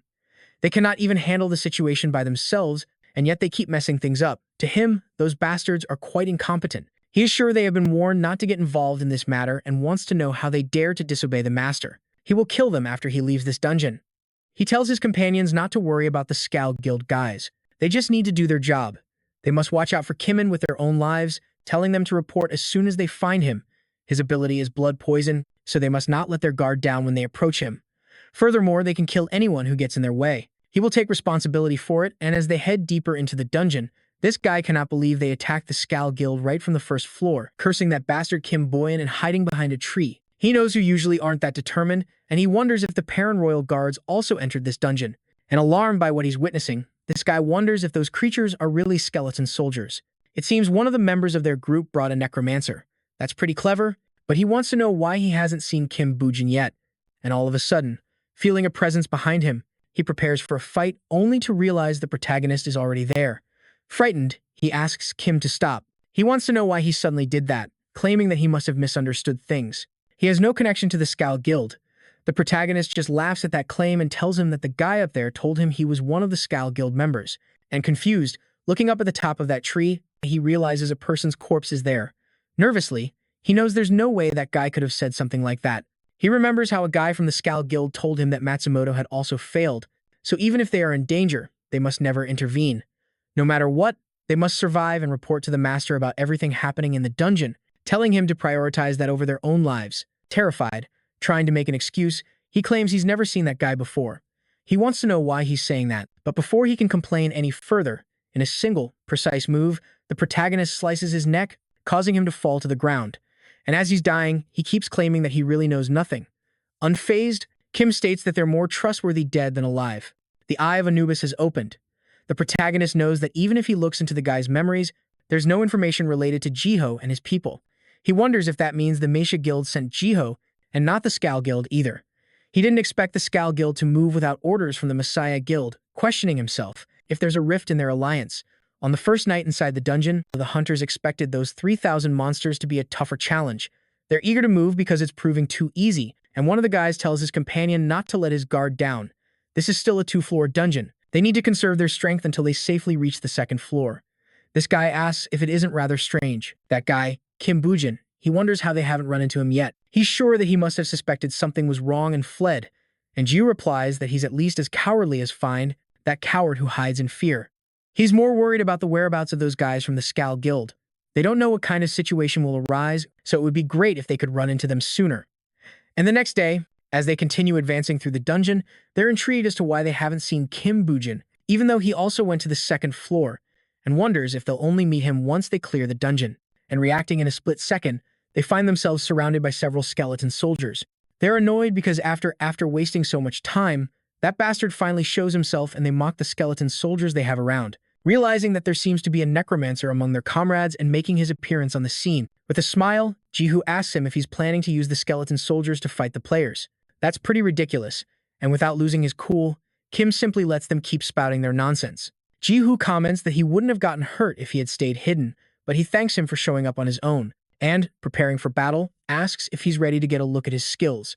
Annoyed by what just happened, he wonders how he simply dodged his attack. He wants to know what the hell those skeleton soldiers are. It's the first time he's seen those guys move like that, and our protagonist, without wasting time and setting his plan in motion, knew that Jihu was quite strong. But that bastard is faster than he thought. Quite proudly, he asks Kim what the hell he's doing and, with a rather malicious look, asks if he made him wait all this time, just to show that one's skill, immediately moving away from him. The protagonist knew he would be a strong opponent, but this isn't making it easy. Unlike all the enemies he has fought so far, this guy isn't someone. He can fight while holding back and keeping his composure. With a smile, Jihu asks him if that wasn't a notification from the Nimbus just now. The Eternal Fighter is interested in this battle. The emissary of the underworld is interested in this battle. He claims he doesn't get those notifications unless he's fighting a decent opponent and asks if he also caught the Nimbus's attention. For him, this is going to be pretty fun. The reward must be great if he kills him here, and quite seriously, Kim knows this won't be easy. If this keeps up, Sechin tells Lena that he knows he asked her to eat well, but he wants them to stop here for a moment. She tells him it's not a big deal and asks him why he's worrying so much. Sechin asks her what she means by it not being a big deal, and Lena asks if he's perhaps thinking about what kind of player Kim Bujin is, and he wants to know if she's asking because she doesn't know, stating that what he knows is that he's a much stronger player than him, annoyed as he throws down his slice of pizza. He regrets asking her that. He's lost his appetite and can't eat anymore, and mocking such nonsense. Second shows her the boxes she's already eaten and asks how she dares say that after eating so much. Shouting, Lena asks if she can't eat the pizza she bought herself, and Second replies that he gets it and then asks what exactly she means, questioning her about what kind of player Kim Boo-jin is. She replies that he's the most cunning player. What she's saying is that he would never get involved in a losing battle. If he has no chance of winning, he will never fight in the first place. And returning to the battlefield, Ji-hoo is impressed by what he's seeing. Skeleton soldiers have been summoned for him. That's too many, but it seems he has summoned all the skeleton soldiers, and seeing the imposing presence Kim is displaying, he asks him if it wasn't his companion who summoned them. He wants to know how many more of those he has and asks if he was saving his strength all this time to fight against him. And seeing him suddenly launch an attack, he states that he likes this attitude more. After clashing swords with the protagonist and seeing how the skeleton soldiers have started to move to corner him, he tells Kim that this is fun and asks them to come at him all at once. He's eager to take care of all of them, but seeing how the skeleton soldiers ignore him, he wonders what this guy is plotting. And noticing how Kim has put his guard up again, he realizes they weren't after him and starts to hear his companions ask their leader for help. There are too many skeleton soldiers in this place, they can't deal with all of them, and is annoyed by how useless his companions are. He calls Kim a bastard and asks what this cowardly act is. Mocking that comment, the protagonist asks if what he just heard was the bark of a little dog. It feels more like a newborn puppy, since he can't even understand the current situation he's in.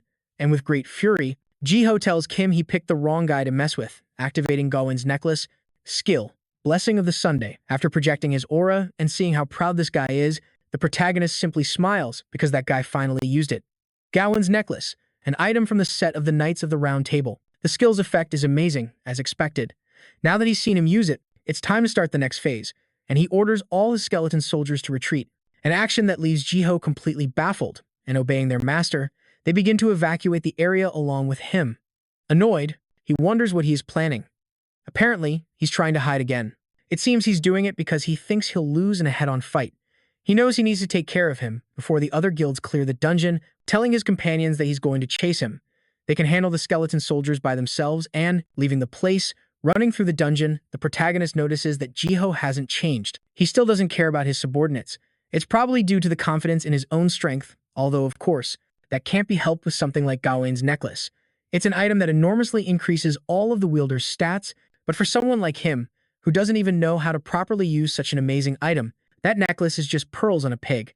And noticing how Ji-ho has started to follow him closely, he assumes that he still can't ignore the difference in stats, while this guy thinks that no matter how far he runs, he'll still be in the palm of his hand. Now that he has used the blessing of the sun, it's impossible for him to escape from him. Activating the skill of the emissary of the underworld, corpse explosion. They are surprised that an explosion occurred, and immediately, this guy tells his companions not to enter. In a panic, the captain isn't someone who can be defeated with just that, so they just have to get rid of the remaining skeleton soldiers as fast as they can and run. He's been affected by poisonous blood. That skeleton watches as those players are lamenting their carelessness, and this guy realizes that he can't underestimate them as mere pawns to waste time, stating out loud that they have to get ready quickly, and is quite annoyed by what he just did. Ji-ho calls the protagonist a bastard, and while he yells at him to stop running like a coward and come out, Kim is taking off the death mask and revealing himself from behind that tree. With great arrogance, he asks Ji-ho, what's wrong with being a coward? It's obvious he would lose in a fight against him, so if he wants to catch him, he needs to run much faster. And watching as Kim has started to run again, he furiously tells him that he will catch him, and when he does, he's going to tear him apart with his own hands, thus beginning the chase by activating Eternal Fighter. Skill, haste. And as Kim looks back at him with utter contempt, Ji-ho tells that damn bastard rat to die. Music.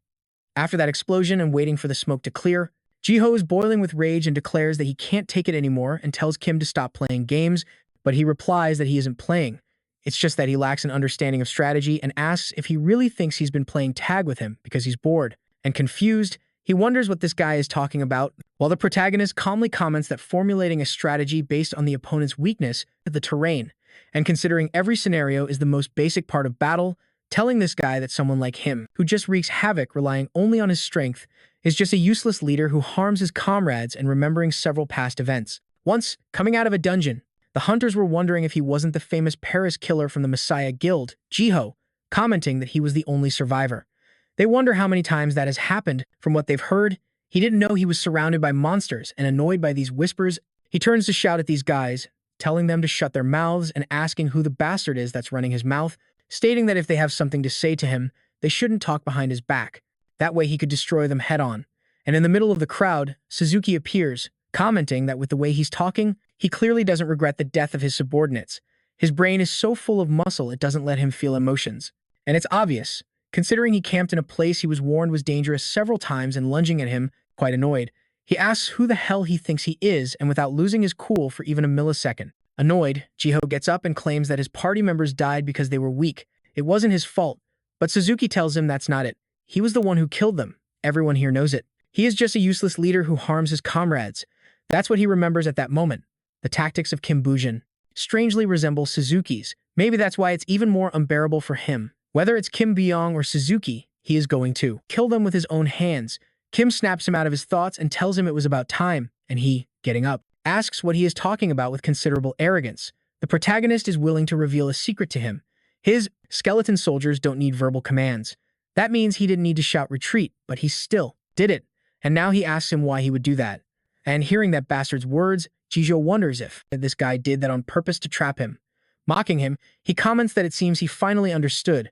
If he recalls correctly, he asks if the blessing of the sun isn't about to run out. 30 seconds remain on the blessing of the Sunday. Confused, he wonders how the bastard knows about the duration of his item's skill and, shouting, he asks who the hell he is, and with a smile, the protagonist replies that he still doesn't know his identity. That's quite pathetic, but that's fine, and he'll let him know right now. The blessing of the sun effect has ended. Gabin's necklace will go dormant. Kim comments that, apparently, the necklace's effect has ended. He is so grateful that he fell for the trap until the very end like a miserable idiot. And, annoyed, Jijo asks him if he is the son of A. But at that moment, the protagonist says that it seems they've finished their work, and, noticing how all the skeleton soldiers appear before him, Kim asserts that he was so focused on chasing him that he didn't even realize where he was now. This is very close to where they first met, since they simply ran in circles. Thanks to that, since his skeleton soldiers finished off his allies, they were able to get to this place quickly. Surprised, Jijo wonders if his subordinates were annihilated and, unable to contain his anger any longer, he asks this bastard how he dares to look down on him. Activating the skill Immortal Fighter's Rush. Watching him calmly, the protagonist asks him not to get so excited now and asks if he is ready to begin. Meanwhile, outside the dungeon, Lena is heading down the road and wonders if she isn't working too hard. She wants to know why she has to go check on him. Remembering how Session asked her to go to the dungeon of the two-headed dogs, she had asked him why she had to head over there, and he replied that, thinking about it, he'll only feel better if they check. But she asserted that they didn't need to check anything, betting he'll come out fine and alive, and asks him if he is really worried after all that. Sekhan tells her it's actually the opposite. If Jijo loses as he predicted, there's something they need to be sure of in order to establish their next plan, and he bets it's the exact same for Kim Bujin. Since he's a smart guy, he thinks he would want to know the other's objective, the reason why they created the fictitious alias of Isaac Ivanov, or the relationship between the Parjanin faction and the Skal Guild. The reason they continue to support Kim Bujin, despite knowing that the guild is behind everything, is that all of this is just a procedure, part of the grand scheme to take down Messiah. Even if Kim Bujin kills Jijo, it will be difficult to grasp his true intentions, but they at least need confirmation on whether he'll continue working with them afterward. And back inside the dungeon, amidst all the bodies of the shattered skeleton soldiers, Ju gets up cursing. His body is growing heavier from the effects of the poisoned blood, and the worst part is that there are still too many of them. The poisoned blood is spreading throughout his entire body. He curses as his legs begin to give out. He's surprised because he held his own quite well against 12 skeleton soldiers. Now only 2 remain. It would have been bad if he hadn't increased the number of skeleton soldiers with the Mastery Stone, and now that he's completely affected by the poisoned blood, he no longer has to entertain him. Juho has started to scream for him to fight, demanding that he battle him. And then after continuing for a while longer, dragging out the battle, he keeps asking Kim to fight him. And even in this condition, he claims that he can still fight. What he didn't know is that those were going to be his last words. The emissary of the underworld smiles at your easy victory. The emissary of the underworld has shared some of its authority with you. The rank of the skeleton soldier's skill has increased. The rank of the skeleton soldier's skill has increased. Gabin's necklace. Legendary item rank, equipable from level 22 or higher.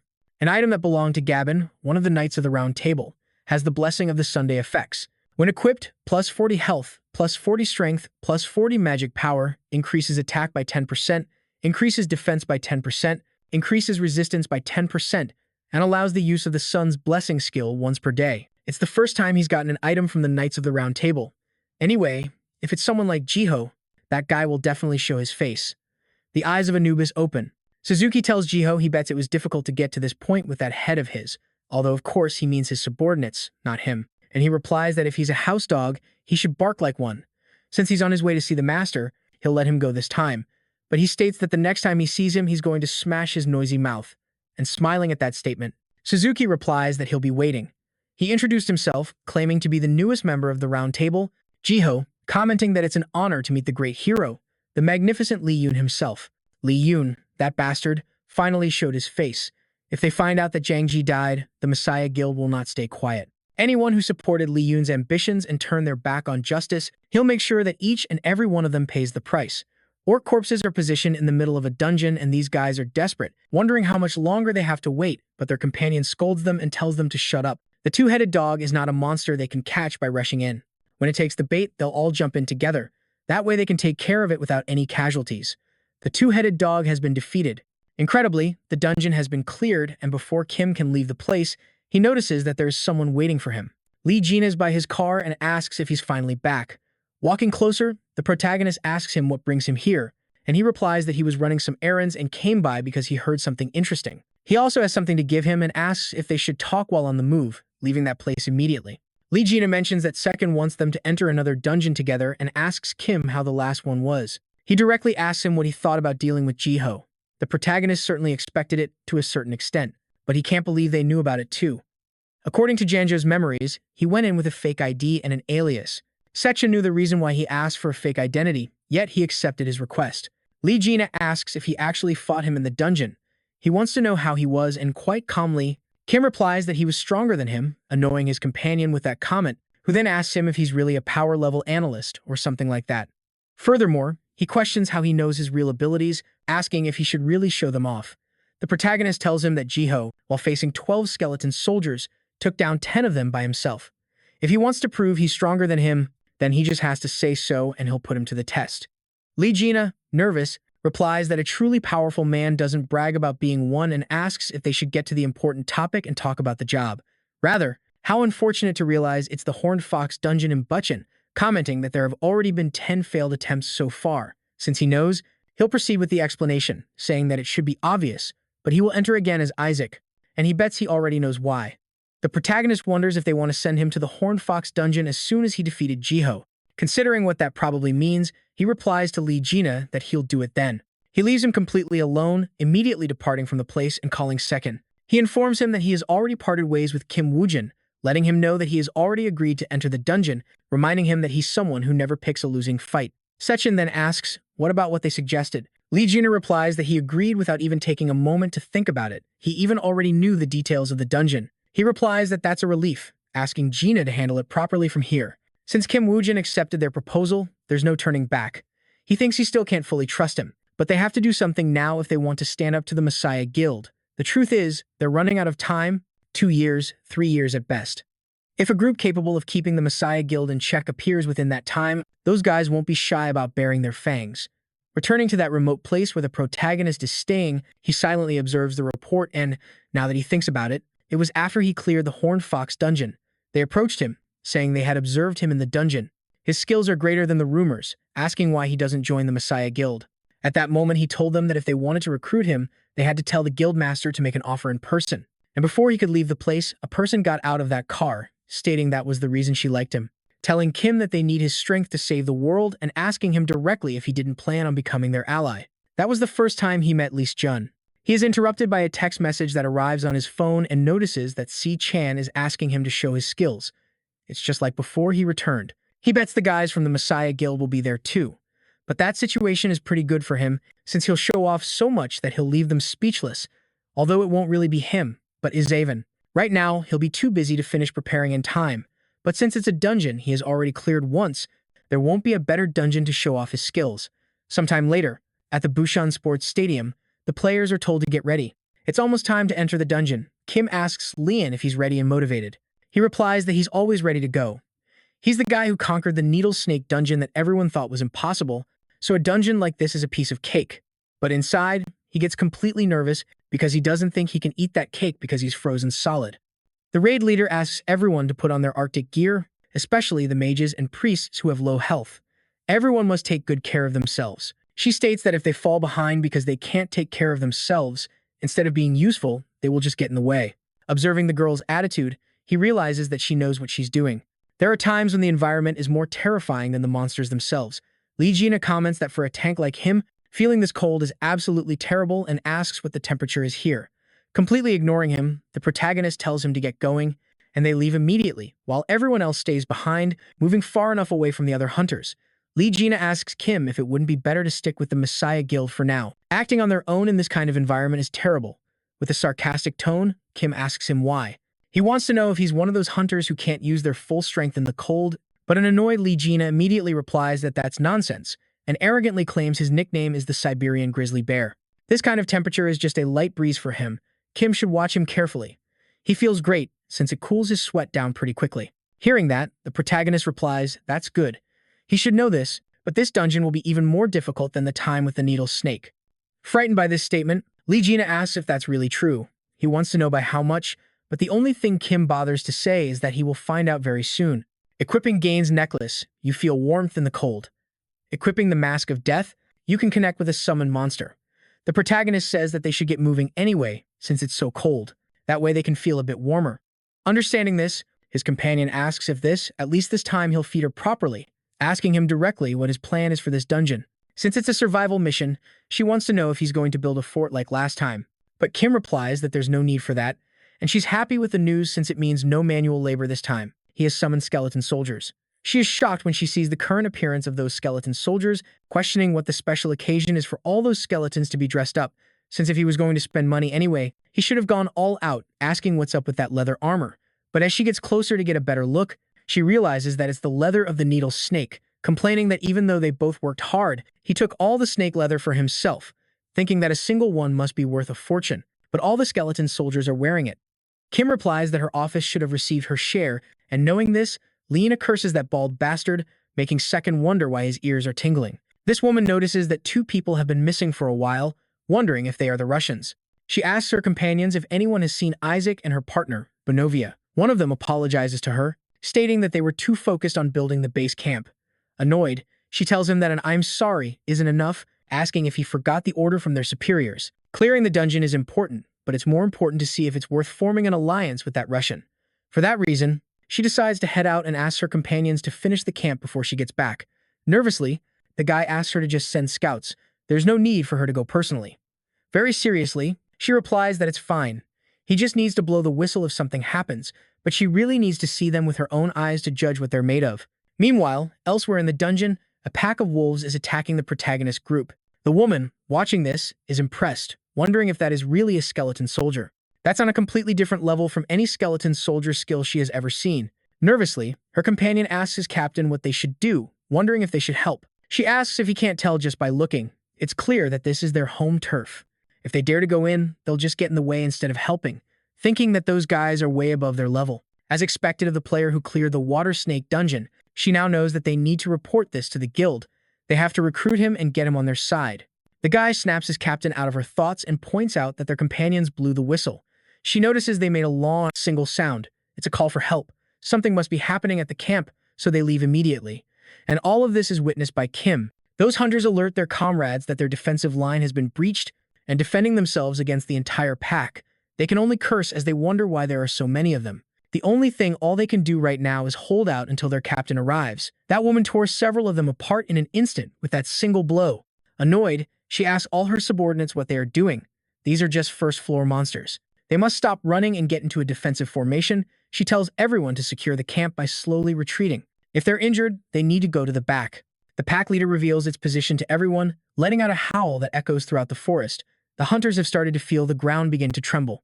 One of the lookouts is terrified by what he's seeing, realizing that a massive pack is heading for them. And with a shout, he immediately informs all his comrades about what's coming. The woman is completely on edge.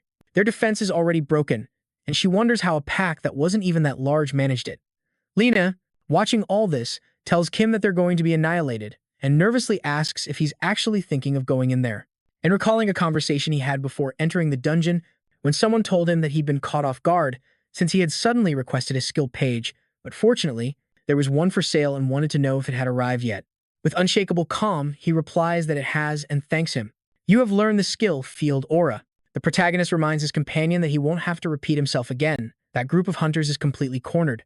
The team leader can only curse at this moment. She should have known that two teams didn't fail for no reason. She got too careless because they were still on the first floor and, after hearing an explosion behind the pack, one of the frightened men wonders if reinforcements have arrived, but she tells him to stop talking nonsense. Besides them, she questions who else would be in this dungeon, but then she remembers that they aren't the only ones here as the protagonist's hand touches the corpse of one of the wolves. Suddenly, he throws it from a ledge, smiling at what's about to happen. The skill has been activated Corpse Explosion of the Underworld Emissary. Activating Blessing of the Sunday, you have linked with a skeleton soldier using Field Aura. You are linked with a skeleton soldier. Mana consumption has increased considerably. That skeleton soldier begins to emanate a rather strange energy. Lena immediately notices that it's not the only one, so he bewilderedly wonders what the hell is going on. As he watches each of his skeleton companions begin to fill with energy. Nervously, he wonders what this crazy spectacle is. He's never seen skeleton soldiers do that before. He wants to know if they took steroids or something and that's why they've gone wild. And noticing that it doesn't seem to be stopping, the skeleton soldiers fill up with more and more aura and, as the process stops at that instant, that group of bones has begun to attack. Lena is quite surprised and realizes that it's like watching a berserker. He wants to know what kind of mind magic that bastard Kim Bujin used. The protagonist knows that he hasn't mastered it all. It's just that when they are hunting a large number of monsters, instead of monopolizing a benefit like the Blessing of the Sun, it's shared with others, turning it into an area of effect buff, and he gets excited because that result is much more efficient. And as he watches the battle below continue, he once again throws another wolf corpse from his position. That woman tells her comrades that the flow of the pack has been disrupted. It's their chance. Everyone must attack together. Miss Lee asks Second if they are going to save the Messiah Guild from a tight spot. He answers that they are, if they are praised as heroes, because does she really think they'll be able to act openly hostile towards their saviors? Besides, the public will pressure them to reward them generously. In other words, they'll kill two birds with one stone. She tells him it would be great if they could succeed, but she wants to know how it will be possible, asking him to think it through. The Messiah Guild has many skilled players within that level range for that plan to work. He'll need skills that far surpass theirs, and she questions if he really thinks Kim Bujin is that powerful. Second replies that he certainly does because of the skills and growth rate Kim Bujin has shown recently. He would even be happy to loan him out. Secretary Lee is left thinking about the words Second just uttered. Stopping her activities, she asks if he seriously rates him that highly too. He tells her that he does. That's why, while Lean and Kinyuan are in that dungeon, the two of them have to do everything possible to make sure their identities aren't revealed so they can keep reaping the benefits for as long as possible while hiding behind a mask. Those exhausted hunters wonder if it's finally over. They know that if it weren't for those Russians, they would have been in serious trouble. The captain of that group approaches the protagonist and thanks him. They didn't lose a single guild member because of them. Kim just remains silent upon hearing that, making the woman realize that he apparently can't speak Korean with a Russian accent and rather poor Korean. Kim tells the girl that they did their job, immediately retreating as she asks him to wait. Lean asks if they are really going to leave just like that, questioning Kim if he forgot about their plan. The protagonist replies that since they just annihilated the largest pack, there's no more danger. Continuing with this will only increase the chances of their identities being exposed, and now that they have demonstrated their own skills, they can no longer claim the dungeon as their own. This dungeon has become the perfect place to level up. Surprising Leanna with that statement, he can only tell him that there's no way. Scared, he asks Kim if they are going to do the same thing as last time, but the only response he gets from Kim Bujin is a slight smile, and after night fell inside that dungeon, Leanna could only curse, telling himself that he must have gone crazy teaming up with an idiot and a madman like him. Leveled up. Kim Bujin has reached level 35. He can't ask for more since they just completed the final objective. The emissary of the underworld has used its authority to transfer great power to you. The rank of the Poisonous Blood skill increased by 1. Poisonous Blood. Skill rank Expert. Skill effect. Turns your blood into poison. You can spend mana to concentrate the poison and create dark blood.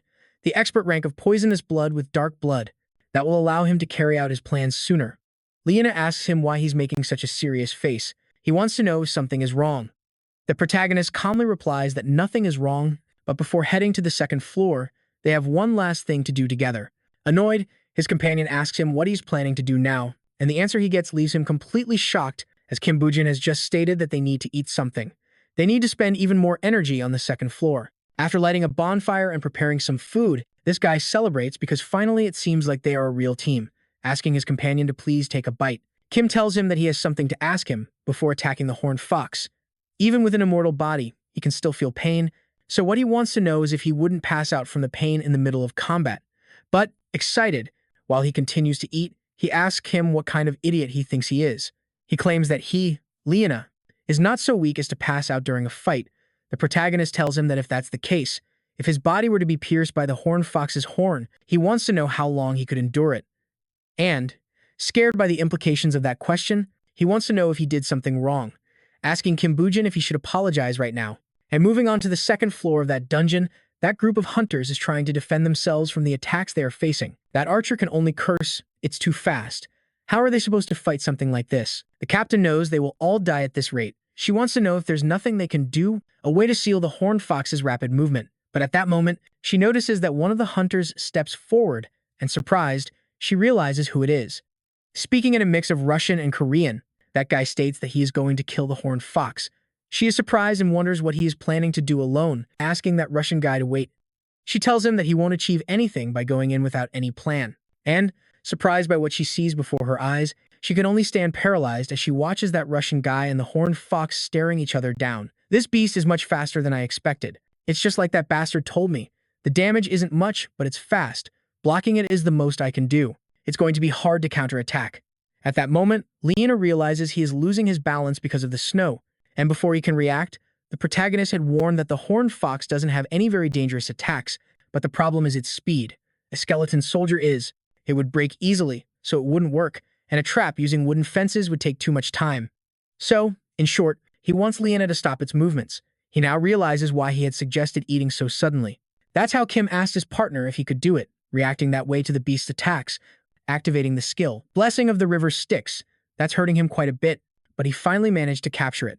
While Leona is busy holding the fox, the captain is in disbelief at what she's seeing and wonders if that Russian really stopped the horned fox by grabbing its head. Discouraged, she thinks he won't be able to hold on forever.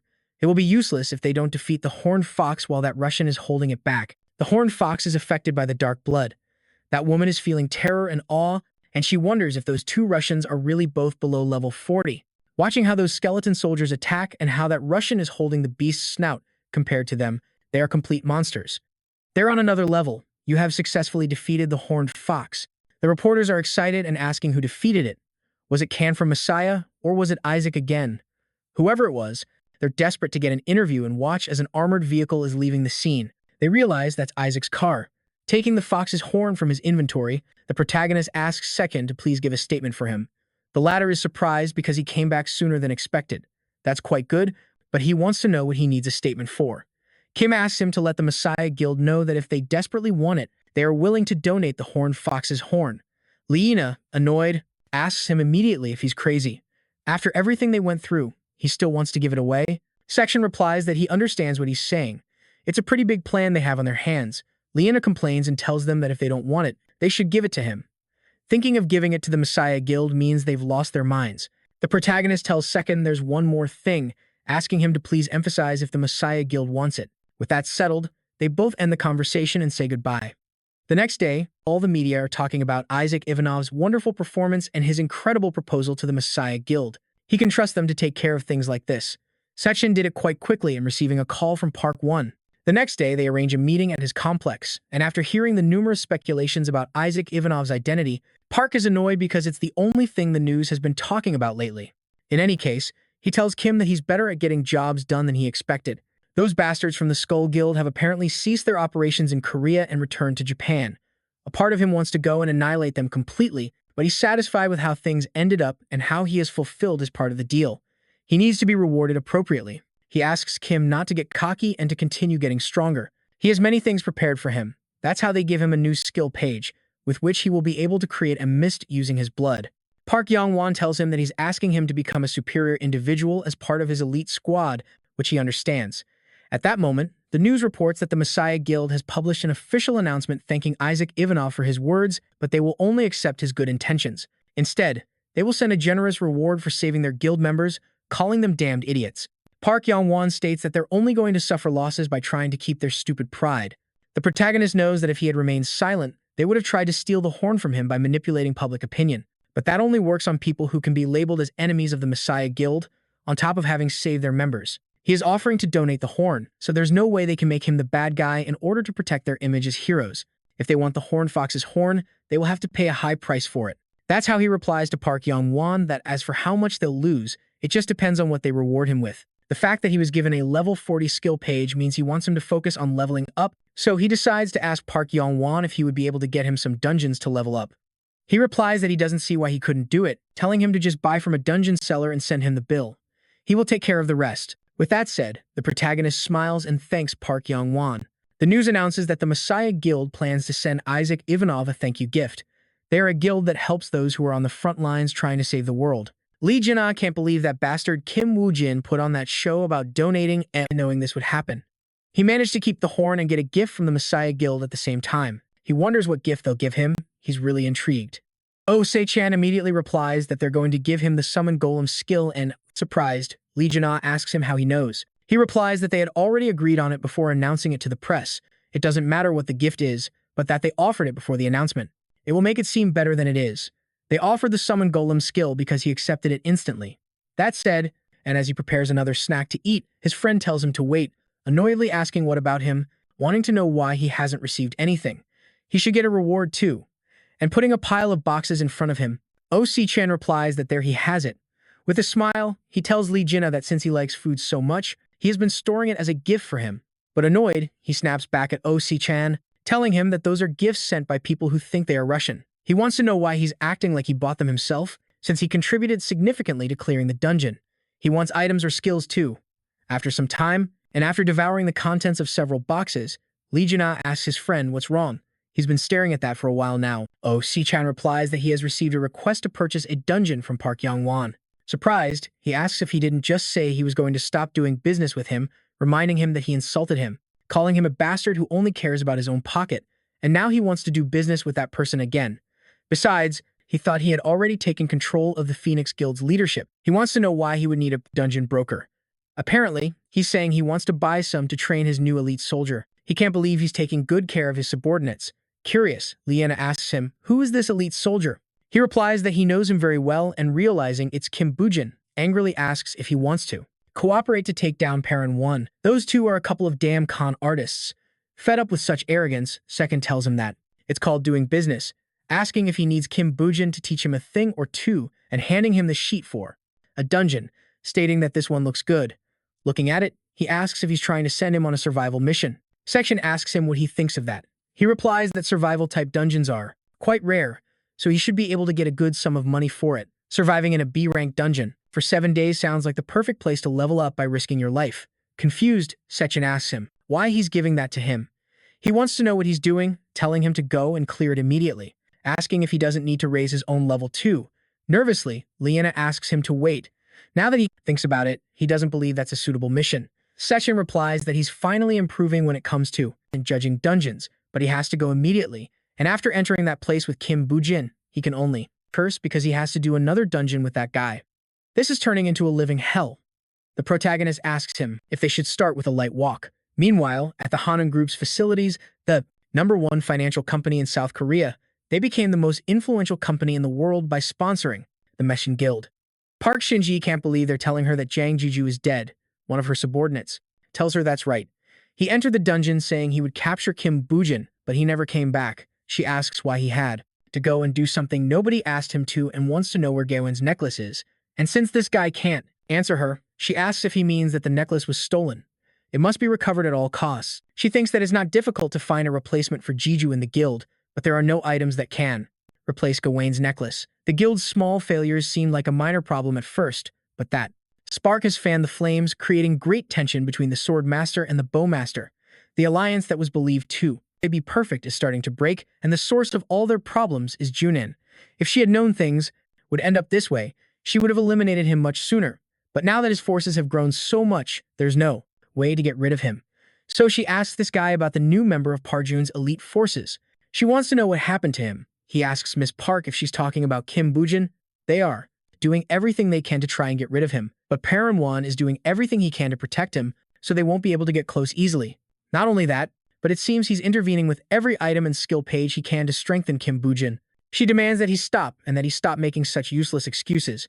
The only thing she wants to know are his plans to eliminate him, that's all. He assures her that they have already formed a team to capture Kim Bujin. She wants to know who the leader is, and he replies that it's Suzuki. She assumes she can trust the wielder of Lancelot's ring, so she asks the man where they are right now, and he replies that they are on standby in the city of Kaesong. You have leveled up. You have reached level 40. The emissary of the underworld is impressed by your growth. You have gained 8 extra inventory slots. He has reached level 40 and can finally use the gifts that he has been given.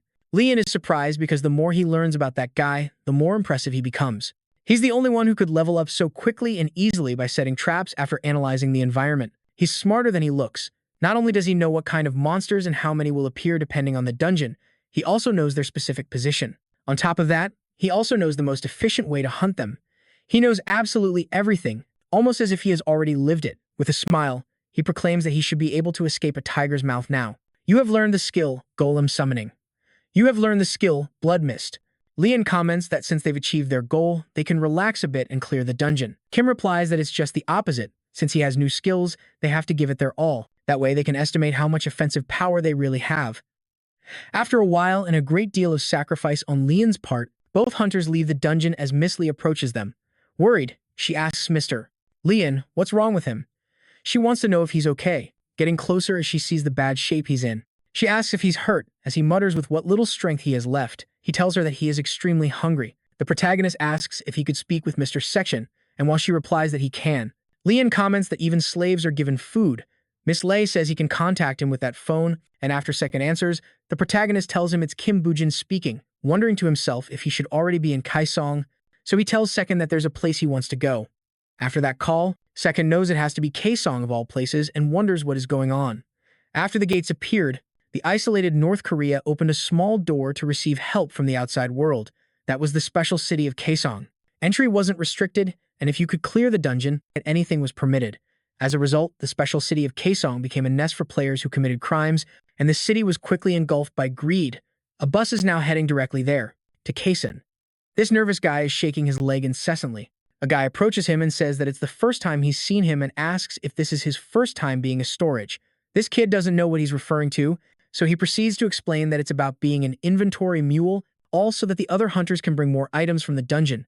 The nervous guy replies, that's right, and with that said, that guy tells him everyone can see it's his first time.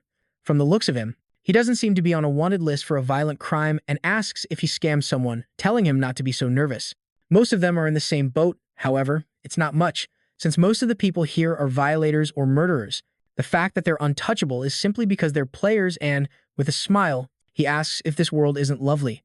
They can come back at any time by making a lot of money. That's the best part. And he asks this kid how he ended up here anyway. He replies that he was betrayed by someone he used to trust. The other guy, sitting down, tells him that's one hell of a betrayal story. He doesn't know who that damn traitor is, but he bets he'll have to work hard to make him pay for it. Walking away, he states that if he needs help, he just has to ask him. Falling silent after that conversation, looking quite serious. He thinks that's right. The price for betraying the world is to make sure that that bastard pays for it. This guy, returning to his seat, takes out his phone to start a conversation where someone asks him how the storage looks. With a smile, he replies that there's no one suspicious. It shouldn't be a problem to treat them as disposables. The bus stops instantly and the driver asks everyone to get off immediately. Surprised, Lee Gina asks him if he really went to Kaisen. Apparently, that bastard has really gone crazy, since that's where they gather all the damn criminals. And he asks Sekin what he was looking for to go to a lawless city. Sekin, hearing this, tells Lee Gina that he's the crazy one, calling him an idiot as he can't believe he showed up at dinner time to freeload off him. He replies that he just remembered Kim Bujin talking about the skin of the needle snake and realizing what he's trying to imply. Section tells him he doesn't know why Kim Bujin went to Kaisen anyway.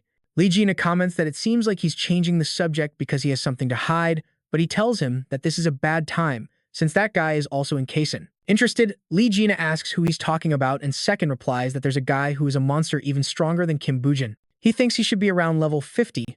Right now, no one is a match for him in that range. He thinks that the only thing he wants right now is to be wrong. He doesn't want those two to meet so soon. Lee Gina dismisses it and says no way, asking him if he means to say that there's a monster stronger than Kim Bujin. If someone like that existed, he would have heard of him and asked what his name is. Very seriously. Sechin replies that he has probably already heard his name. Well, that monster is Suzuki Ichi, the Messiah Guild's attack dog, who answers a call saying that he understands and will begin preparations. One of his companions asks what's going on, and he mentions that the Queen wants them to control their leveling rate for the next target, and as people get off that bus, his companion asks who's next, to which he replies that his name is Kim Boyne. They complain because they've never heard of him, but since they don't want to wait, he's probably not an I6 ordinary guy. Suzuki tells them that's irrelevant. They just have to hunt as ordered. Since a new prey has been selected, they must quickly clear that dungeon and start investigating him, and he asks, "What's the status of those porters?" This guy replies that they received a message from the guy they put in charge, that there was nothing out of the ordinary. He thinks they'll be able to proceed as planned. Suzuki asks them to get them ready. And watching from a distance, the protagonist can't believe he's seeing Suzuki again like this. Just a few days ago, he was avoiding him more than anyone. The attack dog who would destroy anything for the needs of the Messiah Guild. Around the time he reached level 100, due to his extremely high level, his activities were restricted. Because of that, the Messiah Guild had to raise a new attack dog to work in its shadows. That's something he only found out later, but if it weren't for that, that bastard probably wouldn't have scouted him in person, regardless of what happened. It's clear that Suzuki is definitely someone he shouldn't underestimate. On top of that, he's probably already received the Ring of Lancelot from Park, and if he leaves him alone any longer, he'll become an unstoppable monster. He knows he needs to nip this in the bud while he can, and after entering the dungeon, he defeats the Red Orc to move to the next floor. All the hunters are alarmed because one of the porters just killed one of their own and ran away. While Suzuki checks the body, his companion asks what they should do. He wants to know if they should go after him. He can only think that he was killed in a single blow, going for the vitals. Without hesitation and with pinpoint accuracy, he's killed more than one or two players before. He tells the whole group that their plans have been cancelled. They must start guarding the porters they have with them. And understanding this, everyone begins to ready their weapons for what's to come. Gathered together, those hunters surround the porters they had brought for this expedition. Nervously, they ask what is happening. The porters don't even have weapons in their inventory, so they should just take it easy. Seeing this, that guy tells all his companions they need to run now. But before they can do anything, after having dealt with every single one of the men who were there, that guy asks Suzuki Ichi if they should spread out to look for him now, but he tells them that running away after killing one man just means he wants to drag this out. He's alone, so he's probably planning to take them out one by one as soon as they split up, and asks if he really wants to fall for such a simple tactic. Obvious. And as the log falls, he states that gathering information on their prey must take priority. That noise quickly alarms them, and when they turn around, they realize a golem is in front of them. With this, Suzuki realizes that a Nimbus was the underworld's emissary, thinking that since he can't use another summoning skill without a sacrifice, this golem is probably just a distraction to buy time. So he tells his comrades they need to change plans. They'll pursue him, but first, they'll get rid of the golem in front of them. Skill Keeper of the Fount of Knowledge, imprisonment has been cast. After binding that golem to prevent it from moving, one of the hunters tells his teammates that golems have high resistance against bladed weapons, so everyone should switch to a blunt weapon. Those things aren't a big threat if you take care of their legs first. And as he watches his comrades in action, he can see that they're able to switch weapons without needing orders and have excellent teamwork. On top of that, they know where to aim first. As the dust settles, one of these guys wonders, what's that sound? Nervous about what just happened, he apologizes to his captain. This annoyed him to not underestimate the target just because he's alone, while thinking that he precisely aimed for the healer while everyone was distracted by the golem. That guy isn't just familiar with this kind of work, he's also incredibly skilled. He's capable of long-range attacks as well as summons and wonders. Who is that guy? He's pulled from his thoughts by a shout from one of his comrades, who claims that another attack is coming.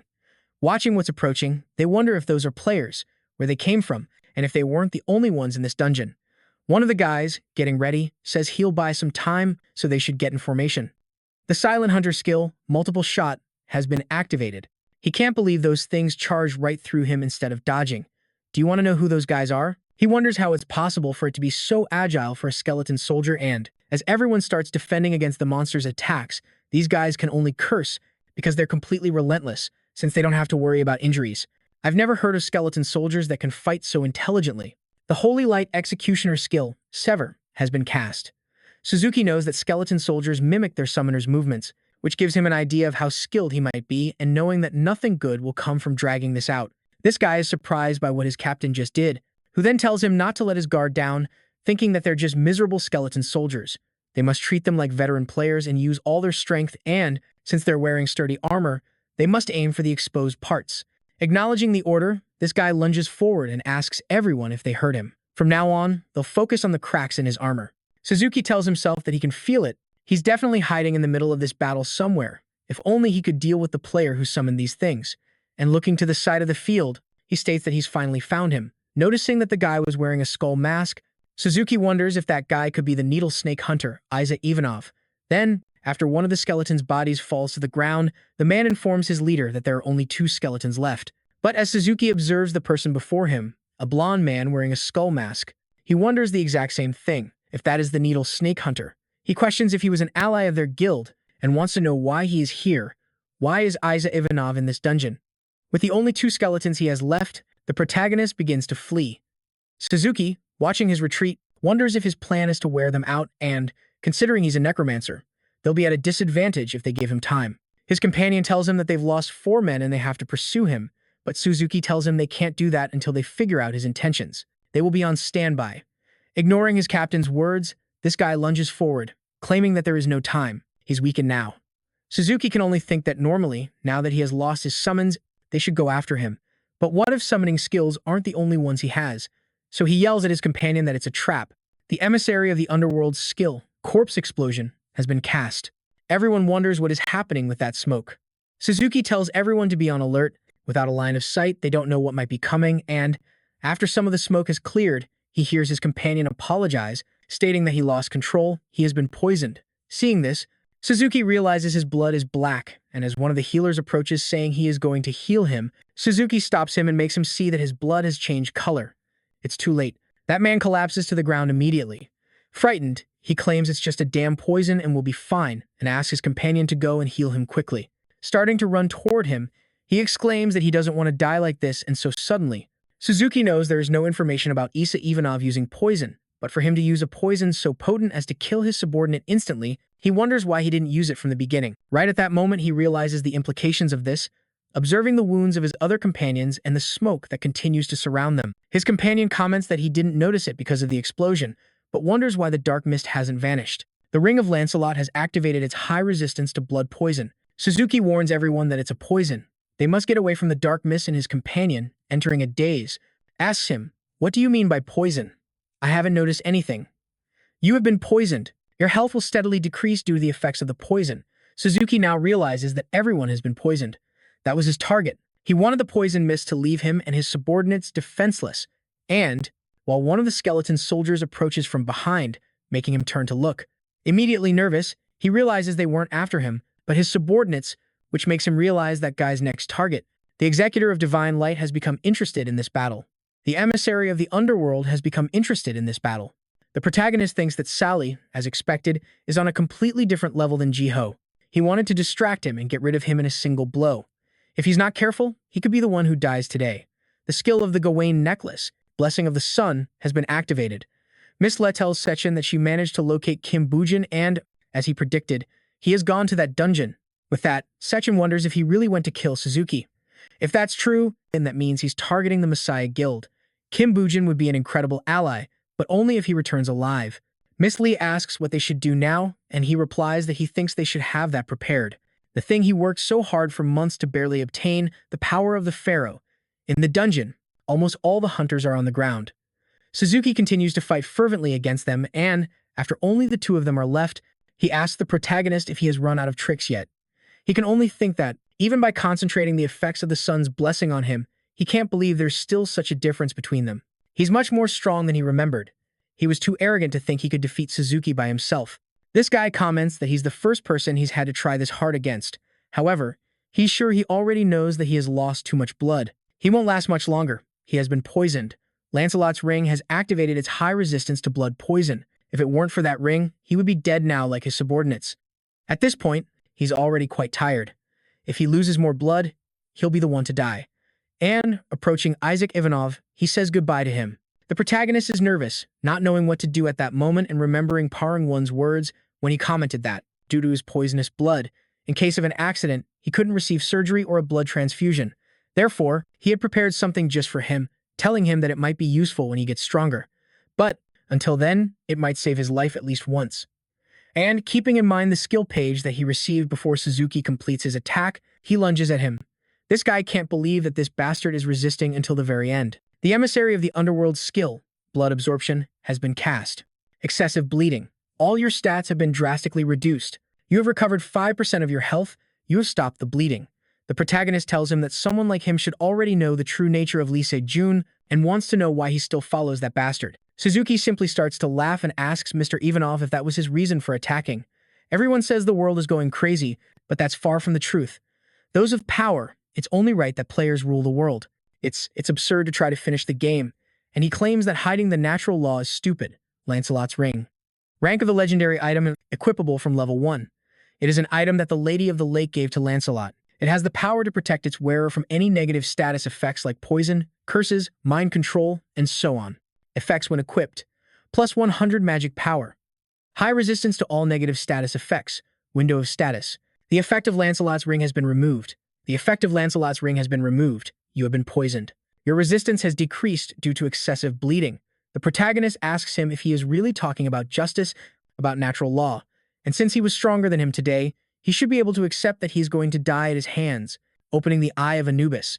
After clearing that dungeon, wearing the same disguise he entered with, the protagonist is leaving and is surprised because there is a military person in front of him who approaches and tells him they have been waiting, calling him comrade and asking him to take a radio. Second tells him it's incredible that he actually defeated Suzuki Hichi, asking him not to spout any nonsense, like that he killed him without knowing who he was. The protagonist asks if there is a problem with him killing a fake dog of Messiah, and then, after a few seconds of silence, Second states that he doesn't care, but he didn't expect him to cause so much trouble. At first he thought of him as an eccentric client, but he says that he received his message loud and clear anyway. To be honest, they are quite interested in what he has planned. So when he returns from Kaisong, he asks if he would like to meet and talk business. Since it's an important topic, they should discuss it face to face. And he asks how long he plans for them to speak from a distance. Quite seriously, the protagonist replies that he agrees he has no reason to refuse. All of that, as long as talking business means destroying the Messiah Guild. The next day, in another part of Korea, a young lady is visiting a cemetery, sobbing and standing silently in front of a grave. Looking at the photograph on it, she does everything she can not to cry and, after a couple of seconds, decides to turn around and leave the place. Inside a dungeon, when a fire overwhelms the forest, a hunter gives the signal for everyone else to know. Absolutely everyone must begin the retreat, and among all of them, only one person advances towards the fire, ignoring all the people fleeing around him. Annoyed, he can only curse. He had previously asked Kim if he really wants him to take care of that fire thing. He's completely crazy if he thinks the protagonist is going to do it. He asks if he doesn't have confidence in him, questioning if he's afraid of getting a little burned despite having that body. He proudly replies no, stating that he is only worried about whether that plan is even possible. The protagonist asks him to just do his best to keep it from moving for 5 seconds. He will take care of the rest. Besides, he tells him that he must take this with him. You have obtained Lancelot's ring. Curious, Olina wonders, what is that golden ring? He tells him it's just in case and that he should keep it with him. Not giving up, he asks again what it is, wanting to know if he's confessing his feelings to him. He says that he respects different preferences, but he's not into that. Kim tells him to stop talking nonsense, saying that it's Lancelot's ring. Although it won't help him against the flames, it will protect him from all impurities, and since it's no use against the flames, Lena then asks him why he's giving him such a useless item. He replies with a smile that if the Firefox's flames happen to cause negative status effects, then that ring will save his life, and assures him that this should be common knowledge for A rank or higher dungeons. It's annoying, but he remembers he promised to buy him as much food as he wanted, but all if he manages to last more than 5 seconds against the Firefox. He'll make him cry with regret for making that decision. The Firefox's flames curse you with darkness. You are going blind. Lancelot's ring activates its magnificent resistance against the curse of darkness. Lena is determined to endure no matter what. He has to eat until his wallet is completely empty. Blood Lance. Title requirement. The Dark World's Grim Reaper. Requirement of level 1 or higher. Skill rank 0. You are able to craft a weapon with your blood. The variety of weapons that can be crafted depends on the user's stats. Annoyed while reading the latest news that has been published, which states that the Japanese government has given its approval to the Meisha Guild for a dungeon raid. Sechin knows that for Meisha to obtain Japan's national treasure, meaning its dungeon of A rank or higher, it means that guild must have some leverage over them. Since the appearance of Isaac Ivanov, the Meisha Guild has started to operate more aggressively. It's very likely they don't just want to get their hands on Japan, but also on China and the United States. Miss Lee bursts into the room and wishes Sechin a good morning. Greeting her, he immediately notices something is different about her, seeing how she still has traces of grass on her heels. He hears her say that she'll give him her report on what he asked about the other day as soon as possible. She just needs a few more minutes, but he tells her there's no need to rush. Work hours haven't started yet, and he asks her to take her time. As he picks up the calendar, he can only tell himself that time flies without him even noticing. She must have gone there today, and since it's her birthday, he thinks he should at least buy her something. So he asks Secretary Lee what she thinks about some steak for lunch today. With quite a bit of disdain, she asks if he's actually going to buy it or if he just got a coupon or something like that. Second gets annoyed and asks what kind of image she has of him, to which she replies that it's quite obvious. At South Korea's Incheon International Airport, Lena knows that if Kim hadn't lent him Lancelot's ring, it could have all been over for him. He never thought the flames of the fire fox would have such effects. However, Kim foresaw all of that and came prepared. He thought he was already on par with him, but in reality, he still has a long way to go to catch up. The protagonist tells him so. Time to part ways and stopping him. Lena asks him what he means by that.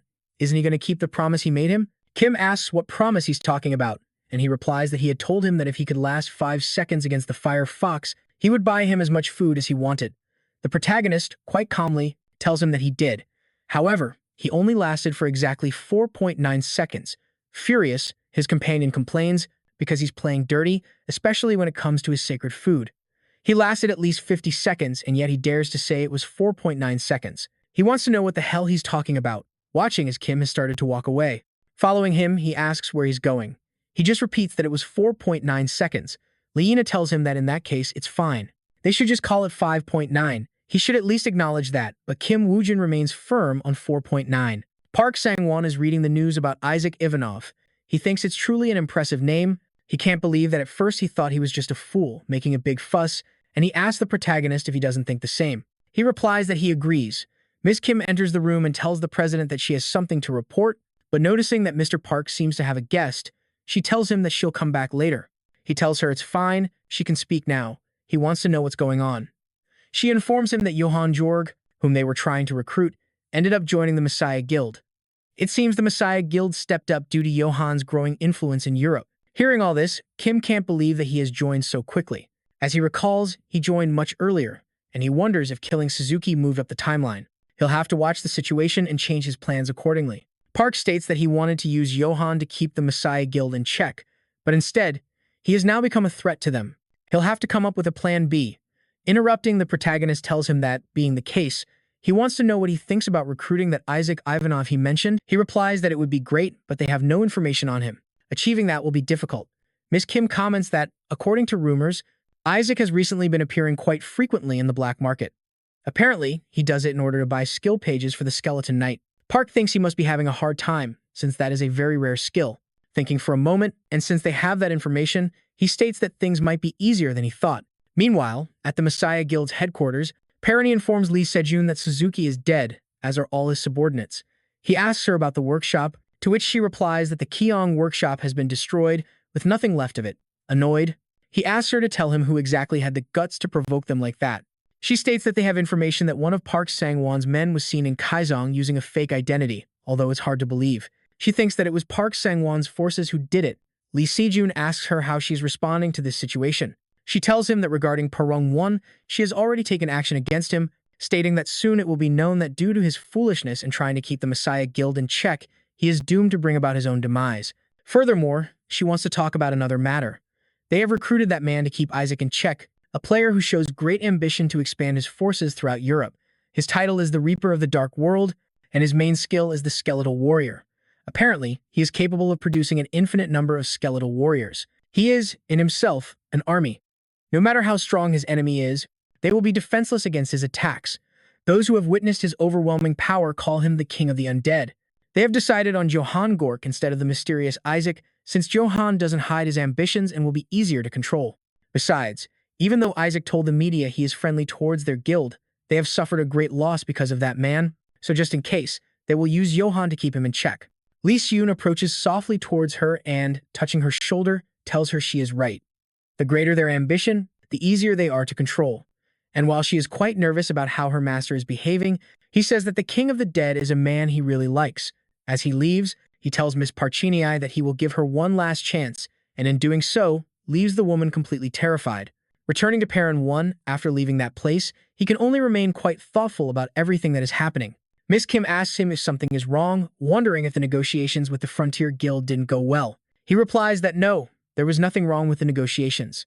He comments that those guys from Frontier have been wanting to enter the Korean market for a while. However, as rivals, their pride wouldn't allow them to bow to the Messiah Guild for it, so making a deal with them was their best option. She comments that, on the other hand, cooperating with one of the top 5 guilds in the world seems to be their best option to keep the Messiah Guild in check, and asks if there is anything else bothering him. He, looking worried, replies that there is.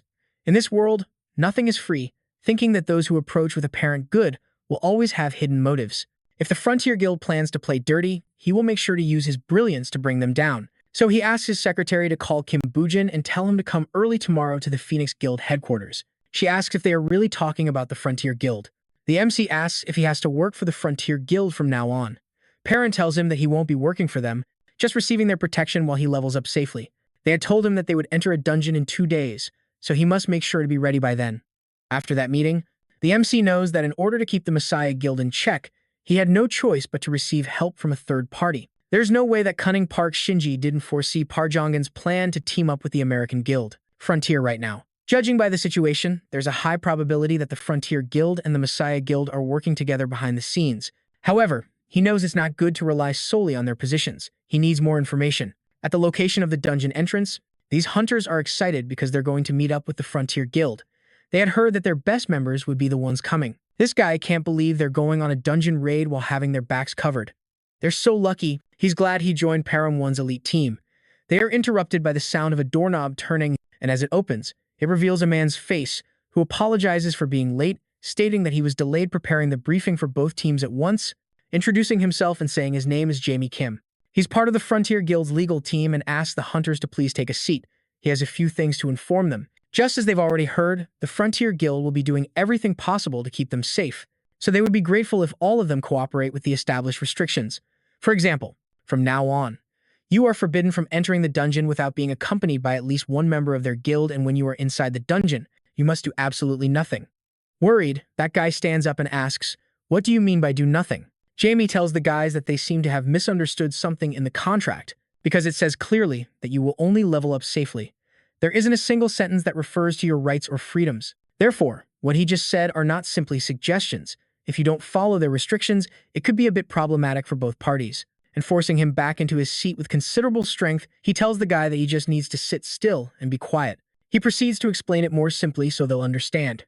You shouldn't think about doing anything inside the dungeon. You should just stay put like cute little babies waiting to be fed. He tells them that if they have any complaints, they should please say so. He'll now make sure to tell Mr. Parjong-won that their contract has been nullified due to its members' refusal to cooperate, and, leaving the place with a smile, he states that since no one is saying anything, he'll consider that they agree, so they will head to the dungeon in 30 minutes. The protagonist wonders if they plan to control Perrin's men under the excuse of a cooperation contract, and, answering a call, he asks how he can help him. Second tells him they need to change their plans. It's probably not a good idea to enter that dungeon. After doing some research, he thinks that Messiah and Frontier are in cahoots, just as he had speculated. He thought that Messiah's recent actions had been somewhat abnormal. It's just that he had no idea they had joined forces with one of the largest guilds in the United States. He'll have to do some digging to verify if they are working with the entire guild or just one faction. That being the case, he asks him, "Why don't you just leave that dungeon?" If he wants, he can get him a safer dungeon, but he replies that he thinks they are underestimating him too much. You have to enter the tiger's den if you wants to hunt the tiger. Sakhan asks him what he's saying. Isn't it too reckless to go in there knowing they're plotting something? Kim replies that if he weren't reckless, the two of them wouldn't be talking right now.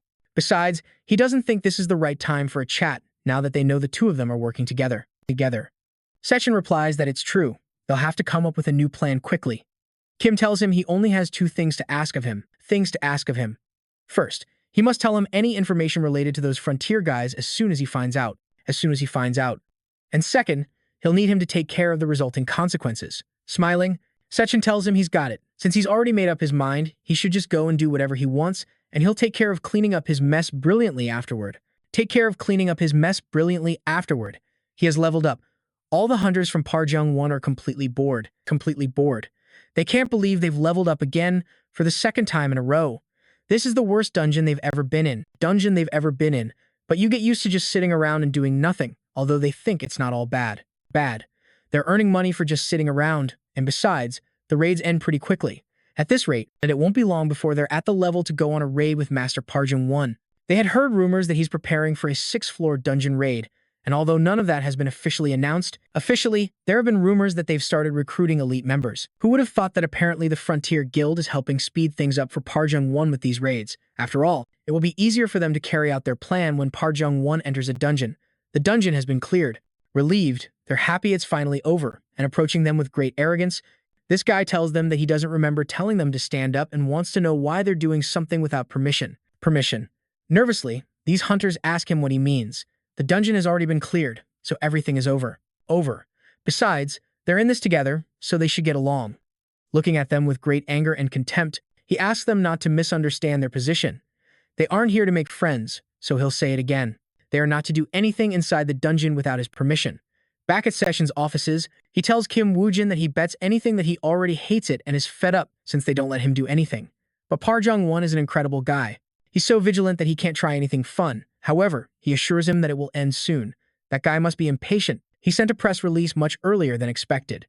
The protagonist replies that it's vital for him to establish his foundations as soon as possible, so he really had no other choice. Sechin comments that the moment Parjung-won enters the dungeon, those bastards from Frontier will show their true colors. He's sure that he'll know how to handle it, even if he doesn't tell him anything. Kim asks him about the information he requested. He tells him not to worry, he should have it by tomorrow, and there should be a lot of interesting information in a certain place in the city. While some workers are cutting down a tree, Kim looks quite serious as he sees the person who, in front of him, saying that he had thought Mr. Section would be the one to come. Miss Lee apologizes and states that it has been a while, greeting Mr. Kim. It had been stated that she needed to meet with Kim Woo-jin in person, at least once. He had asked his secretary if she had anything to say. She replied that she could take care of the meeting tomorrow, stating that way he will see that it is also important to her. Apologizing to Kim Woo-jin again, she tells him that something important came up for her boss at the last minute, and while looking for the documents in her bag, she takes them out and tells the protagonist not to worry, the negotiations will go smoothly. And reviewing the documents in front of him, he is surprised and becomes interested in one of the pages. This not only has information on the core members of Messiah, but also details which guilds have a close relationship with them. Miss Lee tells him that according to the information they obtained, currently the Messiah Guild has only managed to infiltrate the Frontier Guild, so they first need to eliminate those who help the Messiah Guild. The protagonist asks if she is suggesting that they should start by cutting off their branches. She confirms that is exactly right. That is the only way they can create a ray of hope. And as for the previously mentioned payment, she tells Mr. Kim Woo-jin that this should be enough. The information in those documents is priceless. It contains the list of items used by the Messiah Guild, as well as the possible Messiah moles in the top 5 guilds. It even contains the names of legendary items that they all possess. Smiling, the protagonist tells her that she is right, it is a little more than enough. And stopping at a particular profile, he realizes that guy is Malapur. He is the one who has been watching him. He has heard his name before, but he did not think he was the owner of the Spear of Percival. He asks Miss Lee to pass a message to the very busy businessman, Sechin, and pointing at Sam Oliver's photo, he asks that they get him the same thing as last time. At the dungeon, one of Sam's teammates asks him if he is even listening. He has been asking him, how many are they supposed to take care of? He wants to know what is wrong with him. Why is he spacing out? Sam apologizes for his mistake. He was just deep in his thoughts and answers that it is only one. It does not matter if they kill or spare the other 4, that they just need to make sure to eliminate one. Smiling, this guy clarifies that he thought he was worried because there was a lot to do. He is happy to have joined his team, telling him that he is not called Lucky Sam for nothing. He is truly a lucky guy. Sam replies that he actually heard that the other teams have to take care of between 4 to 7 targets, thinking that in fact, he also thought he was very lucky. Until his boss, Naomi, called him. She had asked that since Parjun is absent because he entered a dungeon, he must start today. He asks her if that is the only reason she called. She confirms that it is and asks if he has been taking good care of the Spear of Percival that Kim Woo-jin has been watching. He has the highest priority on the list, elimination. He has survived multiple assassination attempts from other guilds and claims that they didn't lend him the spear just to look cool, asking him quite seriously if he understands what he means. Annoyed, he thinks he needs to succeed no matter what. After everything he's had to go through, he can't allow them to take the spear from him, and after each and every one of the hunters enter the dungeon, please survive for 4 days to be able to advance to the next floor. Samuel says, upon receiving that notification, he can't believe it's a survival mission. If that bastard notices anything, they would have to run and they would have to be after him for 4 days, and if he somehow survives and reaches the second floor, things will become much more difficult. Turning around, the protagonist notices that they seem to be planning to make their move on the first floor, and, since that's the case, he should also make his move. One of Sam's companions asks him when they will start. He tells them they need to isolate him first. They must do it quickly and finish as soon as possible. They just have to take him somewhere else, then they'll take care of him there, and then they'll cover it all up by saying it was an accident. They get alarmed when they hear one of the Phoenix Guild hunters ask Kim Bujin where he is going and, turning to look at Sam with a smile, he immediately realizes the intentions he's having, reacting immediately and telling the other hunters to catch him. Annoyed, he asks everyone, "What the hell are you doing coming after me?" starting to flee the scene and leaving everyone bewildered. His companions wonder what just happened. They wonder if maybe he ate something bad. This guy tells the others that although this situation might be a bit stifling, it's actually not bad. In fact, I'd say it's the best possible one. Moving through the dungeon, these worried hunters wonder where he went, that little rat. Annoyed, they curse because it seems they've completely lost him. All these trees present an obstacle. They won't let them see well. That other guy asks his partner if they should split up to look for him. He doesn't think that guy is very far from here. Immediately scolding him, this guy asks him if he's crazy. This is a survival mission where there could be monsters anywhere. If they split up recklessly, they'll be in danger. That said, his partner then asks him what they should do, to which he replies that for now they should go back and consult with Sam. They wonder if that scumbag realized, and that's why he escaped. Although, thinking about it a bit more, they know there's no way he knows. After coming down from his hiding spot and calmly opening his inventory, Jim is happy because since the security was very strict, he could never try it. But now he can finally do it. The loot he got from the ranked dungeon, thanks to the Firefox. Ultra Plus ring, item grade legendary, no level restrictions. It is a ring that has the power to take you beyond your limits. Its value is immeasurable. Effect: when equipped, all ranks, skill ranks will increase by 1. Equipping the Ultra Plus ring, all skill ranks have increased by 1, and after the system notified him that all his skills had increased. Skeletal Warrior. Skill rank, Expert. Skill effect: summons a skeletal warrior by sacrificing the body of the monster you defeated. Expert rank skill effect: you can summon skeletal warriors from the bodies of all types of monsters. He is happy because he can finally summon a new type of skeletal warrior. A beast appears on the scene, staring intently at Kim and turning to see the enemies at its side. The protagonist thinks it's the perfect moment and wonders if he should perhaps bolster his fighting power a little. Annoyed, Sam asks his companions how he managed to escape. Things are starting to get complicated. This guy asks if the details of the plan were somehow leaked or if there might already be a traitor among them. Otherwise, that doesn't make sense. Sam tells them that if his plan had been leaked, he would have asked for help from his comrades instead of running away.